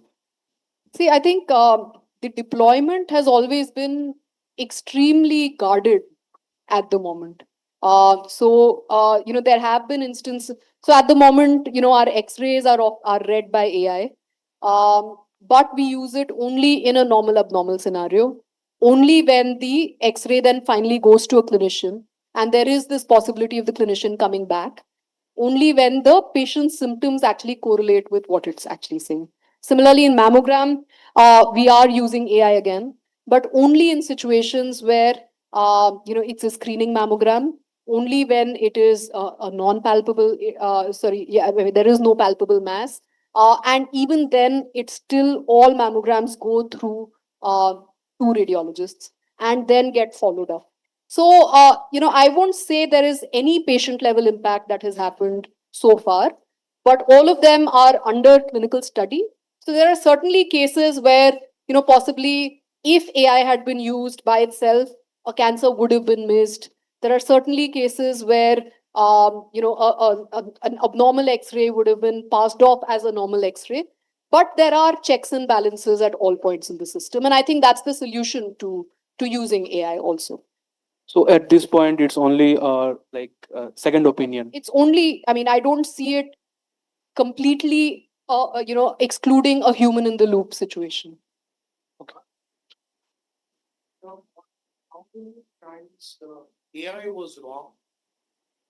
Yeah, I mean, we certainly have for different, I mean, so it is very sort of specific to specific use cases. But for example, our mammography AI, we did it on about 2,000 patients where there were, in the first cut with AI only, 6 missed cancers on those 2,000 patients on a certain threshold.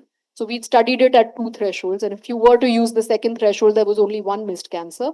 But having said that, there were in the threshold where there was 1 missed cancer, there were about 50% patients who were actually normal, who were triaged into being possibly abnormal. So there's always that trade off when you sort of increase the number of cancers you want to catch. We also increase the number of false positives that we have. So we do have sort of data of that kind. Yeah. That's great. So is AI helping to reduce the cost of diagnostics? Yeah, Is it just a now and overhead, a parallel system? No, I think that's a great question. In fact, I think that is one of the biggest barriers to AI implementation. For instance, when we wanted to deploy commercial AI models, the cost per run of AI was $3. Now, unfortunately, in our country, we don't pay radiologists that much. So why would you use AI of that kind, right? So I think we need to figure out the business model of AI when it comes to healthcare. We haven't figured it out up till now. Yeah. Thank you, sir. Ma'am, one more thing. Since you mentioned about the interpretability part of the AI and its black box nature, is there any work going on here currently that works extensively on the interpretability part of the AI? Like why it gives the results and what are the things it's catching? So, is there any work going on? I mean, there is in research mode, certainly there is some work going on when, looking at sort of heat maps, looking at trying to determine why the model is focusing on certain areas. And then we do detection models a lot more than classification models as far as images are concerned. There is segmentation work that we do more, very often to sort of help in doing that. So yes, there is. But I do believe that, looking ahead but, the world of LLMs is a different world. I'm not at all touching the world of LLMs. I think their interpretability is going to be a lot more tricky than in these narrow sort of AI models. Narrow AI models, yes, there is some work. To an extent, I think, it also needs a recalibration of how we think of explainability. Maybe something pointing to a certain direction is maybe enough explainability. Maybe, asking more than that is too much. Thank you, ma'am. Any more questions? Thank you, ma'am. It is truly a privilege to have you with us for such an insightful and engaging session. Your valuable perspectives, depth of knowledge, and thought provoking discussion have greatly enriched us and our understanding and left us inspired and motivated. We also have amongst us Professor Dr. M.K. Datta, Director, Amity Center for Artificial Intelligence, Additional Pro Vice Chancellor, Amity University, Noida. We would like to welcome him. And I would like to request Professor Dr. Seema Bhatnagar and Dr. Ashish Mani sir, along with Madhumita Ghosh ma'am, to please come forward and welcome him with a sapling. Thank you.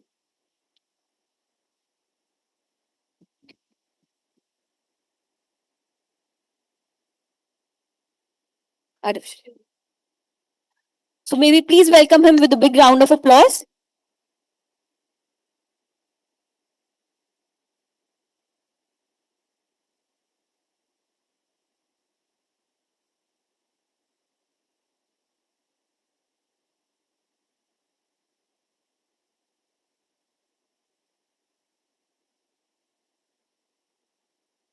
So with this, we would move forward with the session.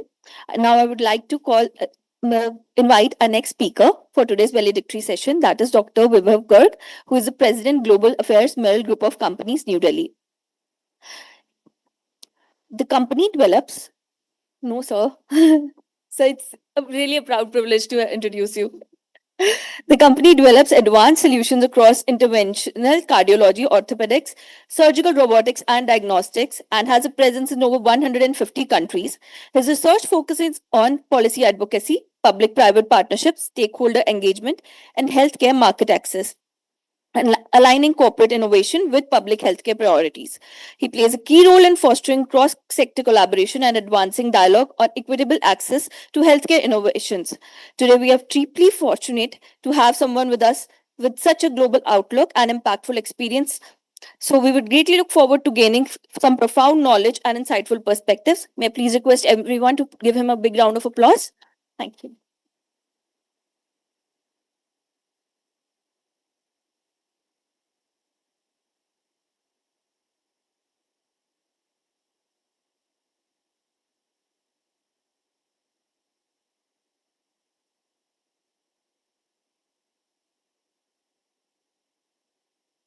Thank you so much.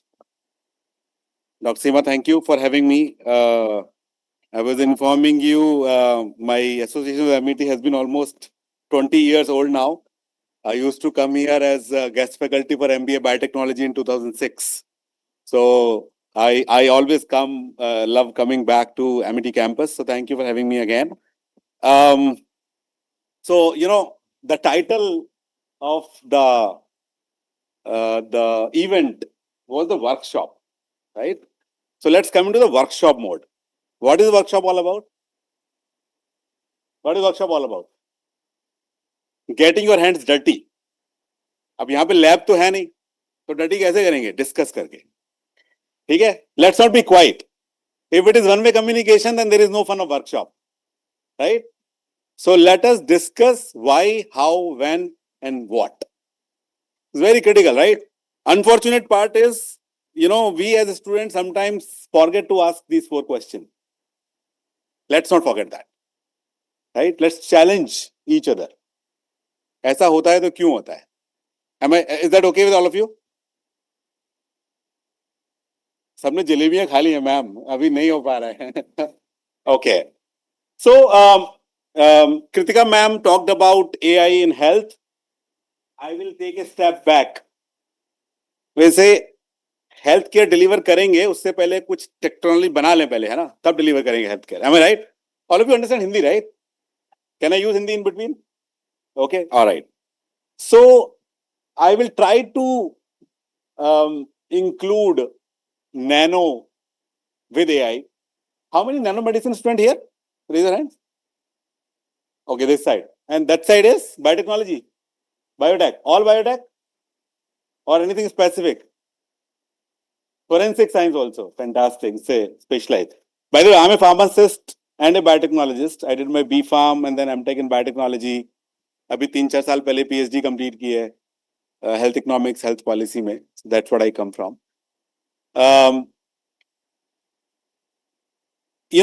Kritika madam talked about AI, usage of AI in healthcare data, right? Images, data, and so on and so forth.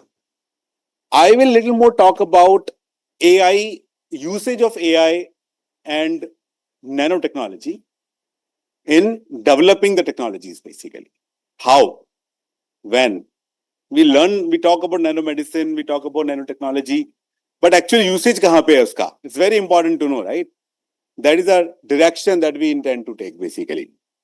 So, couple of disclaimers. One, about 20 years back, I somewhere read that human minds retain pictures more than text. So, my entire presentation is pictures. Okay. Number 2, none of them belong to me. I picked it up from net. And couple of them I actually made using ChatGPT by giving the right prompt. So, I fortunately got the right outcome, which I'll share with you.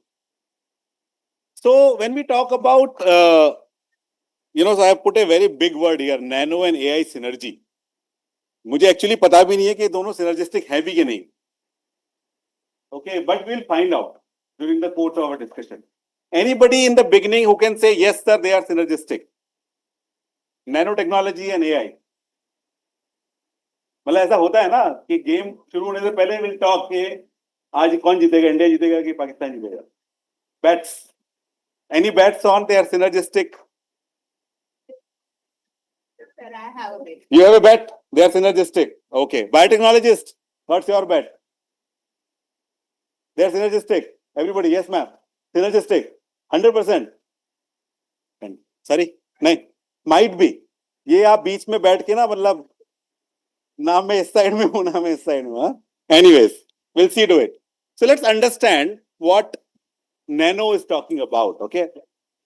So we hear a lot of things. Nano. Nano वाले जानते होंगे, right? nanoparticle, nano covering, nano, silica, nano silver, nano gold particle. I don't know. सारे metal के nano particle बना दिए basically है ना. Successful है नहीं है पता नहीं है, पर सारे पार्टिकल के बना दिए. नैनो गोल्ड, सिल्वर और प्लेटिनम तो मैंने सुना है. उसके अलावा आई डोंट नो कोई और पार्टिकल आया है क्या?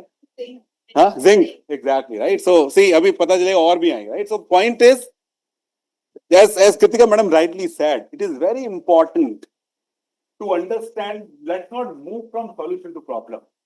Let's go from problem to solution. Nano particle तो मैं बना लूंगी, बट क्या उसके बाद क्या? Is it going to be used that way? Right? Are there available literature which can tell yes, there has been some success in the past, and then we work on that. Right? So therefore, my only suggestion on this particular slide to all of you was that when we are doing either biotechnology or forensic or nanomedicine, it is very important to note the application of what we are doing, and not application in terms of कि book में लिखा है तो apply होता है. Are there real time experiences that I can get where my nanotechnology is actually aiding to healthcare? Correct? Am I right or not? Right? So we'll see how it works. I have few examples for all of you.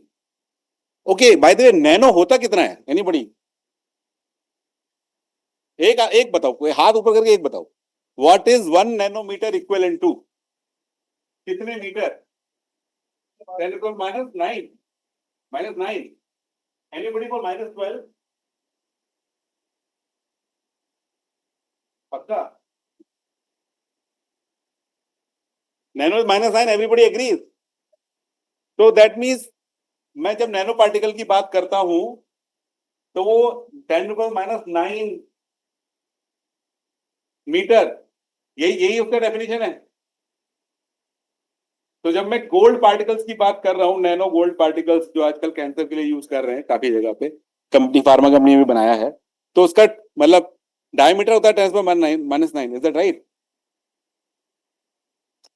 अरे ma'am, हाँ जी, उसका diameter होता है 10 to -9. बताइए ना, हाँ या ना तो कीजिए. तो उसका डायमीटर 10 to -9, राइट? तो दिखेगा भी नहीं वो तो 1 to 100 नैनोमीटर्स. तो 10 to -7 पकड़ लीजिए. 100 नैनोमीटर्स भी किया तो 10 to -7 हो गया ना मीटर में, तो दिखेगा भी नहीं. राइट? तो आप जब डिलीवरी करते हैं उसकी, टारगेटेड डिलीवरी इसको हम बोलते हैं साइट पे. राइट? कैसे करते हैं?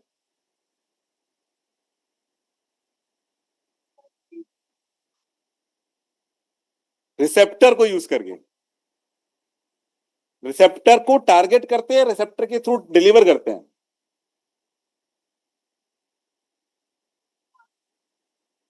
रिसेप्टर को टारगेट करते हैं, तो डिलीवर किससे करते हैं? हैं? Nano carriers. Give me one example of nano carrier. Liposomes. Biotechnology वाले आपको समझ में आ रहा है क्या बोल रही है? फ्रेंच जर्मन तो नहीं चल रहा है ना? कहां पढ़ा है आपने बायोटेक्नोलॉजी में सब नैनो पार्टिकल? कौन से सब्जेक्ट में पढ़ाते हैं? Sorry, you are working on it. Oh, fantastic. Okay, so this is what a nanometer looks like real time में. किसी को नहीं पता है, nanometer to human is an aunt to the world almost. Right? So we are talking about something which is beyond our ability to see, our ability to feel, and our ability to conceptualize. Right? But still, we are working on that area to understand how it can be useful. Right? The question comes is, जब nano का concept नहीं आया था, nano technology, nano biotech तो बहुत बात की बात है, nano technology, right? What has been added by introducing nanotechnology? What has been the difference? Suppose आज नैनो टेक्नोलॉजी इंट्रोड्यूस हुआ, आज के बाद में क्या बदल गया जो पहले नहीं था? टेक्नोलॉजी तो बदल ही गई, वो तो ऑब्वियसली बात है, बस हमारे हेल्थ केयर के डिलीवर करने में या क्यूरेटिव केयर में या डायग्नोस्टिक केयर में, है ना, ये सारी केयर है, केयर कंटिन्यूम, इसमें क्या बदल गया? What has change? Specificity of what? Okay, so one is that we are more precise in terms of where do we need to deliver. Am I right? Where or how? Where and how, both. Okay. Anything beyond what you saying? Rapid diagnostics. Rapid diagnostics. Awesome. What else? Rapid में nano को क्या काम है वैसे? What increases? So rapid का मतलब time से है ना? कैसे? हमारे डिवाइसेस है वो इम्प्रूव हो गया है ना, हाँ जी?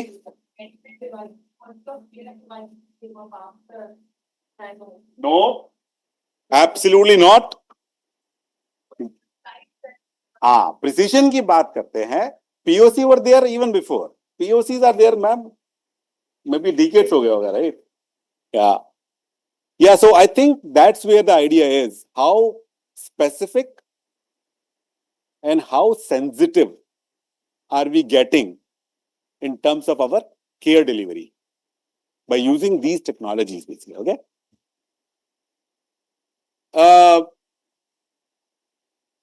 Then comes the cocktail. It's not the evening cocktail. It is the laboratory cocktail. Yeah? कि सर अभी एक ही चीज ढंग से डिस्कस नहीं कर पा रहे थे, आप कॉकटेल भी लेकर आए. But that's true, right? When I say cocktail, I'm talking about nanotechnology mixed with medicine. Nanotechnology mixed with biotechnology. And these, like evening cocktails, these cocktails are also very lethal if not guarded properly, as Sam talked about.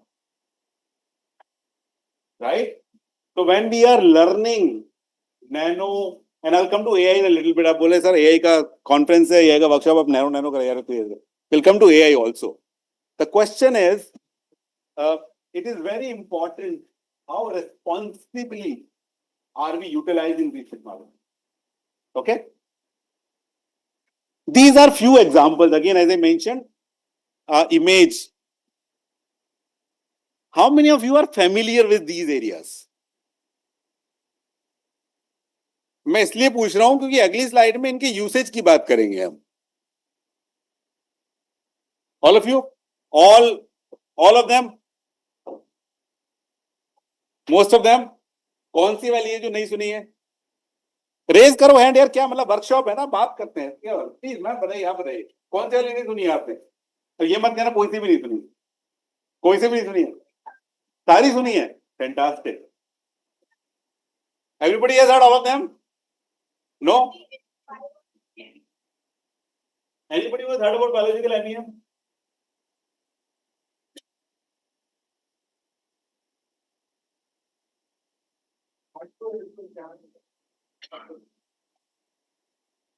Madam इतनी देर से sensors की बातें कर रही थी, right? कहां से आएंगे? बट इसमें सबसे ज्यादा इंटरेस्टिंग पता है क्या है?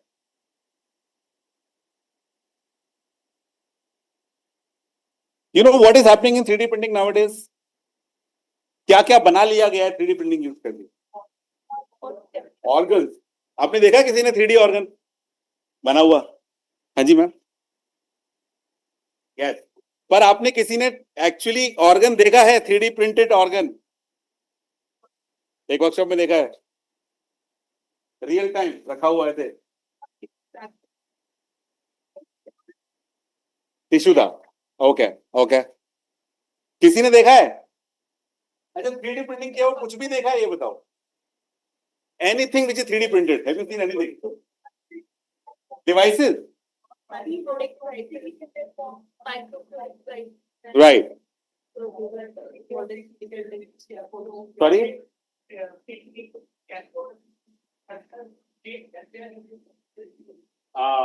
Okay okay. अच्छा, जेएनयू में वहां फिर थोड़ा दिखाया था, राइट।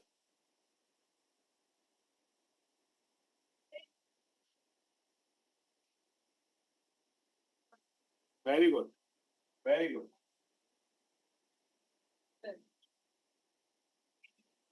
तो आप मुझे ये बताएं, आप ये बायोलॉजिकल 3D प्रिंटिंग की जो हम लोग बात कर रहे हैं, how it is connected to, is it connected to nano by any chance?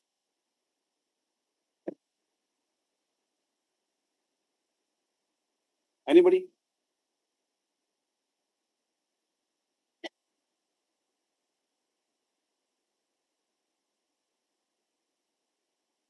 Cancer nano medicine तो बहुत कॉमन है, सबने सुना ही होगा जो नैनो मेडिसिन है ना। बायोटेक्नोलॉजी ने भी सुना होगा cancer nano medicine, gold particle बहुत कॉमन। इंडिया में तो मैन्युफैक्चर भी कर लिया गया है। पता है आपको किसने मैन्युफैक्चर किया इंडिया में gold nano particle for cancer delivery? कौन सी कंपनी है? Anybody know? हम लोगों को पूछता ही नहीं है, इंडस्ट्री को ना, we come at the last.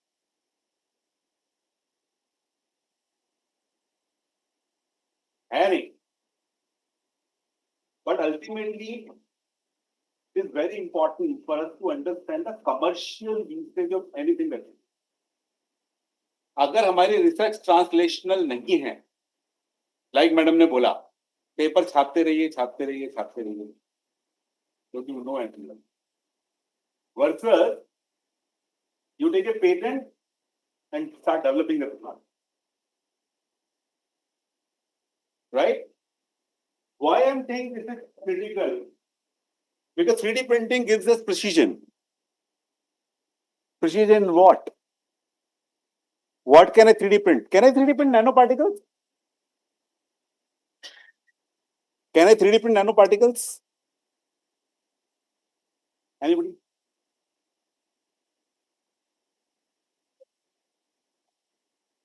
Can I or can I not? अब दो ही आंसर होगा, yes or no. How many say no? Okay. बाकी लोग yes बोल रहे हैं कि हमें पता नहीं बोल रहे हैं?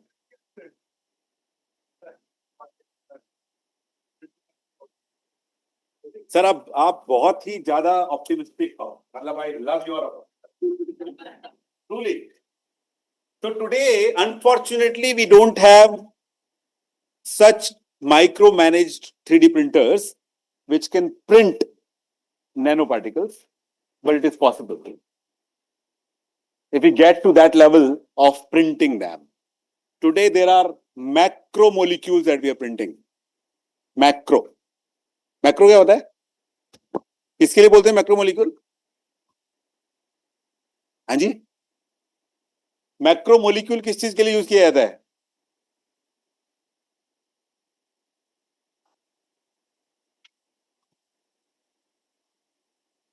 मतलब एग्जांपल दो ना यार, एक दो मैक्रोमोलिक्यूल का।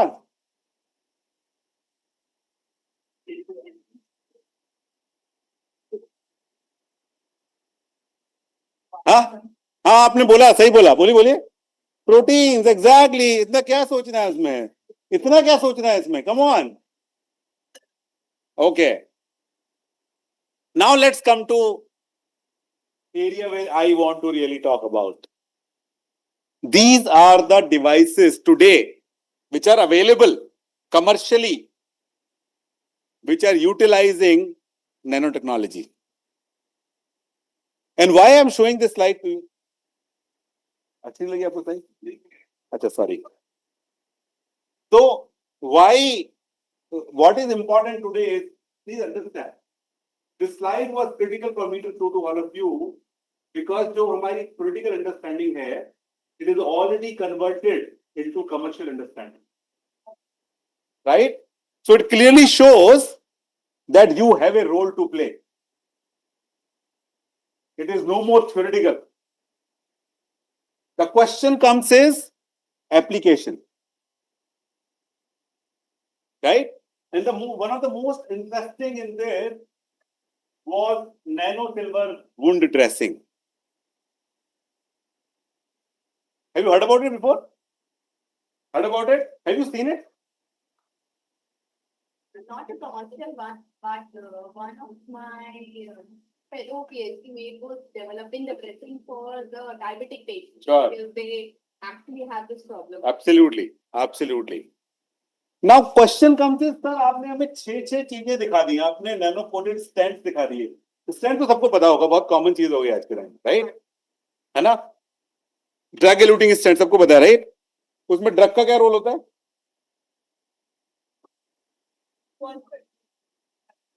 ड्रग एलूटिंग स्टेंट में ड्रग का क्या रोल है?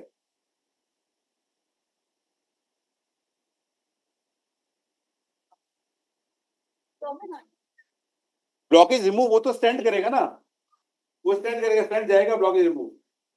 ड्रग का क्या रोल है? To prevent inflation, infection. Madam वो तो हार्ट के अंदर चला गया ना, अगर ये हार्ट वाला स्टेंट है तो अंदर जाएगा, कैसे इन्फेक्शन को प्रिवेंट करेगा. हाँ जी, sorry. Okay, so in the stent we have four things. One is the metal, जिसका stent बना हुआ है. One is the design. It's not physical but design. Third is polymer. And fourth is drug. ठीक है? तो drug को अगर ऐसे ये मेटल का होता है स्टेंट है ना, मेटल पकड़ लीजिए, स्टेनलेस स्टील, उसके ऊपर आपने ड्रग को कोट कर दिया, ब्रश से पकड़ के ऐसे ऐसे कोट कर दिया. पहले ऐसे होता था. ओके, अगर आप आज से 20 साल पहले का स्टेंट देखिए मैम, जो पामा शॉट्स आते थे ना जेएनजे के, वो एक्चुअली लैब में रख के ऐसे पकड़ के ब्रश से कोट कर देते थे.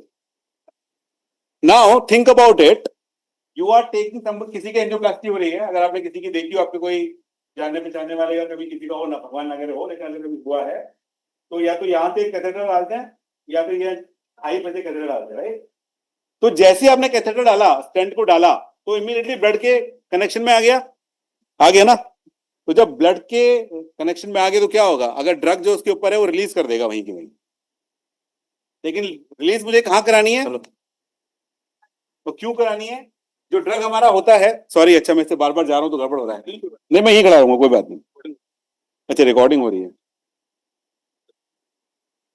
तो जो ड्रग है उसका मेन काम होता है कि जिस आर्टरी में मैं डाल रहा हूं स्टेंट को, ठीक है, उस ड्रग के बाद वहां पे खून का थक्का नहीं जमेगा, रीस्टेनोसिस बोलते हैं, या वो आर्टरी जो है दोबारा से कोलैप्स नहीं करेगी. वो तो स्टेंट की वजह से नहीं करती, बट ड्रग का भी वही काम है. Now comes polymer, and I am trying to reach to this place called nano coated. अब आया पॉलीमर. तो बहुत सारे पॉलीमर है. पॉलीमर बोलता है कि यार जैसे मैं हूं, मेरे पास पैसे हैं, मेरे को कोई पैसे मांगेगा तो पैसे निकाल के दूंगा, तो आई एम ए पॉलीमर. कब किसको पैसे देने हैं ये मुझे पता है.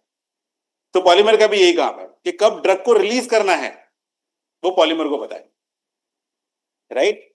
सो पॉलीमर का काम है कि जब मैंने यहां से स्टेंट डाला तो वो जब तक हार्ट में ना पहुंच जाए तब तक ड्रग को ज्यादा रिलीज नहीं करना है. मतलब ठीक है, 1-8% हो जाए, 98% तक पहुंच जाए वहां पर. फिर बात आती है, फिर नैनो कोटेड का क्या रोल है?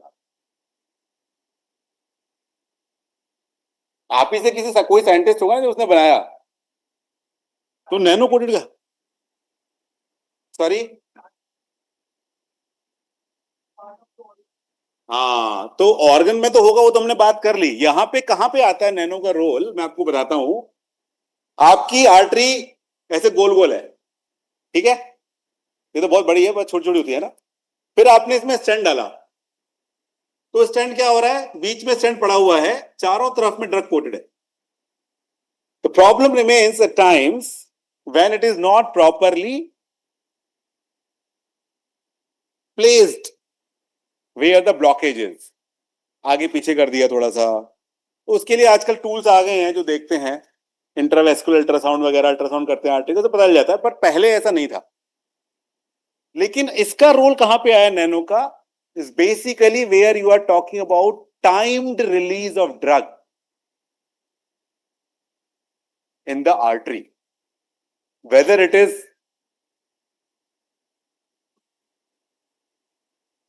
peripheral or cardiac. So what I'm trying to tell you is, मैं इतना जो सारा जो आपको एग्जांपल दे रहा हूं उसका सिर्फ कारण यही है कि जो चीज हम पढ़ रहे हैं उसका यूसेज कहां पर है, वो समझना बहुत आवश्यक है. Okay, now let's change the gears and come to AI, and then we see कि इन दोनों की मैरिज कैसे करानी है. मैडम ने AI के कितने सारे एग्जांपल दिए अभी, है ना. और AI का actually to Kritika ma'am's point, the best usage of AI in healthcare today is radiology. Image को एनालाइज करो, इंटरप्रेट करो, मॉडल को डेवलप करते रहो, इवॉल्व करते रहो, you will reach somewhere. I will answer someone who is asking कि AI में कितना सही कितना गलत. This was a question asked to me, I think in one of the conferences, sir क्या एआई डॉक्टर्स को रिप्लेस कर देगा? मैंने कहा भाई मैंने फ्यूचर तो देखा नहीं है तो मुझे पता नहीं है, बट आई कैन श्योरली से the doctors who know AI will replace doctors who do not know AI. Because your day-to-day activity is you will start using these engines, these LLMs, these models to optimize your practice. Right? I'll give you an example.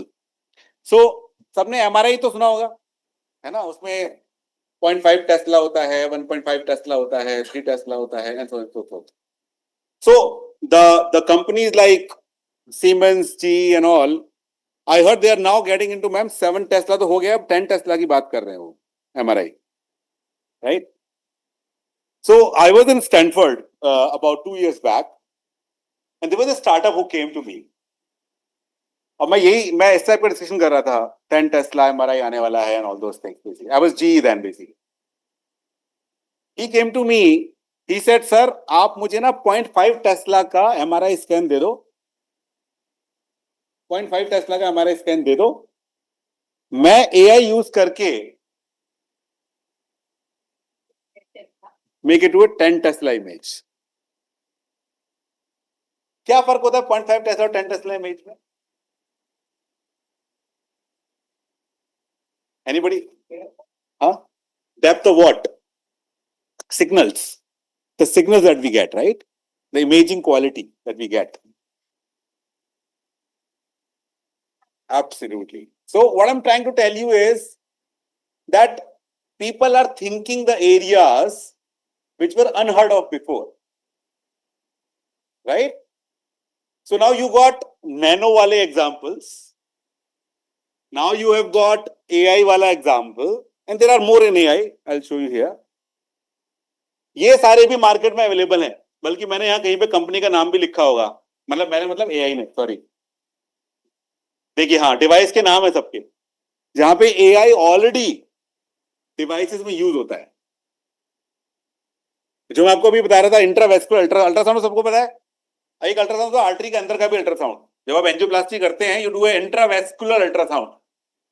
Okay, that comes with AI integrated, where the image generated is first analyzed by AI and then the cardiologist or the vascular surgeon looks into, or radiologist, intervention radiologist looks into. Right? So now we got examples where nano is utilized commercially, where AI is utilized commercially. Right? Now I am not getting into, while all these cases, here you're not interpreting anything. Right, where ma'am talked about interpretation में गलती हो सकती है. That's where you need a backup. Here we are talking about general. So for example, take an example of infusion pump. Where you can utilize, which is utilizing AI to understand कि कब कितना infusion देना है, volume, speed, essentially. Right? So that's where what I was trying to bring to all of you is how nanotechnology utilization commercially in healthcare, how AI tools utilization commercially in healthcare. Now you tell me, knowing this, does anything come to your mind where the synergy can happen?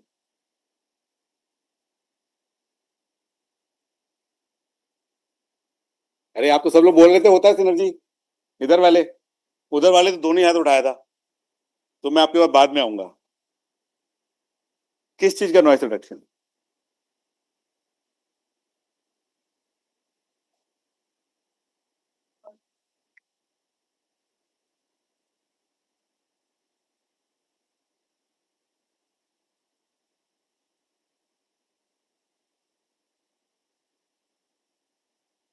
आप बहुत sincerely पढ़ रहे हो यार. हाँ, very good. So it is very important, right? That when you're talking about nanoparticles, whatever nano you're talking about. See, ultimately, what is nano we're talking about? We're talking about miniaturization of our existing therapy for specificity and sensitivity. अब आप उसको AI से club कर दीजिए. AI क्या लेके आएगा आपके लिए? जैसे मैम बोल रहे थे, डेटा पे यूज करते हैं एनालाइज करने के लिए, इमेज पे यूज करते हैं इंटरप्रेट करने के लिए, and so on and so forth. So when you club these two, what brings you is more specific, target-oriented, sensitive medical devices which can analyze data on the run.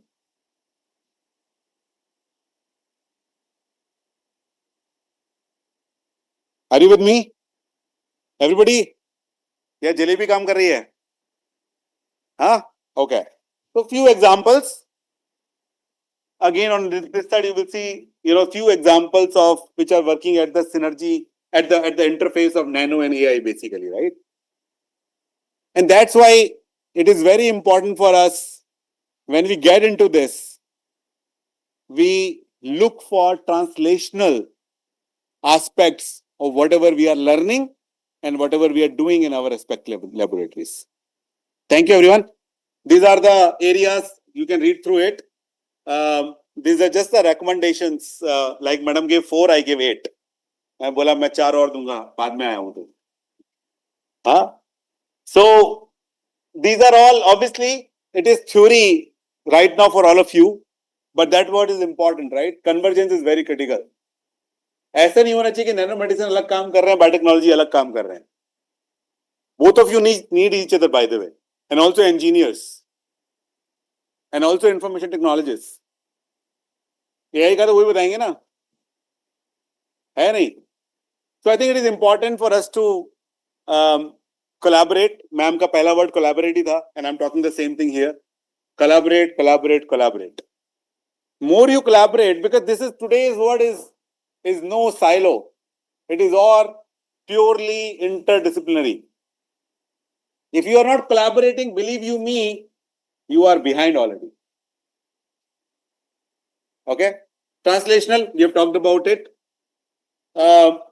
Real world, ma'am was talking about it. Real world healthcare challenges. Do we understand the problem before we are reaching to solutions? आज ना थोड़ा उल्टा है. Ma'am सही बोल रहे थे. Ma'am इतने सारे स्टार्टअप्स आए हैं. They start building the tool before addressing कि क्या प्रॉब्लम को एड्रेस कर रहे हैं. POC जो आप बात कर रहे थे, point of care device. Today I don't know how many POCs are there in our country. Thousands. So question comes is, what real world problem are we solving? 1 साल हुआ है प्रोंटो को बने हुए. Pronto everybody knows? सबको पता होगा, common problem है. Pronto everybody knows? No. नहीं है the pronto. Seriously. Ma'am. Pronto is the app which sends maid to your home. 99 rupees made at home. And why I am giving you this example? Need. 1 साल पहले तक, 1.5 साल पहले तक, nothing. Today that girl is sitting at 250 crore business. 18 महीने में. That's what identifying a problem and then look for solution. Are we in the same league or are we the people कि चलो यार ये बनाते हैं, क्या solve करेगा बाद में देखेंगे. And that's where translational aspect come into picture. That's where industrial connect come into picture. Am I connected to a person who is live wire on today's problem कि मुझे problem statement सही मिलेगा, and then I start working on that. That's very, very critical. Okay? And then rest is obviously 7th point बहुत important है जो ma'am ने भी बताया था, ethics in whatever we do, especially if we are deploying AI into anything we do. And you will understand ethics, why it is important, because today, sometimes, as ma'am was saying, we are getting something from AI engines which we are also not double checking. Copy, paste. Right? So we have to be very careful there. So with that, my only last statement, I'm not sure if you can read the last one. Very, very critical. I will read for all of you. Aspire to build intelligent, accessible, and affordable healthcare technologies. Intelligent, accessible, affordable. Affordable because our country needs that. Accessible because again our country needs that. Intelligent because it's the demand of time. Need of time. Right? That transform lives across India. आज AI का use इतना अच्छा होता है, वो कौन सी company में नाम भूल रहा हूँ, where they scan your retina and tells you if you have diabetes, iris scan. So problem statement, 150 crore लोग हैं, problem statement बहुत मिलेंगे आप. Identify that and then look for something. Okay, thanks everyone. Truly appreciate this opportunity and hope you like it, appreciate, and look forward to interact with all of you again whenever get the opportunity, ma'am. Thank you so much. Thank you, sir, for such an enlightening and intellectually enriching session. Your valuable insights, depth of expertise, and engaging presentation have provided the audience with a deeper understanding of the subject and inspired all of us towards innovative scientific thinking. With this, now I would like to request Professor Dr. M.K. Datta, Director, Amity Center for Artificial Intelligence, Additional Pro Vice Chancellor, Amity University, Noida, to share his valuable thoughts with our participants present here for the workshop.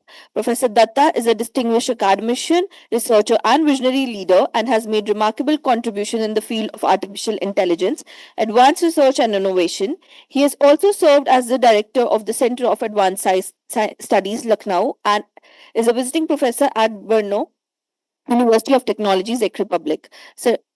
So your inspiring leadership and dedication to scientific advancements continue to motivate students, researchers, and academicians alike. May I please invite you to come to the stage and address the gathering.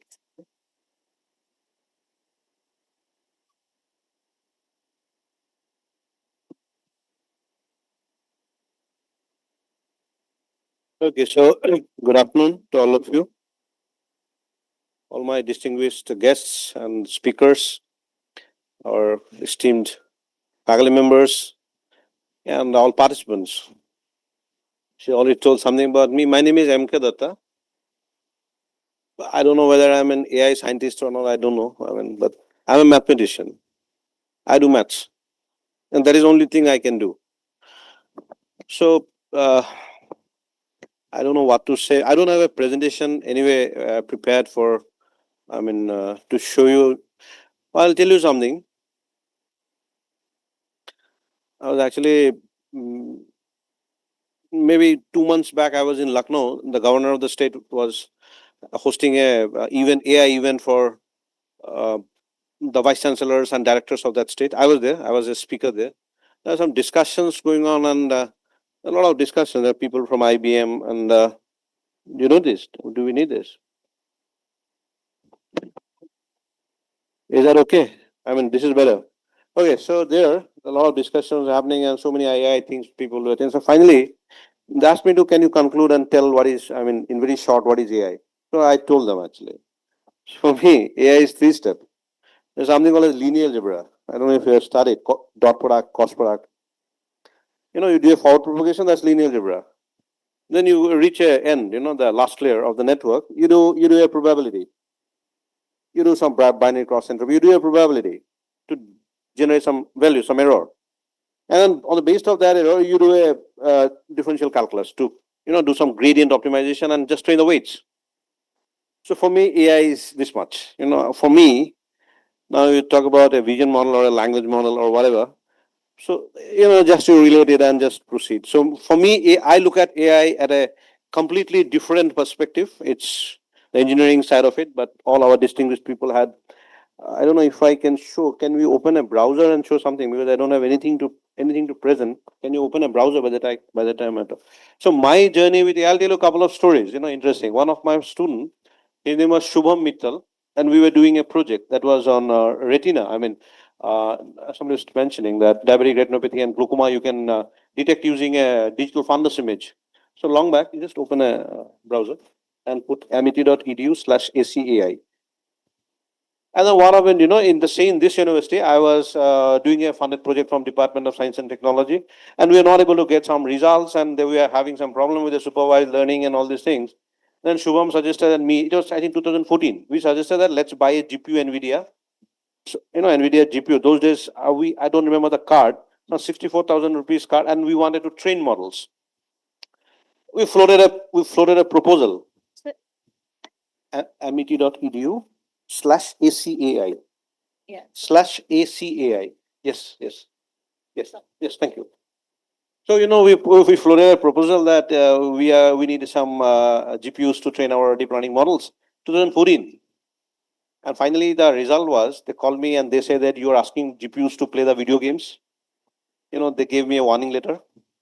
It was never issued, and HY had actually mentioned that they should keep a watch on me that most probably I am playing video games in the office hours, and hence I am asking for GPUs because GPUs were not meant for AI. But fortunately, I had been a part of this journey. My love and affection with AI, my papers are cited from 2009, 2010. You can see papers on supervised learning and clusters and support vector machines. So interestingly, I have seen the journey. So from that journey, I can tell you a couple of things. AI was like to explain, AI was like a small insect, like an ant, prior to 2018. Prior to 2018, AI was like a small ant, and comes 2018. In fact, December 2017, and AI becomes like a dinosaur. It becomes like an elephant. It becomes infinite. In fact, it becomes unlimited power. So I don't know. I mean, most of you are not core engineers, I guess. You are into nanomedicine and all. But something happened. In 2017, there was a model called transformer model, and there was a paper that came up called as "Attention is all you like." So, I had papers 2013, 14, 15. We used to do long-term LSTM models, and, we had some GRU models and recurrent neural networks model. We're trying to increase the context memory. There's something called as context memory. I tell you what is context memory. Context memory, like I'm telling you a story. There was a king, his name was Vikram. He fought a battle and he lost, and then he went back, he took a revenge, then he died, and his son, and I'm telling you a long story. So I'm at the 100th sentence. The models previously, prior to 2018, they were not able to retain the memory to generate the next prompt, I mean the next output. So there was a limitation with the memory, and we call it as context memory. So that was called as context memory. Now, the papers we used to publish was just to increase the memory length. You say there was a paper which says that I can go 30 steps back. My context memory is 30 words. I can go back. Then somebody says 35, somebody says 40, and there was BiLSTM, and a lot of things came up. And then comes the interesting year, December 2017. Few fellows comes up and they say there is nothing called as context memory. It's infinite. You dump in whatever amount of information you want, will retrieve whatever you want. And all of a sudden we saw a mechanism called as attention mechanism. An architecture came up as called as transformer architecture, which essentially is an encoder decoder. It's actually matrix. It's matrix and linear algebra and some differential calculus or something. It's a maths for me. And the game changed. And all of you are sitting here and discussing nanomedicine, AI, and all these things. It's just because of one single paper that came up in December 2017. It actually got the attention of the world in 2018 and 19, and everything changed. And today, we sit in an era where the power of AI is just unlimited. I don't have maybe a couple of things I'll show you because I was not ready for anything, but I'll show you. So these are, you can note down this website, friends and participants. You can note down this website. So here you'll have a vast umbrella of work that we had been doing. So we as a Center for AI, we do not do anything. We don't pull an API and do something. We actually train weights. We actually architecture models, and we do things from the scratch. One couple of things. So let's talk about any. I'm just picking the first one. Yeah, okay, this is the first one. Let's say we are working on this. So what is this exactly? Well, I'll take one or two only to explain you and where we are in AI. So this is a gallbladder, gallbladder carcinoma problem we are solving. So we have few people working with us. I think I'm one of the lead, and then we have a doctor from AIIMS Delhi. Dr. Chandan Das, and he's a good friend, so he's collaborating, and a few more people are collaborating, and we have the data over here. So we have some European people. Also, I'm a visiting professor of this university, so we have some collaboration and all. Now the point is, you see how the difference is in a medical imaging problem, because they're talking about radiology also. You know, 5 years back, you take a gallbladder carcinoma, just put it into an AI model and ask whether it is healthy or whether it is not healthy. A result comes out, a result will come out that it is healthy or not healthy, or it is moderate healthy, or you can do a classification model and do it. Today, if you give a model without the explainability part, nobody is going to buy you. I know nobody is going to trust your AI model. There's something called as explainability that has come up. There's something called as explainability. So, in this, let's talk about this model. So what we have done here is that we trained a gallbladder carcinoma. Now it will generate some explainable model. So explainable model for your language, let me tell you, will generate some heat maps and grid camps where it'll show you those portions of the images with some color coded to ensure that where the infection is more or an explainable associated with that. And the interesting part is that just like a radiologist writes a report, we're trying to generate some text insights from it, making a system completely explainable and, interactive and with some kind of responsibility. So this is where we are. This is where we are in the current times. So maybe a couple of more things. So here in our website, we have a link. In our website, we have a link. Maybe here, yeah. So some AI apps are, there are some AI apps you can see. I'll show you some of the apps. Can you see some of the apps? These are all apps. These are all apps, these are all trained models. For example, number one is, the AI model. It's a virus infection model. We have trained a model on 5.6 million parameters, 5.6 million patients. So what is that? Let me tell you, maybe a couple of use cases and I will stop my talk. So this is a virus infection case. What happens, let's talk about a chikungunya, or let's talk about a dengue or influenza. Many of the diseases have got common symptoms. They have common symptoms. So normally doctor recommends multiple number of tests. They do a chikungunya, do a dengue, do a influenza. So the costing goes higher and unnecessarily, we are costing it. So here what we are doing, there's a VRDL network, a country-long network. This project is funded by ICMR in collaboration with NIE Chennai, National Institute of Epidemiology Chennai. We have the data. We have trained a model. Now, very interesting. We have around 76 is a vector length is 76, but of course, not all patients will have 76 symptoms. Somebody will have 4, 5, 6. We'll ask some questions. You can run this app. You can take down a website if you're interested. You can read more about it. So based on the symptoms, this app will give a confidence score-based return that it is 76% influenza. Okay, maybe I'll run this app if it is working. So it will say, okay, I'll run this app. It's trained on a transformer model. Okay. Let me see, and it is trained on 5.6 million patients.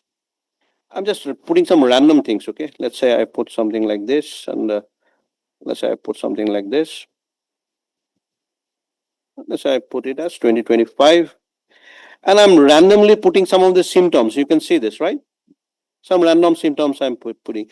So essentially, if you do this, these are all in public domain and free to, and it is, sorry, we have to pick it from here, and it is free for, we have kept it free. I've just randomly picked some, I don't know why it's on.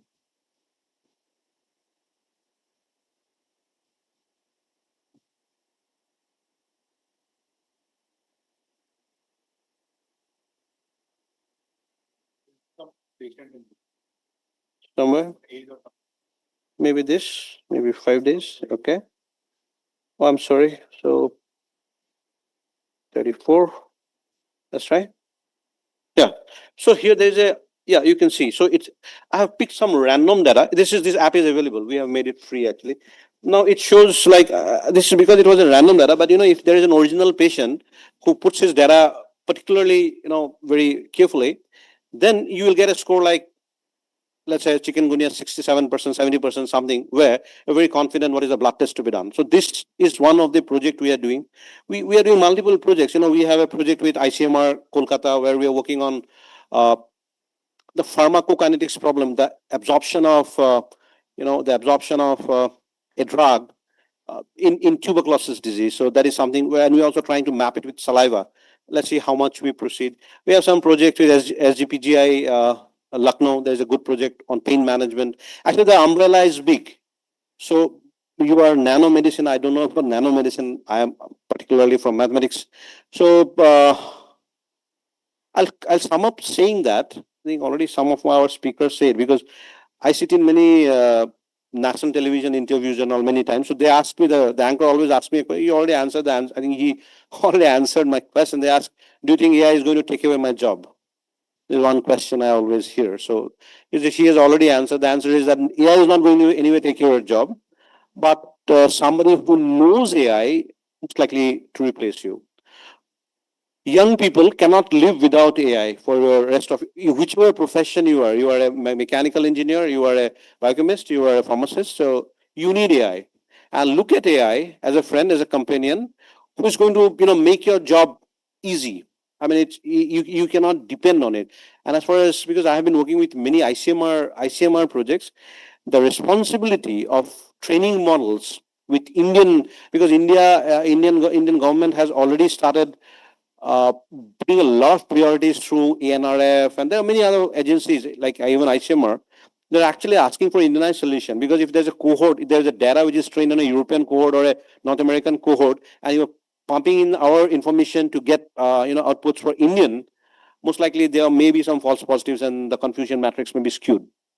So we're not sure, but friends, the future is bright. And about Amity Center for Artificial Intelligence, we have a very one of the finest supercomputing facility, 10 petaflop A100 card. So I was the founder director for that, and I was also very lucky. I was working with the government of Uttar Pradesh for a long time. I was the one who made the first AI lab in government of Uttar Pradesh in Lucknow. I was director in a research center in the government of Uttar Pradesh. So I was lucky. So if you ask me, I was very lucky. I've seen the journey of AI, being a part of it, because I have papers in 2009, 2010, 2011. I have papers in 2026, which means that I've seen the journey, right? And because the love for AI for many of us are recent. I mean, they started loving AI last 5 years after the transformer models actually came up. But my love goes long back when nobody loved AI, or very few loved AI. I was deeply working on them. And young friends, my only recommendation to you is that you may not understand the math of AI. You may not understand what is a query matrix, what is a value matrix, or what is a attention score, or how do you actually generate a heat map. But just try to understand, and how do you apply AI in your own domains. For the young students who are seeking jobs, let me tell you, the future belongs to those people who are domain experts but can train AI models with the data of their relevant domain. If you're a mechanical engineer, you should know how to train data for your mechanical engineering.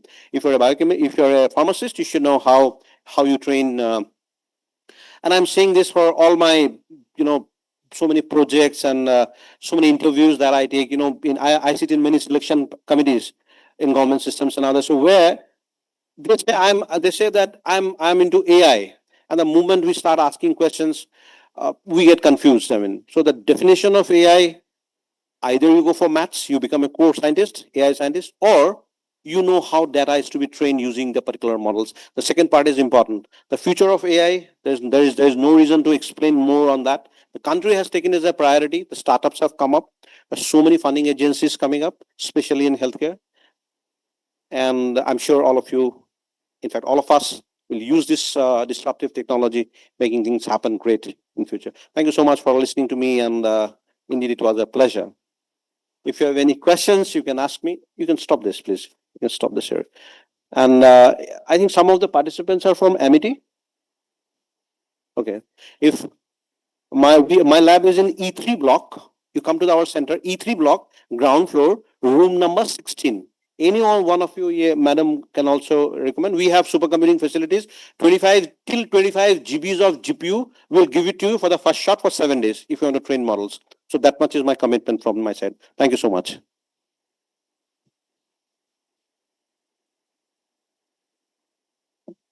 Thank you, sir. It was a privilege to have you with us and for sharing your insights with us on AI.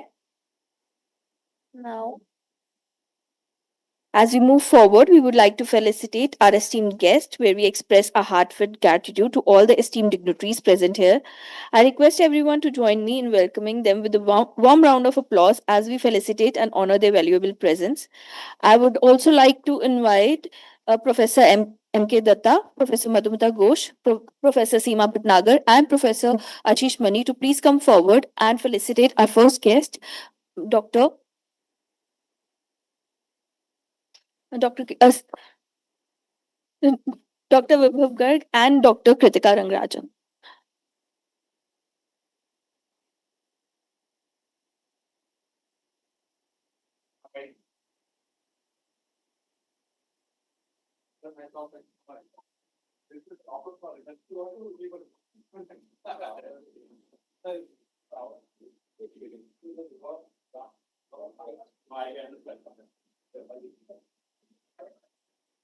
Thank you so much, sir. Thanks for having us. Appreciate this. Thank you, ma'am. Thank you.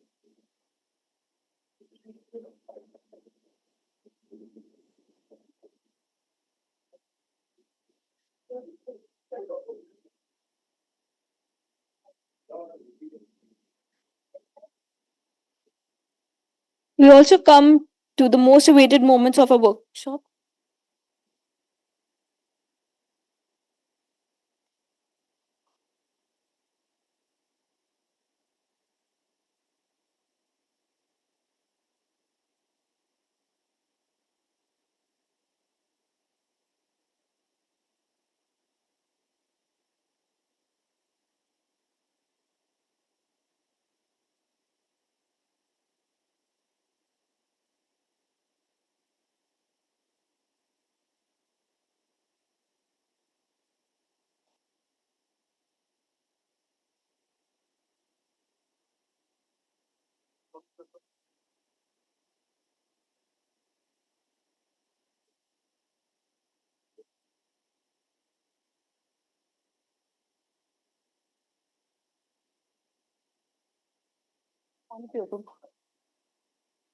So I would like to request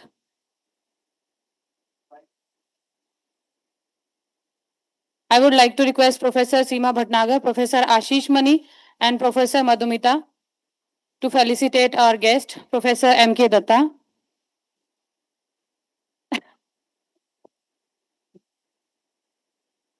Thank you so much, sir, for your valuable presence.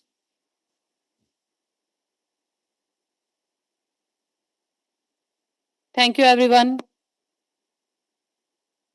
So I have a request to our esteemed speaker to kindly wait for next 5 to 10 minutes as we want to felicitate our participant who got Best Oral and Best Poster Presentation Award. So this is one of the most awaited moment of the workshop, which is the prize distribution ceremony for oral and poster presentation. So I am delighted to announce the winner of poster presentation is Miss Priyanjana Bose, MIT Institute of Biotechnology. Miss Priyanjana Bose, MIT Institute of Biotechnology.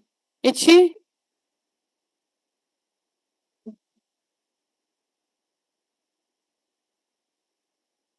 So I request our guest, Dr. Kritika and Dr. Vibhav Garg, to kindly present the award to our participant who got the Best Poster Award.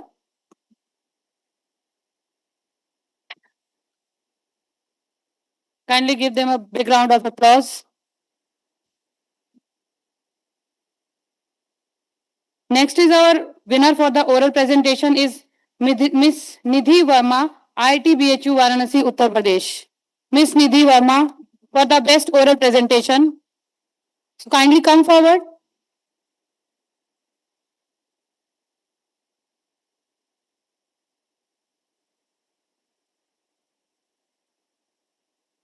Give them a big round of.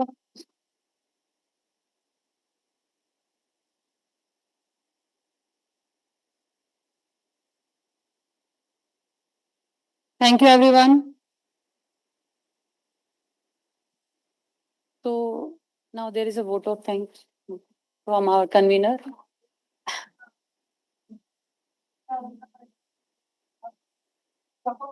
Yeah, ma'am.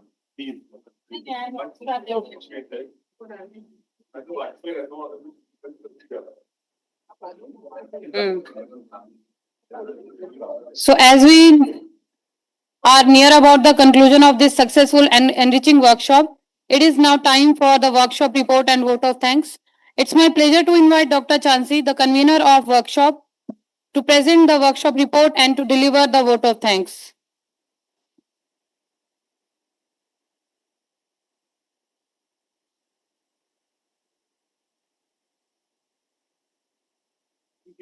Thank you so much, sir.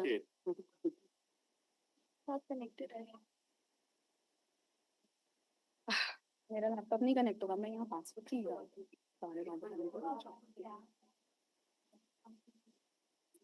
Okay, I think everyone is feeling sleepy, bored now. They don't want to listen to me, but this is a very important part. And high tea is waiting, so nobody wants to wait. But let's just bear with me because I have a bad throat. I also can't speak much. Yesterday I spoke a lot, so I think it happened with me today. This is a very important part of discussing and showing you what we have done during these 3 days. It is very important because you all are covered into it.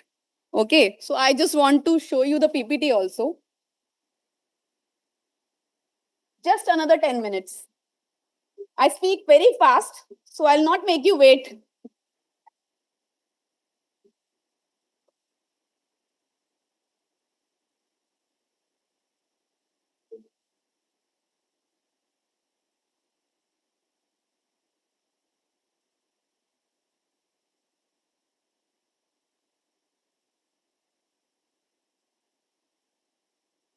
So I shared the PPT, but I was not able to open it because there are lots of pictures which covers each one of you, each and every session.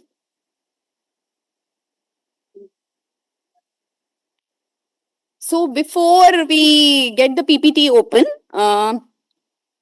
नहीं चल रहा मैं अपना लगा लेती हूँ अगर आप लगा दो तो मेरा लगा दो ना बोल तो रहे हैं जल्दी ओपन हो जाएगा rather than उसको ले लीजिए वो laptop. So as we reach to the conclusion of this enriching program, it is my distinct honor as a convener to present a brief report that summarizes what we have done all these 3 days. Before I start, I want to thank ANRF because of that funding and SSR component of the ANRF, we were able to organize this workshop.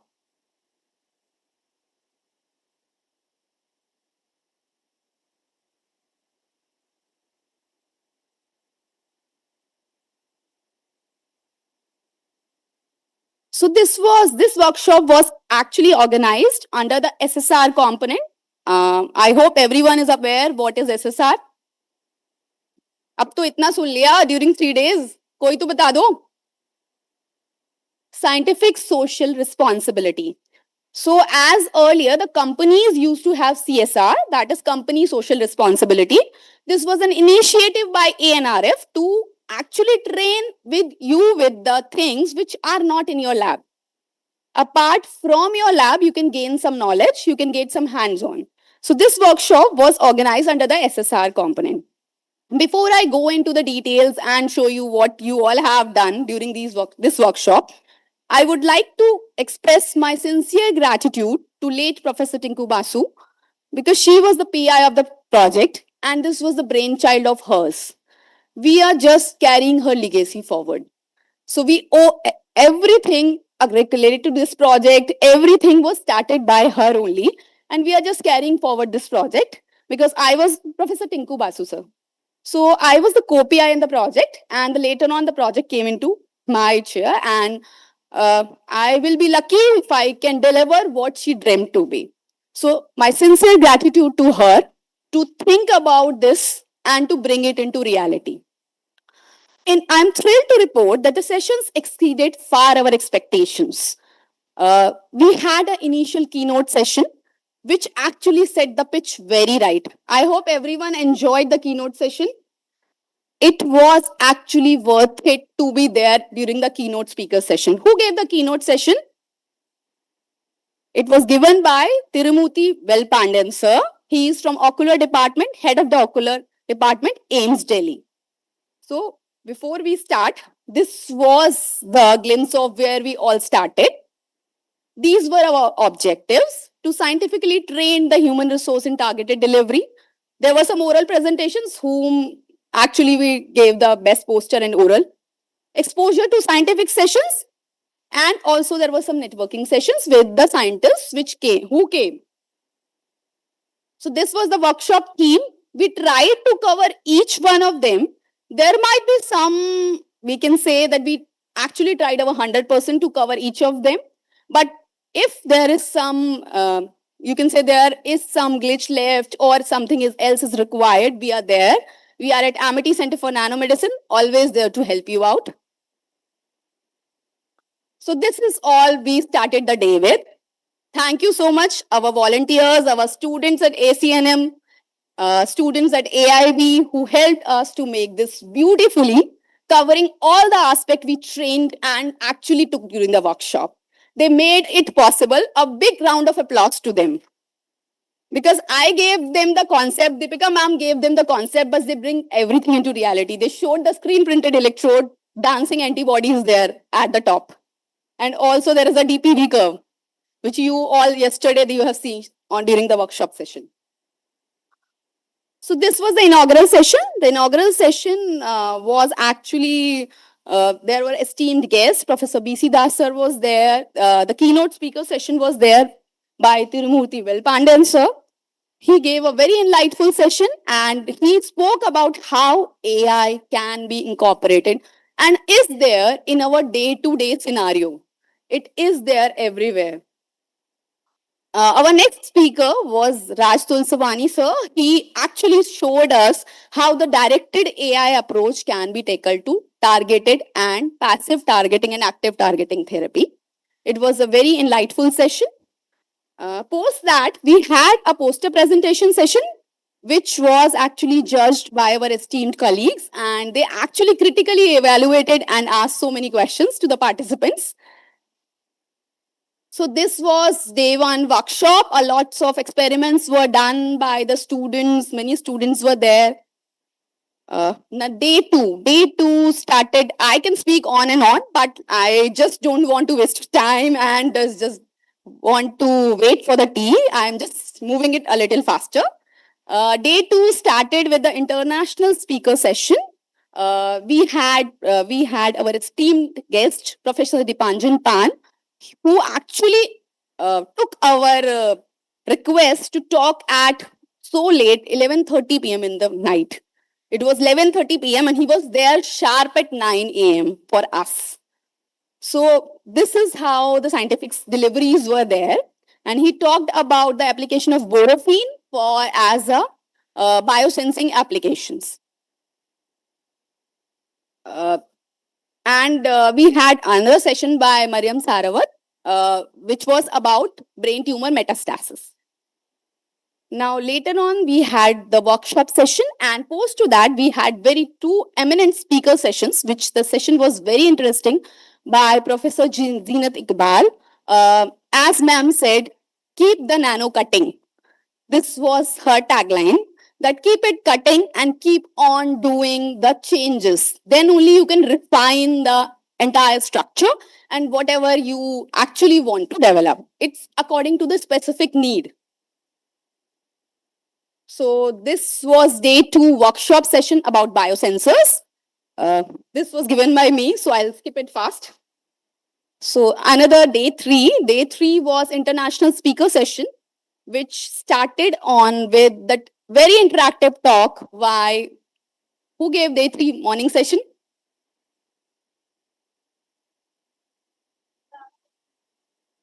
Started by It was started by Dr. Akhil Vashne. He talked about intraocular delivery and he showed us the aspect of intravitreal delivery and intraocular routes which we can follow. And he also showed us how few clinical aspects also failed, even though there were lots of initial testings were done. So later the talk was carried forward by Dr. Abhinav Bhushan. What he talked about? Whosoever will give me answer will get the certificate. Otherwise, no certificate. Yes. He showed us about the various microfluidic systems, gut biome things, right? So it was very interactive session as well. Post to that, we had workshop conclusion. Who gave this session?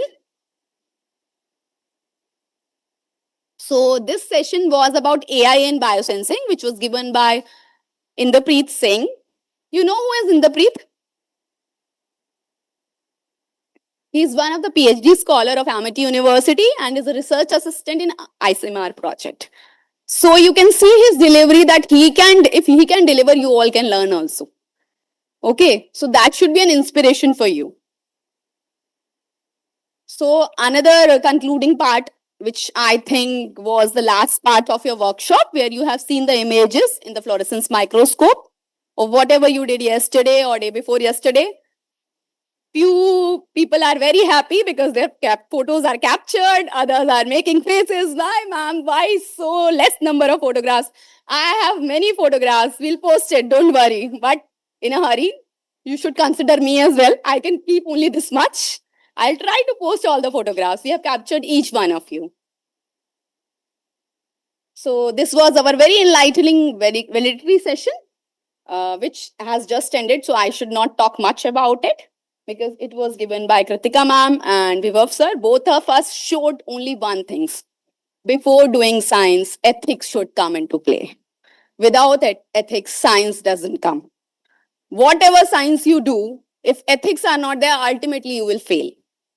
So ethics are the most prior thing which you have to think before going anywhere. So this was another talk by Vibhav sir. And this was a talk by Sir. Sir is here with us as well. So with this, I hope we tried to cover each and every aspect which we gave in the objective. I just hope so. If we missed something, we are there. We are at Amity Center for Nanomedicine, J2 block, 4th floor and 3rd floor and 5th floor as well. We are there at 3 labs. We have 3 labs. We have labs in each floor, not 4th floor. 4th floor we sit. We have lab in 3rd floor and 5th floor. So we are always available for the students. Now I will move on to the last part. I will move it very fast, but this is very important. Without this, this would not have been possible. So as we move closer to this chapter, the true measure for this workshop success arises from the support. Without the support, you cannot achieve anything. I initially extend my deepest gratitude to Honorable Founder President Sir for his visionary leadership and unwavering support, which continually inspire us for the pursuit of scientific excellence. I would like to express my sincere appreciation to the Honorable Chancellor AUUP for his dynamic guidance and for fostering a world-class environment. I would also like to extend my heartfelt thanks to our respected Vice Chancellor ma'am for her encouragement and providing robust institutional framework. I would also like to express my gratitude towards Professor Dr. Chandadeep Tandon, Additional Pro Vice Chancellor AUUP and also Dean Biosciences and Biotechnology for his invaluable mentorship, strategic vision and continuous support for the endeavors within the faculty. I would like to thank our advisors, Professor Dr. B.C. Das sir, Professor Dr. Selvamoorthy sir. Their profound wisdom, guidance, and critical scientific insights have been instrumental in shaping the research initiatives. I would also want to thank Professor Dr. M.K. Datta, Director, Amity Center for Artificial Intelligence, Additional Pro Vice Chancellor, AUP, for his exceptional support and integration of AI within the technological project, which is crucial for today's success. I would like to extend my gratitude towards our director, Professor Seema Bhatnagar ma'am, for under her leadership, we were able to achieve this goal. Thank you, ma'am, for the unwavering support. I would like to thank the ESCO team, AI support, hospitality team for the support throughout the event. And now I want to give a big thanks to the organizing committee, Professor Dr. Ashish Mani sir, Professor Dr. Madhumita ma'am, for always guiding me. They have shown me the light, always helping me out. Organizing secretary of this workshop, Dr. Deepika ma'am, for always running hand in hand with me. She never questioned me that why this. Without their support, you cannot achieve things. And I also want to thank with the biggest gratitude to our treasurer. Without money, nothing happens. Miss Kajal for handling all the academic duties and also handling the financial part of this workshop. Thank you so much. I also want to give a big thanks to my PhD scholars, Miss Siddhi Nagar, Miss Divya Khatri. If I miss someone, you can tell me out. You can point out, ma'am, apne aap mujhe choda hai. Miss Shivani Mishra, Miss Shreya Singh, Miss Ishita, Mr. Karan, and my MSc students. Miss Ashmita, who was there all the 3 days handling the mic. Mr. Nilanjan, who was handling the workshop session for the animal part of the workshop. And also my MSc students, Miss Marusha Mir and Mr. Basil. I also forgot one person, Mr. Satyapal, who was there all the time helping me with the devices. And the person also, Mr. Ramesh Tyagi, who was always there to help us out to take the things here and there. I also want to give a greatest gratitude to Mr. Indrapreet Singh, who is not sitting here today. He is a very busy man. I have to catch him, but I want to give him a big thanks to take that important session of AI and biosensors. I would like to personally thank each and everyone to making this possible. To our participants, a big thank you for active involvement and excellent scientific temperament. You were very nice during the session. You all will get the certificate. We look forward to seeing you how we apply these knowledge in your works. Thank you so much. If I missed somebody, I'm so sorry. I want to thank each and everyone from my bottom of my heart who has helped me out in doing academic things or non-academic things. Thank you to be here, and the tea is waiting outside. Thank you so much. With this, we close this workshop.